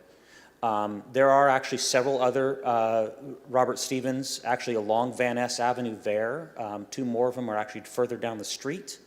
One is currently a apartment complex, and the other one escaping my mind at the moment. However, the concept was that we wanted to know also if this was to be allowed, what would be the end game for the developer. And there was no plan. So currently the plan that it looks like is that they will demolish it and it will remain a vacant lot. The current owner of that property, as well as other properties adjacent to it, and the vacant lot that is actually to the north, is specifically the same owner, and that one's been a vacant lot for 20 years. They own another vacant lot that's supposed to be affordable housing at the corner of Van Ness and Stanislaus, and that also remains vacant. So the question is, we look at it as, not only are we looking at it being a Stevens, where we do have a handful of them in the area. He's one of the only fellow AIAs that came from Fresno, and one of only 3,200 in the world that were part of that being granted the honor of a fellow. And so it's important that we look at that from that standpoint. Currently, there's also been significant demolition by neglect going on at the building currently. Recently, if you've gone by since the actual meeting that we had with the HPC, there's been an allowance of graffiti, broken windows, things like that were not happening before because the building was being kept in good order. The building has been occupied as late as 2019. It was occupied in use as a construction project headquarters. The final thing is, although the property owner to the south does state that they would wish to see the building gone, I don't think that they look at the cost benefit that they're getting at the moment from the building remaining, because currently they would actually have to build a brand new fence once that building comes down, or else their building would actually be subject to the damage that they are claiming that this building is having. Thank you. Anybody else in the chamber wish to speak on the 1020 item? Anybody on Zoom? Okay, bring it back up here to the dais. Any of my colleagues wish to speak on this matter? Council President, if I may. Yes. Thank you to everyone who's been here providing input on this. You know, I'm a history junkie myself, and I pride myself on trying to preserve as many historical assets that we have as a city. And sometimes we don't do as good of a job as we can. You know, recently we had the Hardy Theater experience, and this body passed a policy that requires this body to grant demolition permits for historical buildings. This morning, the council allocated an additional $1 million to complete the renovations of the water tower. That would bring that investment upwards of over $2 million to, again, preserve, repurpose, and utilize a historical building for the better good of the city.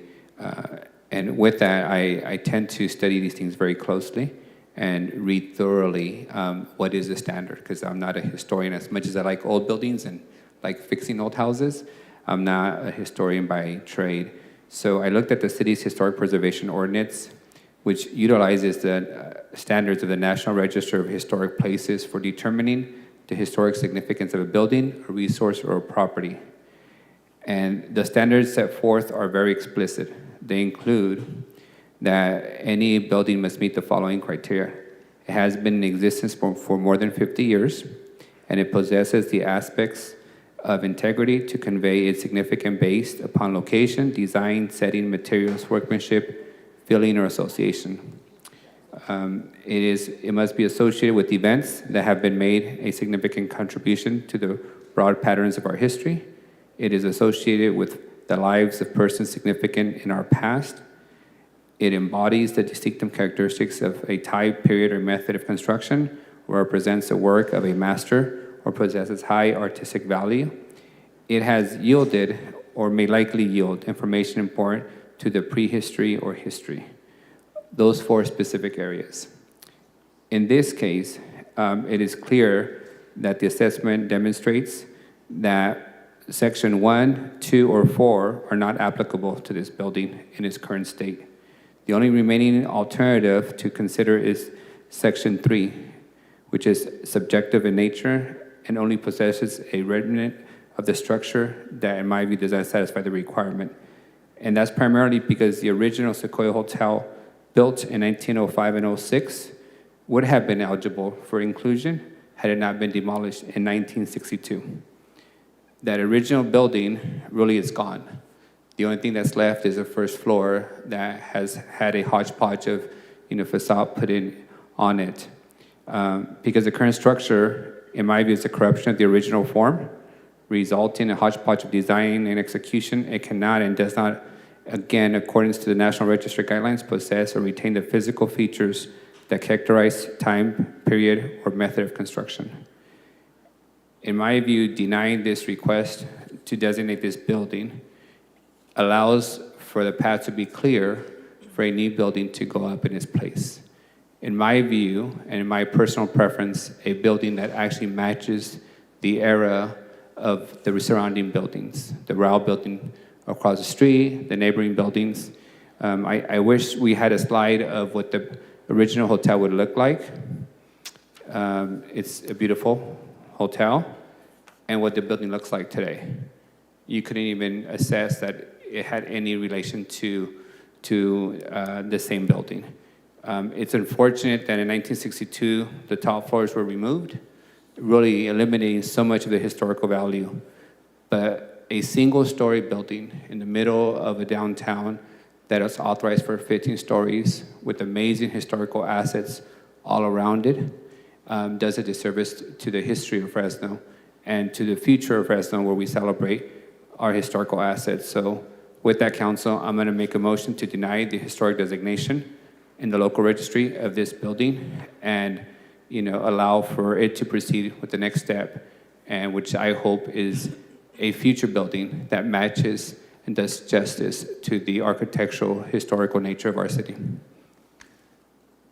Have a motion on the floor. Is there a second? Got a second from Councilmember Bredefield. Any discussion up here on the dais? Seeing none. Is there any opposition? Seeing none, item passes 7-0. Thanks. And just to be clear, that was a motion to deny motion to deny passes. Yep, thank you.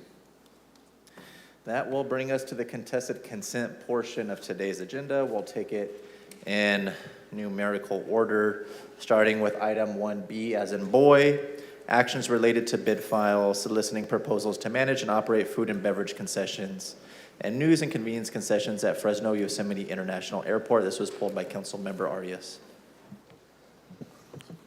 Thank you, Council President. Director, as you know, we briefly spoke about this long-standing process that you've had to undertake. This new vendor that you're proposing, I did some superficial research on the vendor, concessionaire SSP Americas, and I found some history of litigation as it relates to overtime pay for its employees. And I don't want to necessarily hold up the award of this vendor. You guys did go through an RFP process. But is there any way that we can make an adjustment to his contract to ensure that in our new relationship with this brand new vendor, that we won't be exposing ourselves to any labor issues, whether it's non-payment for overtime or any other issues that may arise with the new vendor? Certainly, but let me first just say that SSP America is a good company. They have an excellent reputation in the industry, and they intend to come to Fresno and improve the situation. The issue at hand that you bring up is something very, very recent that was filed in court in Sacramento. And it's not consistent with anything else that they've seen within their company. So it is simply allegations. It hasn't gone through the courts or anything. So, it's just allegations at this point. We can certainly look at including provisions in their agreement that ensure that they do the right thing. But I do want to share that they've made their intentions very clear in their proposal. They will be offering wages that are higher than the existing concessionaire. They will be offering hiring incentives. They will be offering bonuses. So that's contrary to the action that's being taken as well. And we can do things like certify their payroll, on a set period or something like that, and we will look into that. And what I would prefer, Director, is not to amend the contract, off the cuff, as I would say, like a knee-jerk reaction to a recent situation. But what I would like is for you to provide us a memo in 6 months after this contract has been put in place, providing us an update on how it's going with the execution. And then secondly, from legal counsel, what is the provision in this contract for us to terminate if we find ourselves with some labor issues with the contractor? Councilmember, thank you for asking. We can address that issue and your previous question as well. Thank you. If we can just invite Supervising Deputy City Attorney to the podium, please. Mr. Brandon. Yes. Name, height, weight. Too tall, 2000. So there are a couple of provisions in the agreement that currently require SSP to comply with all laws. So we have two provisions in there. I would have to look at the terminations provisions directly, but I can update you as to what exactly that would be. Okay. Do you feel from the legal perspective that if we were to have some significant labor issues, that it would be problematic for us to terminate the contract or go in a different direction? Generally, that would be the case as long as it would be a material breach and we confirm that the allegations were true. Okay, thank you. And my second question, Director, is I know this contract includes the concessions for what I would describe the domestic flight area, and the international terminal is concessionaire or restaurant is not yet identified. It is my hope, Director, as I think I've made it clear in the past, that international restaurant, I think it's going to come back to us at some point when it's ready, correct? That's correct. We will return to this body once or as we work out what the solution is for the concept in the new international terminal. Great. And I would ask that the concept in that international terminal, given that its primary destinations is Mexico, it'd be authentic Mexican cuisine and not, some Chipotle, stuff that my colleague Maxwell would prefer with veggies only. All kidding aside, we travel, you use the airport, we know the people, the customer base that's leading the growth at the airport, and we want them serviced in a, top-notch airport, both in the physical terminal and in the kind of services they get. So those are my questions. I'll default to my colleague to make a motion since it's his area. Motion to approve. I'll second. Thank you. Any other discussion on the dais? Seeing no other discussion, is there any opposition? Seeing none, item 1B passes 7-0. Thank you, Director. That'll move us to item 1I as an IDA, resolution to adopt the 8th Amendment to the PAR. This was pulled by Councilmember Bredefeld. I had my Councilmember? question answered. I just make a motion to approve. Got a motion from Bredefeld, a second from Perea. Any discussion? Seeing none. Any opposition? Seeing none, item passes 7-0. That'll take us to item 1L as in Lincoln. Actions pertaining to the 2021 National Sexual Assault Kit Initiative Grant Program. This was pulled by Council Members Arias and Council Members Esparza. So take it over, Council Member Esparza. Yes, is Chief around? Oh, Chief, we are on item 1L as in Lincoln, the sexual assault kit item. They were hiding back there. He was hiding from you guys.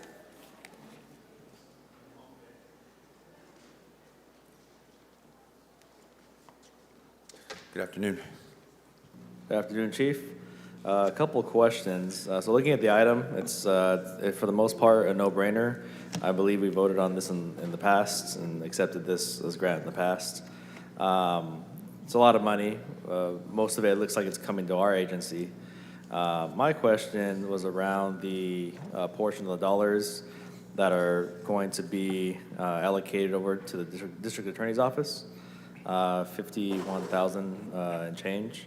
So my question is essentially around the accountability of that portion, right? So what guarantees do we have that .1 full-time equivalent is being utilized for this particular purpose? Sure. Thank you for your question. And just to clarify, it is $51,120 over a 3-year period, which is the period of this grant. So this is to be in accordance with Penal Code 298, which requires a police department to sift through about 40,000 felony cases.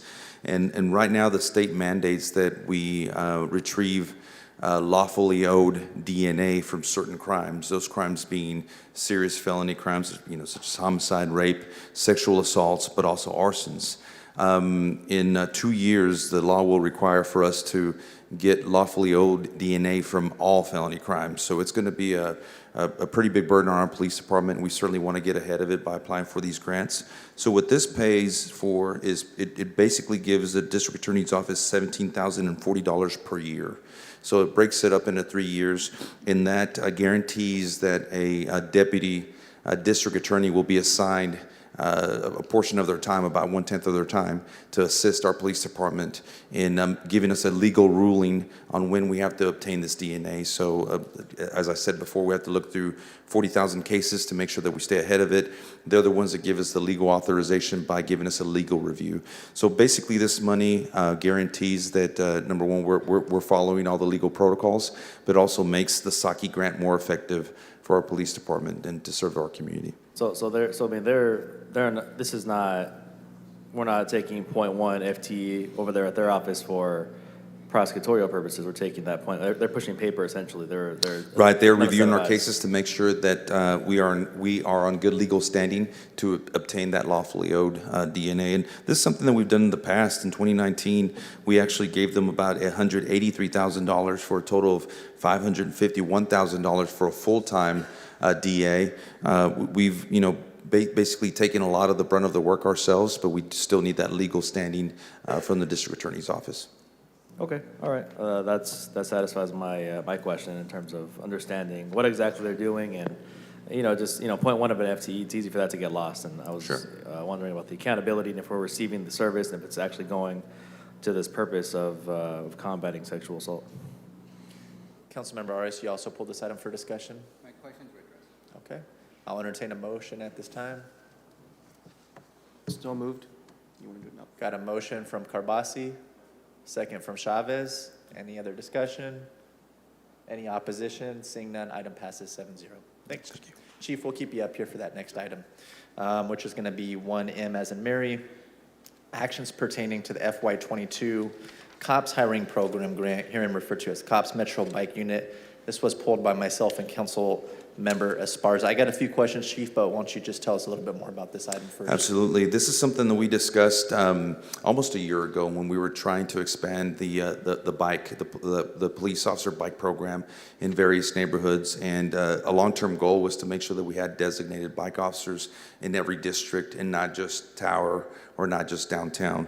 So after applying for this grant, we were able to secure the grant, which will pay for a portion of the salaries for 12 bike officers. So that's something that I'm very excited about, because these are going to be distributed, 3 bike officers for the 4 districts that don't already have a designated bike team.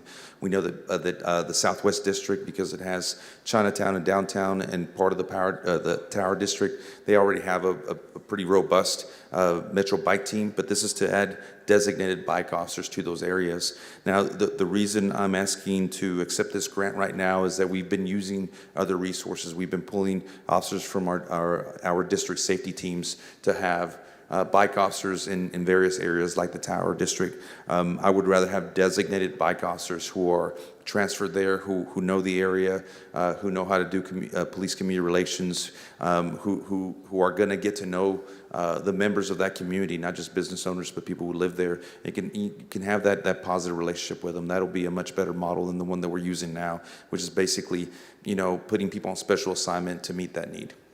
So, City Manager, when it comes to the financing, is this kind of similar to SAFER, where we're helping subsidize those positions along with the grant for 3 years, and after that's going to be fully general fund? Yep. So does this go into effect tomorrow or the beginning of the new fiscal year? Once we accept the positions, I keep a chart showing how many new police officers we get basically every couple of weeks that are released from the field training program. So as soon as we have, those 12 officers, probably what I'll do is just add 2, just to have designated bike teams, and then add the 3rd officer once we have enough staffing. What I don't want to do is I don't want to just take them off from patrol and then leave our patrol officers with a deficit, because then 911 calls won't get responded as quickly. So I want to avoid that. But I would say by midsummer we should have those designated bike teams in place. Okay. So we will be building part of the cost into the fiscal '24 budget. We had lots of discussions during budget meetings, so whatever is not covered by the grant will be built into the '24 budget. And of course, as with any other grant, whether it be COPS or SAFER, we will have to plan for when the grant rolls off to build those expenses into the budget moving forward. Okay. And you mentioned, Chief, that you'll be taking new officers coming into the department as opposed to pulling officers from patrol. Yeah, so let me explain that. We're not going to take brand new inexperienced officers and put them on bikes. What we do is, once we have, for example, I just looked at my staffing today, and we are at 848, which is more police officers than we've ever had in the history of the city of Fresno, which means I have 4 vacancies. 40 vacancies to bring us up to 888, which was the number that was expanded last year. This will give us 12 more positions. So I'll have a vacancy of 52. So when these new police officers have completed their training period, then they get assigned to patrol. That gives us a surplus of police officers, and then we can move those more senior officers who are bike certified, who want to serve in this capacity. We can transfer them into those positions. Chief, when you say dedicated bicycle positions, is that like a legal term? Like there's so much time they have to fulfill in this position? Is that just kind of a gentleman's agreement that you're giving us, that they're committed or dedicated? What does that mean? Sure. Well, I've met my gentleman's agreement and obligations that I made to this council last year to make sure that we had police officers assigned to bikes, but that's in a special assignment capacity. When we have overages, we will pull officers from our DST teams, who they're basically our proactive teams in the evenings, and we make sure that they have a presence in those areas that we identified as high-profile areas and areas that are important to the city. So what this is going to do, it's going to assign those officers to those positions. That's going to be their job. Their job every day is to be a bike officer in those areas. They're going to keep activity sheets. They're going to engage with the community, with the business owners, and their job is basically to get to know everybody in Tower. For example, our business owners at Fashion Fair and several other areas. Kings Canyon is another area, and hearing from the council and hearing from the community, that's what they've requested of us. They want those designated police officers that they can see riding up and down the streets, so they can feel safe and they can be proactive. Can you speak as to my district specifically, Chief, and what that's going to look like for Sure, District 4? absolutely. Well, I'll tell you the areas that have been identified through input from the council districts: El Dorado Park, the Fashion Fair Mall area, the Tower District, the Kings Canyon Corridor, Shaw and Marks, that area, and then basically the Shaw and Blackstone area. Those are areas that there's a lot of business, there's a lot of foot traffic, there's a lot of interest from the community to make sure that people feel safe going to those locations. But the flexibility of these teams is what really makes them more proactive. The fact that we will be able to flex their hours. We want these bike teams to be able to work. For example, if we're having a great event at the Tower District and there's going to be a lot of people and they're going to feel safer, they're going to want to see that police presence. So we're going to be able to flex their hours, and we're still formulating a schedule. Preferably, I would like them working 7 days a week, but with only 3 police officers, we have to be pretty creative. That doesn't mean that we won't pull a DST team and assign them to a parade or some other large event where we know there's going to be a lot of people for that added presence, and just that police interaction is pretty important. So even though it says El Dorado Park, we can expect the scope of service for my district at least to be roughly Blackstone and Shaw to the Fresno State Absolutely. campus corridor. And wherever they're needed, there may come a time where, there's no longer a need at Fashion Fair. So maybe we move them to other areas where there is a need. And again, it's, we can, that's the beauty about this plan is that it's flexible. One of my I just want to philosophies. be careful about too much flexibility. No, well, the council district input is very important. We're going to put them where they're needed. We're going to put them where, we're going to address the needs of the community. You get the same phone calls that I get, when there's an issue. So we want to address those issues proactively. And I know you use the buddy system, so there'll be at least 2 bicycle officers. That is ideal. So if we have to pull somebody on special, for example, let's say it's a Wednesday and we have overages and police officers, that's a great day to pull a couple patrol officers who maybe want to audition for the bike team at some point, put them on special assignment. We have the bikes. City manager has given us extra money to buy e-bikes. So we have the equipment. We'll send them through the training. They have to be bike certified. That's about a week-long school. But that flexibility, that also gives our patrol officers something to shoot for. That special assignment during a work week is kind of nice. I'm speaking from experience. I used to be a bike officer when I was a patrol officer, and looking forward to that Wednesday or that overage day where I can be on a bike and do something a little different. It's kind of fun. It's proactive. It's great for the police officers, but it's great for the community because they get that face-to-face interaction with our police force. And this will be Monday to Sunday. The shifts. That is the plan right now. I have hours, Brooke Chief? Farah here, Deputy Chief Brooke Farah, who's putting that schedule together, that is the goal to do that. So can my office reasonably expect that if we have an issue Monday to Friday, business hours, 8 o'clock to 5 o'clock before the sun goes down, we could reasonably rely that there will be at least a couple of bicycle units on the Shaw corridor during that time to call upon to assist us with whether it's an emergency call or a community event, something like that. Is that a Absolutely. reasonable And by the way, expectation? the hours that you mentioned, that's the ideal time, for these bike officers. At the same time, I worry about their safety. And, we don't want them really at 3 a.m. In the morning, having a bike officer is very ineffective because there's nobody out there during that time. That's why we have our Metro Bike Team. If we are having, for example, a slew of burglaries in a certain area after hours, that's when we bring that other Metro Bike Team that works out of Southwest to do that proactive work. These are bike officers that are designated to the districts to use as we need them, and we can flex their hours, but that daily visibility during regular business hours is ideal, and that's what we're shooting for. And I know there will be exceptions. You mentioned that, events or how to Right. move them around, some flexibility. But Absolutely. if there's going to be a major transition to a different part of town, or some major shift with the service in District 4, can I count on your department to inform us ahead of time? Before Absolutely. One of the reasons I believe that we've had such overwhelming support from this council is because of that communication. Is that every captain around the city has that freedom, has that ability to be proactive. They have delegated authority to work with your council districts to get information, let us know when these events are happening, and we will make sure that we have the right resources, including our bike teams there. I appreciate you keeping your word. I'll make a motion to approve. Second from Councilmember Arbasi. And I know my colleague also pulled this item, so I'll hand it over to Councilmember Esparza. Thank you, Council President. Chief, so I want to go back to this question of the flexibility. I mean, this is federal money, correct?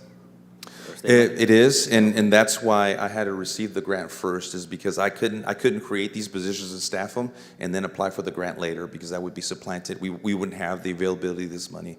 So that's why it's been a special assignment auxiliary position up to now. Okay, so I mean, it being federal money and all, there has to be some strings attached. I mean, how flexible is that legal ability to be able to reallocate the bike officers throughout the day as things come up? Yeah, there's no limitations on that. This is really a COPS grant. It's a community policing grant.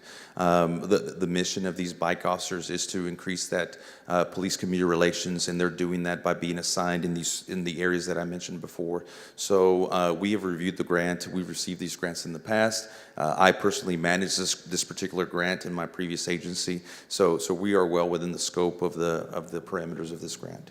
Great, yeah, and I'm just thinking about, next summer when it's hot, maybe the economy is, not so hot, but it's very hot in Fresno, and, we see an uptick, and, if we're going to see those bike officers being taken off that assignment and moved on to sort of standard patrol, because we like the idea of the dedicated, and it looks like it's dedicated, but that's the question I was trying to get at was, are we going to see The only that? thing that I can think of is through inclement weather, and obviously we don't want them out there. This year we had a very rainy season, and if it gets under 40 degrees, and that's not ideal for them to be on bikes. So we have the flexibility of putting them in cars, but keeping them in those areas so they can still patrol those high profile areas that are important to all of us. So I see a number, the Kings Canyon corridor, I see Shaw, and then a couple of, the tower is very conducive area to walk. I see El Dorado here. Noticeably absent is Blackstone Avenue. Do you think that would be an area conducive to bike patrol officers? So actually, Shaw and Blackstone and the Shaw and Marks area, we want them going up and down Blackstone. So it's actually one of our areas. And there is a little bit of a limitation. 12 police officers is not a whole lot. 3 per district is great, is nice to have, but it's not an overwhelming force. So it is possible for them to be able to, go to an area, make sure that Blackstone is nice and quiet and peaceful, and then they can shift. They're working for 10 hours, so they can be moved to other areas, so they can cover Blackstone and Shaw and other areas. Yeah, I was thinking, up to Shaw, but I'm thinking more of that below Shaw, it's that central and southern portion of the corridor. We have a vision for the corridor outlined in the Southern Blackstone Mobility Strategy, where we're supposed to make it more walkable, bikeable, and over the years we invest in that infrastructure. But even now, even as it stands now, I think it would be very beneficial. And so my next question to you was, is that three per team, is that a hard number, or do you think we could squeeze out another team of 2 to patrol Blackstone, which would mean 2 other teams have only 2. There'd be 3 teams of 2, and then 2 teams of 3? Yeah, so what I can tell you is this, is that the parameters as far as the micro districts where these bike officers are going to patrol, those are not set in stone. We do plan on formulating a plan, making sure that the areas of interest are covered from the council districts. As far as expansion, at the end of this year, every police officer that we can hire will be either hired or will be in the police academy. So once we're fully staffed, then we can look at where our numbers are. Hopefully the LTA list is stays low and maybe is a little bit lower. So if we have added resources, yeah, absolutely. Maybe we can add 1 for starters and have 4 designated bike officers. Now that'll be our cost. This won't be through the grant, but that's always a possibility. And I'm a big believer in this bike program because I've seen it increase trust and reduce crime in certain areas, especially property crimes. So I'm always open to that idea. I just want to add with what the chief, I think what you're seeing today in the areas is reflective of the discussion that we had on this dais last year with the request from, for the tower, for Kings Canyon, for El Dorado, and the chief fulfilled that commitment in a way that was more temporary in nature, and so he's trying to follow up with a more permanent commitment. So I think what you're talking about, we initially did not talk about sort of a Southern Blackstone patrol, so that would be, I think, a little bit of an expansion to what we're talking about. But I think to the chief's point, as we get the folks through the academy and get his department fully staffed, he's always looking at where to shift and where to have those resources. So certainly, hearing your request for bike patrol in your district more on the Southern Blackstone side, I'm sure that the chief can, take a look and see as resources are allocated. But I want to make sure we know we're following up. This is like of last year's request from the requests that were on the table. And at that time, I don't think we had your request on the table, but I hear what you're saying and hear that it is a priority for you. You're correct. It was not at that time, and I'll say first and foremost, I do appreciate the administration, the department, taking into consideration council's preferences and folks outlining where they'd like to see them in their particular district, and they know the neighborhoods well. The other side of that same coin is, I didn't technically request. I mean, I asked you if you think it'd be a good idea because in addition to council input, right, much like let's go back to the shot spotter conversation from a couple years ago. Everybody was up here bickering about, I want it here and I want it there. And I had to intervene and say, well, you know, what does the data say? So I asked you about Blackstone because I expect there'd be an evaluation of where they'd be most effective. So the council input is great because we're on the ground, but also just looking for kind of an objective evaluation of if we have 12 bike cops or 15 bike cops. Is the corridor where we're building all these affordable housing complexes and there's new commercial coming up, all this development by the college. I think it'd be very conducive from an anecdotal standpoint, but I asked the question legitimately from an objective standpoint if we think that would be a great spot for them. Councilmember, I'm really glad you brought up that point because it's the same way that I make my decisions. Is the data there? You know, if you make a recommendation to make a micro beat in a certain area, and we go back and we look at the data, and I come back to you and I say, council member, that the activity is just not there. If we put those resources there, they're going to be wasted. Now, here's another 2 areas where it's really needed because of the call volume or property crimes or whatever else. So certainly flexibility is important.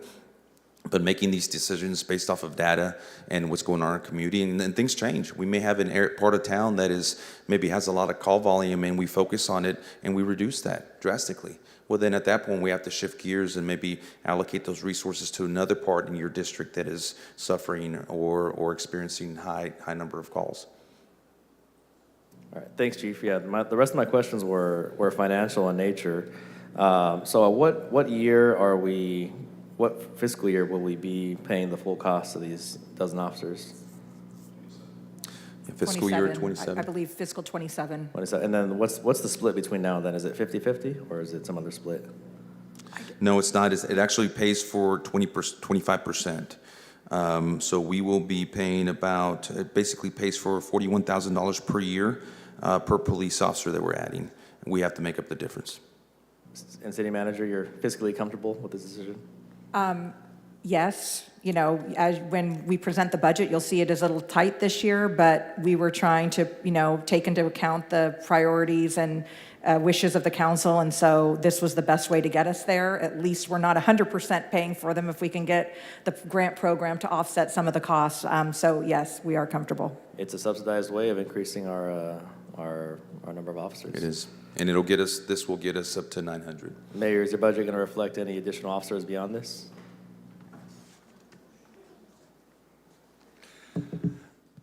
My commitment was to get the police department to 900 officers. We'll be able to do that now. And then beyond that, I think you're going to see each year you're going to see limited number of officers, unless we can come up with some grants that are substantially funded beyond the 25%. But I think getting them to 900, adding dispatchers, adding community service officers, adding cadets, I think we've done very well for public safety in the police arena. And adding 66 firefighters, we've done very well in that arena too. So I think we've done our part as a council and administration. Quite the dance, Mayor, quite the dance. Love it. Well, approving subsidized police officers is an easy decision. We'll have the discussion about the unsubsidized later on. That's the rest of my question. Oh, yeah. Well, there's a motion already, I think, right? Yeah. Thanks, Chief. Thank you. Any other discussion? Councilmember Arias. Thank you. I'm going to take a different approach, Chief. So we've been expanding services. Everybody wants more services, and we've been expanding them by adding additional bodies. But what I haven't heard from you, Chief, since you've arrived is, what are you going to stop doing that hasn't been working?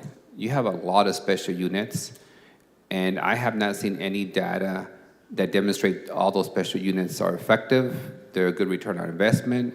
So the only other option we have as a body is to add more bodies and more people, but there's been no analysis provided to us on your other existing special units. So when do we get that? Because that could also be a way to redirect some existing resources for bike cops that folks have been asking for. Have you Right, as far eliminated as, any special units since your arrival? Well, here's the most compelling number that I can think of is the fact that the biggest emergency when I came in here was violent crime, because we hit a 25-year high in homicides with 74, and we set a new record with shootings with 732, which is mind-boggling for a city this size. So the data that I have for you is a 20% reduction in homicides last year and a 34% in overall shootings last year. That's in 2022. Gang shootings were reduced by over 50%. So far this year, we have a 60% reduction in homicides, 60% reduction in homicides, and 16% reduction in shootings across the board. So without a doubt, the violent crime issue is being addressed. Overall, crime in general is down 20%. In every area, 20%. I think the only thing that's up is auto burglaries and domestic violence cases. So are you attributing that reduction to all your special units, or is there any of particular ones? If I find and I identify a unit that is underperforming, underproductive, it gets dissolved, period. Again, this has to be data-driven. There's no emotion in these specialized units. Are they doing the job or are they not doing the job? And if they're not doing the job, then they get dissolved, and those resources go someplace else to something that is working. When we had the record crime increase, were any units dissolved at that time by Chief Hall or anyone else? When I came in, there were several units that were dissolved. Which ones? Well, fax was taken away. The graffiti team was taken away. The team that went around, following the garbage collectors for the illegal dumping. That was Jerry Dyer's went idea, away. by the way. Okay. Also, we had proactive teams at every district, and we dissolved them all. One of the first things that I did was I added 2 homicide detectives to homicide. I actually made that recommendation before I even moved here. I made that from Oklahoma City.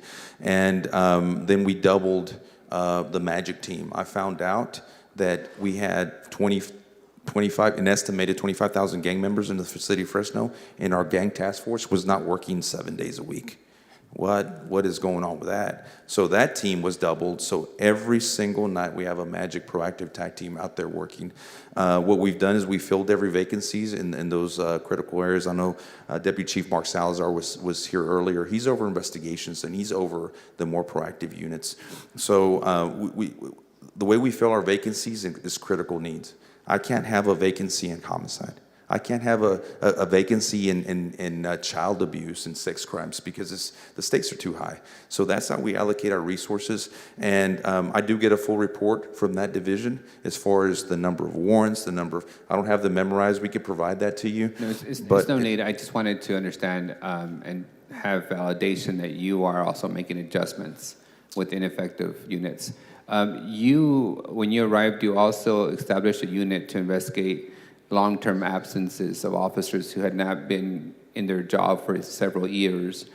Is that unit still active? It's still very active. They actually just got back from a national conference where they were able to collaborate with other cities and figure out what they're doing to reduce workman's comp. We've been able to assist officers that had been literally they hadn't been working for years. Not days, not months, years. 900 days is one that I can remember, had not been to work. And we identify those cases that are chronic and they're never coming to work, and we facilitate their retirement so we can fill that position because recruiting is going very well. So absolutely, that efficient and effective priority has to be done. Thank you. My last request is for you to schedule a ride-along for Councilwoman Prey and myself for the bike union tower and downtown. I have a trust and verify relationship. I'd like to see the unit. I personally have seen them in tower, but I'd like to understand intimately, like, what are the routes? And is that matching up with the complaints that we're getting from people? Like, I'd love to do that with you. I'll probably come out with you. Now, we don't have the baby bike seats where you can actually ride along, but we can certainly meet with you so we can explain to you how they operate. We'll be happy to do that. As long as you don't get that fake video like Jerry Dyer did of him riding an electric bike in North Fresno that he never rode, no fake videos. Let's just get an old-fashioned bike and let's get our shoes. Absolutely. Thank you, Chief. Thank you. Thank you for having a sense of humor, too. Councilmember Carbasi. Thank you. Okay, in addition to a sense of humor, I want to thank you for your sense of duty. You gave us some great numbers. There's really nothing to complain about. In my district, we have a saying that you've heard, if it ain't broke, don't fix it. And the path you're on is the path we need to be on. Thank you so much for what you're doing. Thank you. I appreciate that. We have a motion and a second. Any other discussion? Any opposition? Seeing none, item passes 7-0. Thank you. For your time, Chief. Deputy Chief, appreciate you. All right, that takes us to item 1O, as an ocean, a resolution authorizing the submission of a grant application to California Department of Transportation. This was pulled by myself. Hello, Director Mosier. Can you start by just breaking this down a little bit for me before we get into specifics? Absolutely. Good afternoon, Council. Scott Mosier, Public Works Department. So this item before you is round 2 of the state's Clean California Grant Program. The recommendation is an application for $5 million in grant funding. And as you'll note from the title, it encompasses a variety of areas in South Fresno. So that ranges from areas like within District 1, Shields Avenue. Can you be specific to my district? Absolutely. Thank you. A very significant proposed capital investment right on the borderline of District 4 and District 7 is along the Midtown Trail. Is this for the tunnel? This is not for the tunnel. This would augment the trail project, which is soon to head into construction along McKinley Avenue. What that project currently does not include, it does not include things like rest areas, does not include as much landscaping, and also the existing slope paving along the canal bank that you see from McKinley Avenue, which is just plain gray, pretty discolored, often a graffiti target. That would all include a rock blanket and a lot of aesthetic improvements. So aesthetics, additional landscaping, benches, bike repair station would be a significant addition and help both attract trail users and provide all those benefits that go along with trails. So the District 4 specific portion is the McKinley area of the Midtown Trail? That is correct. Okay, and if we get these dollars, when do we think we'll see all those fixtures implemented on the trail, Director? So the trail would be itself just, getting the paving down, some level of trees, getting some of the lighting in. That would occur, it would go out to bid. Good news, we just received word from Federal Highways and Caltrans about the city's ability to utilize the project labor agreement for that. That had been the holdup on bidding the project. So that would yield construction starting really this fall and into 2024. And then with the state awarding the Clean California funds, then that would just basically come right on its heels. So it'd be late 24 and into 2025 for the Clean California project. So we won't have any benches or trees on that portion of the Midtown Trail till the end of next year or early 25? There are some existing trees along the trail area, and there are some being added with the project, but this would augment that landscaping. Is that true for lights as well? There will be no lights on that portion till maybe 2025? We do have some lighting. The lighting on the project is there. That is within the budget, but we were not able to incorporate all the features that we've included in this Clean California grant just based on the initial Midtown Trail budget. You did mention this was additional lighting though? No, the basic trail project funded through other air quality grants and Measure C, that does address the lighting along the trail. There's trees, benches. That is correct. Trash. Litter abatement? We do not have trash receptacles along that portion, but that's something, if it's deemed helpful later down the road, that's something the city could add. What we always tend to try to balance on trash cans is what is the cost of servicing those on a daily basis as opposed to how much litter we have along the corridor. Okay. So for example, even areas like long sections, even if we go to areas of North Fresno, Southeast Fresno, other trails, there are some sections where we do not have trash cans in place, simply because they're more neighborhood use, other there's not the demand for it. What And then about doggy pickup bags? that's one, we do not have that currently in this grant scope, but those would be very easy for us to add out of operations. You're gonna need additional appropriation for that, because I think that it'd be nice to have that so people aren't running over and walking over excrement. Absolutely, and I'm confident we can make that one happen. Okay, alrighty. I have no further questions. I'll make a motion to approve. Thank you. A second from Vice President Perea. Anybody else up here wish to speak on this item? 1-0. All right, do we have any opposition? Seeing none, the item passes 7-0. Thank you, Director Mosier. That brings us to 1S, as in Sam, resolution adopting the 34th Amendment AAR for the Parks and Public Safety Energy Efficiency Project. This was pulled by Councilmember Arias.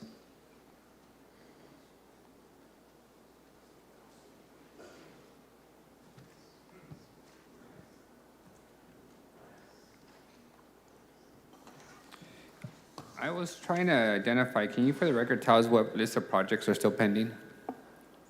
Well, right now, we're over 95% complete.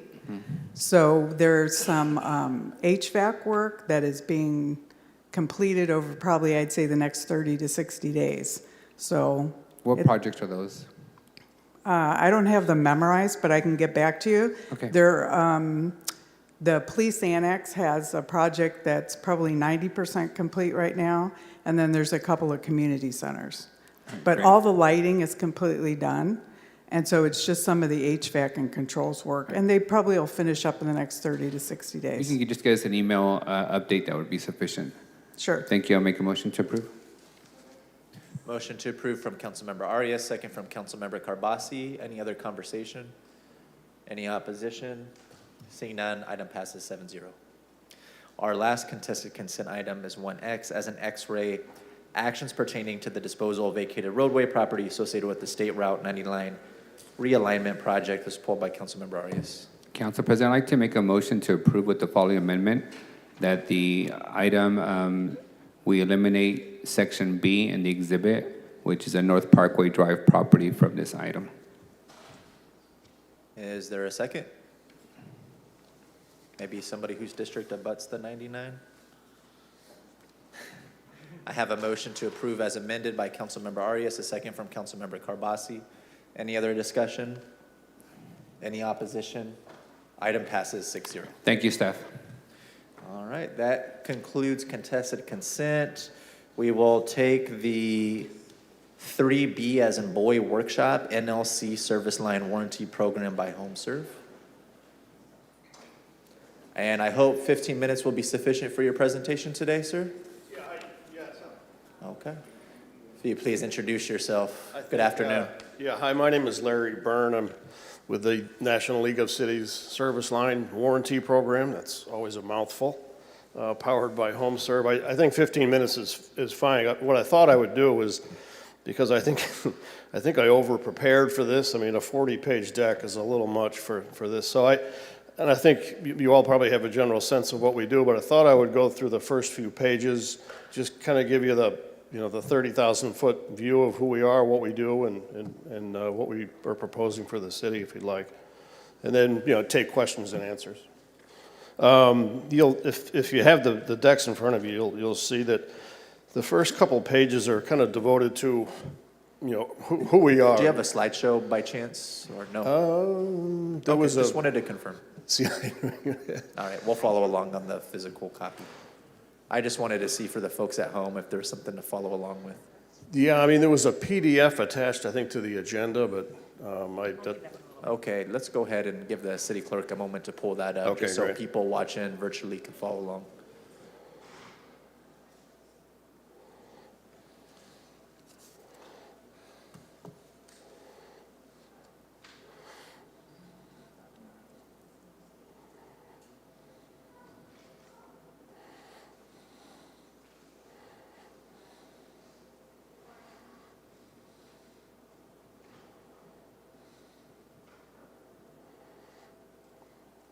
There you go.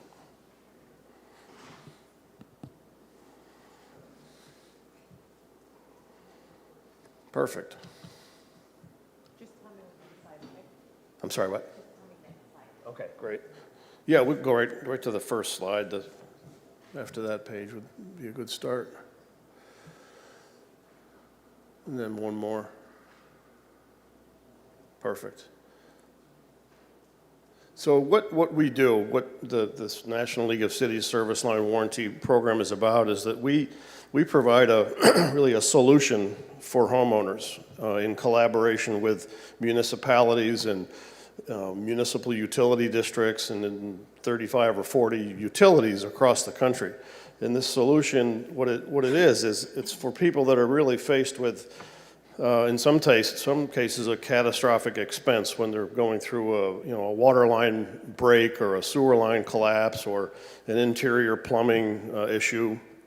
Sometimes those repair costs can be just absolutely catastrophic. So what we've done is we've put together a program that the city puts their name on it. So the advantage to the city is that it's a solution that they're providing to their homeowners.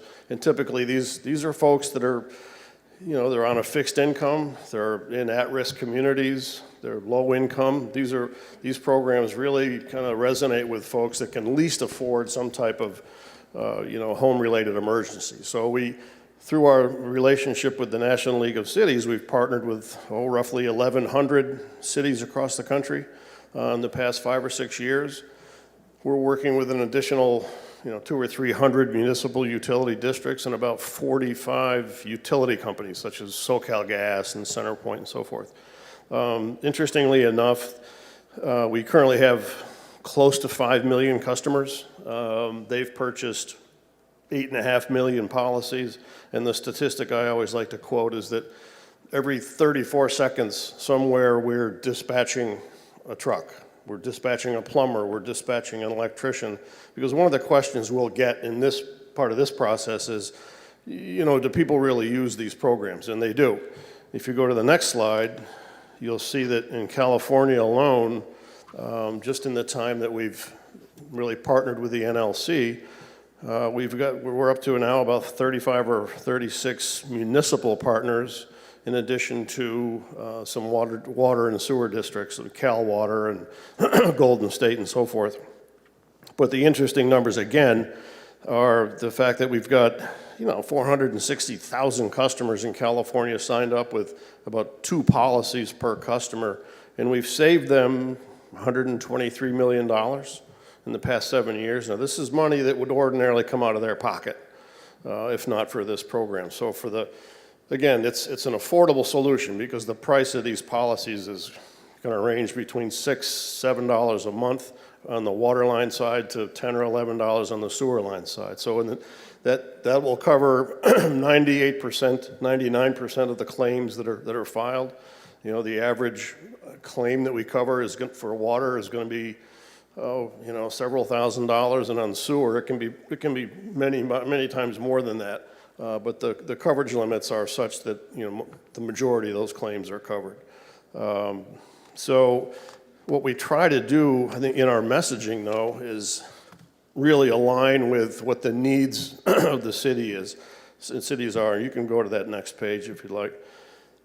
So typically the priorities for the city are going to be, they're looking for resources to help with the private infrastructure of the water and sewer lines, because the city only takes care of those lines up to a certain point. On the water side, it's up to the meter, and then from the meter to the home is the homeowner's responsibility. So to most homeowners, they're simply not aware of that. So one of the other things that these programs do is it helps kind of raise awareness and educate homeowners about what their responsibility is when it comes to taking care of those sewer lines. They go untended to. I mean, it's not part of any inspection process when you buy or sell a home. And typically the first time most people find out that they're responsible for those lines is when something goes wrong. So here's a way for the city to say, look, we understand that it can be really expensive to make those repairs on your own. Here's a solution. You can sign up through the web. You can call them directly. We'll send some solicitation through the mail. You can sign up that way. So we make it very easy for people to sign up. Any of that messaging, any of those sales pieces that do go out, obviously the city has to approve them prior to that. Anything that we do or say, or in writing or verbally or otherwise, including training in our call center, has to be approved, by our partners before anything is implemented. So we've really we've thought of all the things that go right and all the things that could go wrong. So that's a big component of it. Again, I think to kind of sum up, the solution for your residents is that, look, these really do appeal to those people that can least afford some type of a catastrophic failure with their water and sewer line, and it will happen. If you're in an older home, 20 years or older, if you're in an area that has shifting soil, chances are that something will happen to one of those water and sewer lines, and it can be a real burden on most homeowners. So for them, this is an optional, again, I stress the word optional, nothing is mandatory, and we message that in all the marketing. And for the city, again, it not only does it reduce the calls that would ordinarily come into the city for these issues, but it really puts you in a position of, again, offering a solution to these homeowners for a problem that does exist. And then, at the end of the day, there's a revenue component back to the city. We pay the city a branding fee, a set fee every year, for the use of the marks and logos on some of that marketing material. So I'll pause there. I know that's kind of a lot to take in a few minutes, but I figure that's better than going through 40 pages. Yeah, Larry, I think in the sum of it, in summary, you're essentially proposing a program that essentially, you didn't say this word, but it's essentially insurance, optional insurance for residential customers. In fact, in California, it is designated an insurance-based product. Regulated by the regulated by the DOI. Yeah, so you're essentially proposing an optional insurance program for residential customers at no cost to the city. Right. In fact, the city we modeled this program for Fresno, and the annual branding fee that we would pay Fresno is around $125,000. So it's, over 5 years, it's $615,000 in additional revenue. And most of our partners, if not the vast majority of our partners, take that incremental revenue and they'll put it towards some low-income assistance initiative, Habitat for Humanity, whatever you folks decide you want to do with that money, it's entirely up to you. We could pay for one of the mayor's new police officers that way. I was going to say you could hire another police officer for, City manager, do you have a comment, question? I did. I have a couple questions. What is the average cost to the homeowner? Again, for the water line protection, it's $675 a month with $8,500 in coverage per claim. Now, there's no cap on that, so if they have 4, 5, 10 claims in a year, it's as long as it's not for the same issue, it would be $8,500 in coverage to the homeowner for the water service line. For the sewer line, I got to check my model. I think it's around $975, and that covers whatever the homeowner is responsible. In some areas, it's from the foundation to the curb. I think in Fresno, it's to the main, which could be, in the middle of the road. It could be on the other side of the road. So. Okay. And then one other question. Are there other companies out here that offer this product? There aren't really any that do it on a national level like we do.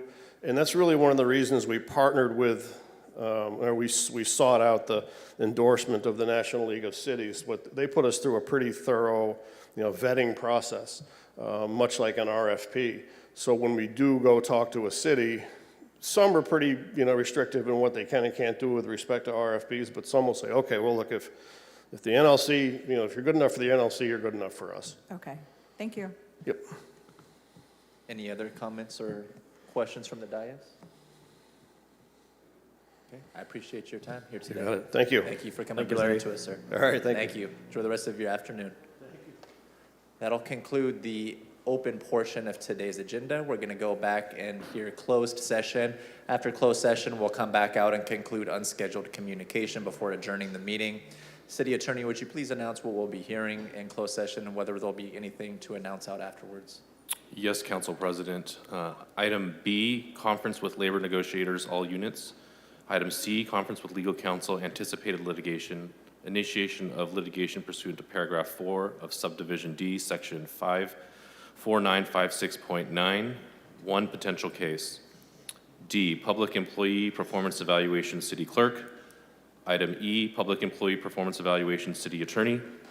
Item A was removed earlier, and we do not expect to have any reportable items unless the council decides to terminate the city clerk. We will be back after closed session to wrap up unscheduled communication. Thank you, everybody.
Unscheduled communication. I will start with the yellow cards I have remaining from this morning, and then we'll move to virtual. Maricela Segurero. James Ruelas.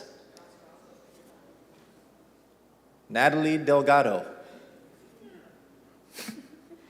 Ruben.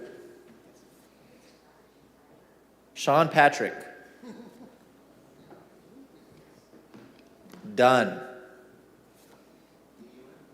I don't know. Shar Thompson. Marissa Moraza.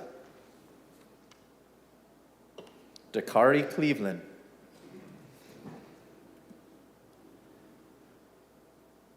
Violet Haragi. Emily Brandt.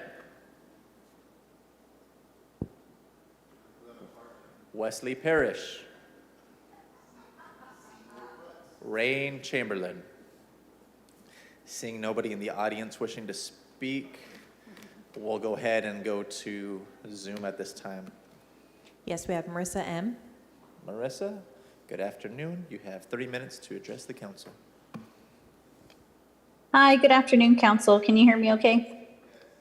Yes. Perfect. Again, my name is Marisa Moraza. I am representing Power California Action as well as the Fresno Housing Coalition. I'm speaking to you today. We were in the chambers earlier this morning, but we're not able to stay for the duration of the meeting. We do want to just highlight that we had over 100 folks attend our gathering today and join us throughout the course of the morning. Folks who are in support of rent control and tenant protections. We are here as a Fresno Housing Coalition. We have been here. We showed up in 2021 to ensure that there was appropriate allocation of ARPA funding, especially to ensure that that was going to housing. We were here last year in 2022 around continued ARPA discussions as well as this here to stay report and ensure that we are protecting tenants. And we're here again today because we want to ensure that we provide immediate relief and solutions to community members. That is why we are demanding that we pass rent control in the city of Fresno. And when we say rent control, this includes a rent cap in addition to rental and in addition to expanding tenant protections. And there will also be an enforcement piece by having a rental mediation board that would review any evictions as well as rent increases that go beyond the threshold that is set. Rents can still be raised, however, they would be raised only up to a minimum. We currently have some state protections in place, but they are not enough. And current policies that are in place at the state level have removed some of these protections as well. So it is important that we implement local rent control in Fresno. We want to thank Councilmember Perea for your time and speaking with us already, for engaging in conversation. And we want to ensure that this goes further, that all council members take action with us. Community is ready and we have a draft proposal that we want to present to y'all, but we need a housing champion.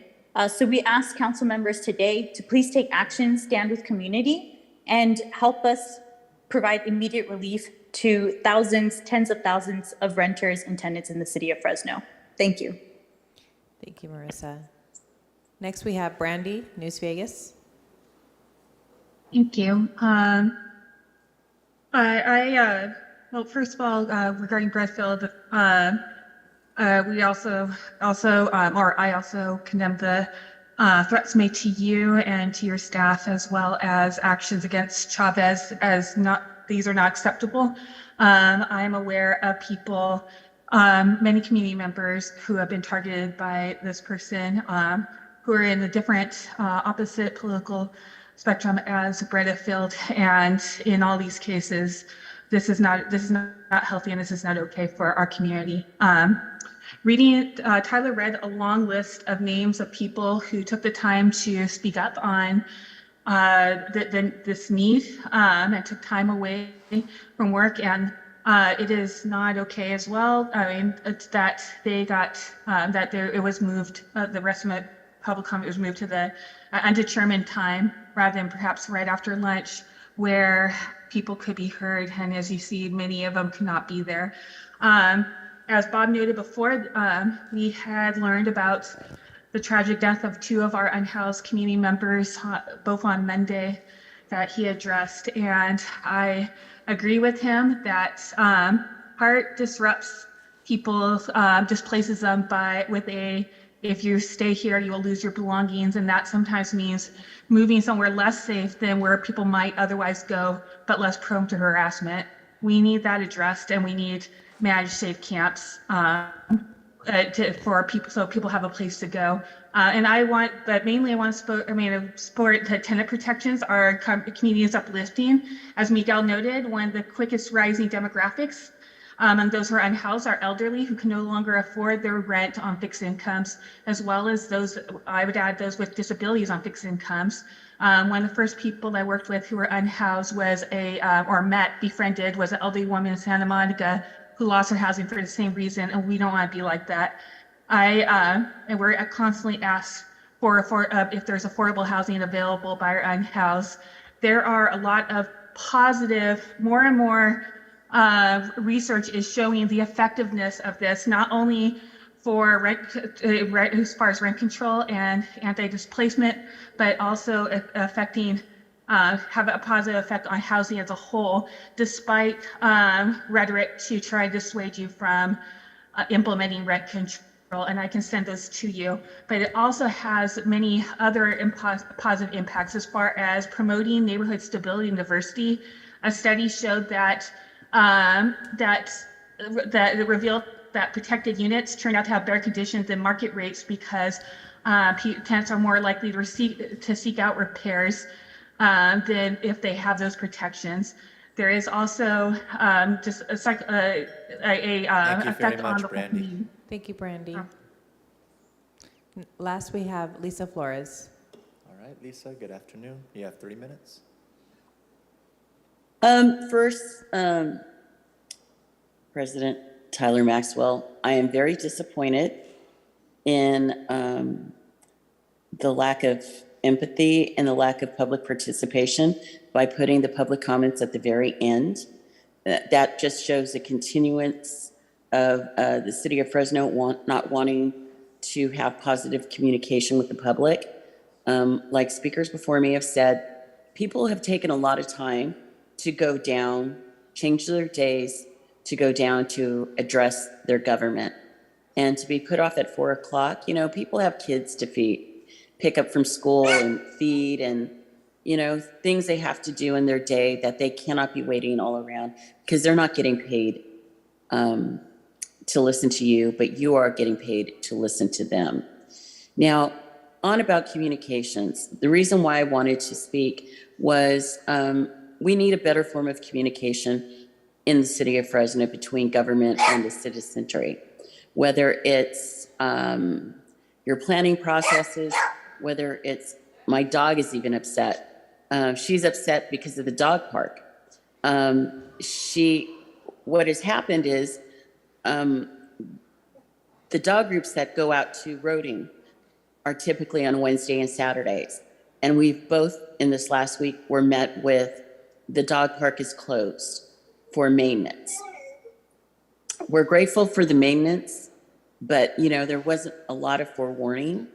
There wasn't a lot of information. There was not a lot of communication. Luckily, the Saturday group were able to get into the dog park and they did not move over to Woodward. Unfortunately, I did not know about that because I was planning to go out on Saturday for the first time post-COVID to see my Saturday group, but I canceled once they decided to move to Woodward. Wednesday, we showed up and we got put off basically because of weed whacker until I called and said, how long is it going to be? It took them an additional 10 minutes. They opened up the park. We proceeded with our play group. But it really boils down to communication and the way the city is communicating with the citizens and residents of Fresno. You also need a policy and procedure manual on communication because I think that would really help a lot as far as putting expectations of what is expected from staff and what is expected of the community. And I would hope that you take the issues I bring up very seriously. And finally, rent control. Currently, you know, when I'm looking for places to move to, they want 3 times. Thank you, Lisa, for your comments. City Clerk, do we have anybody else? That's all the public comment we have. The time is 4:59. We will adjourn today's meeting. See everybody back here on May 11th.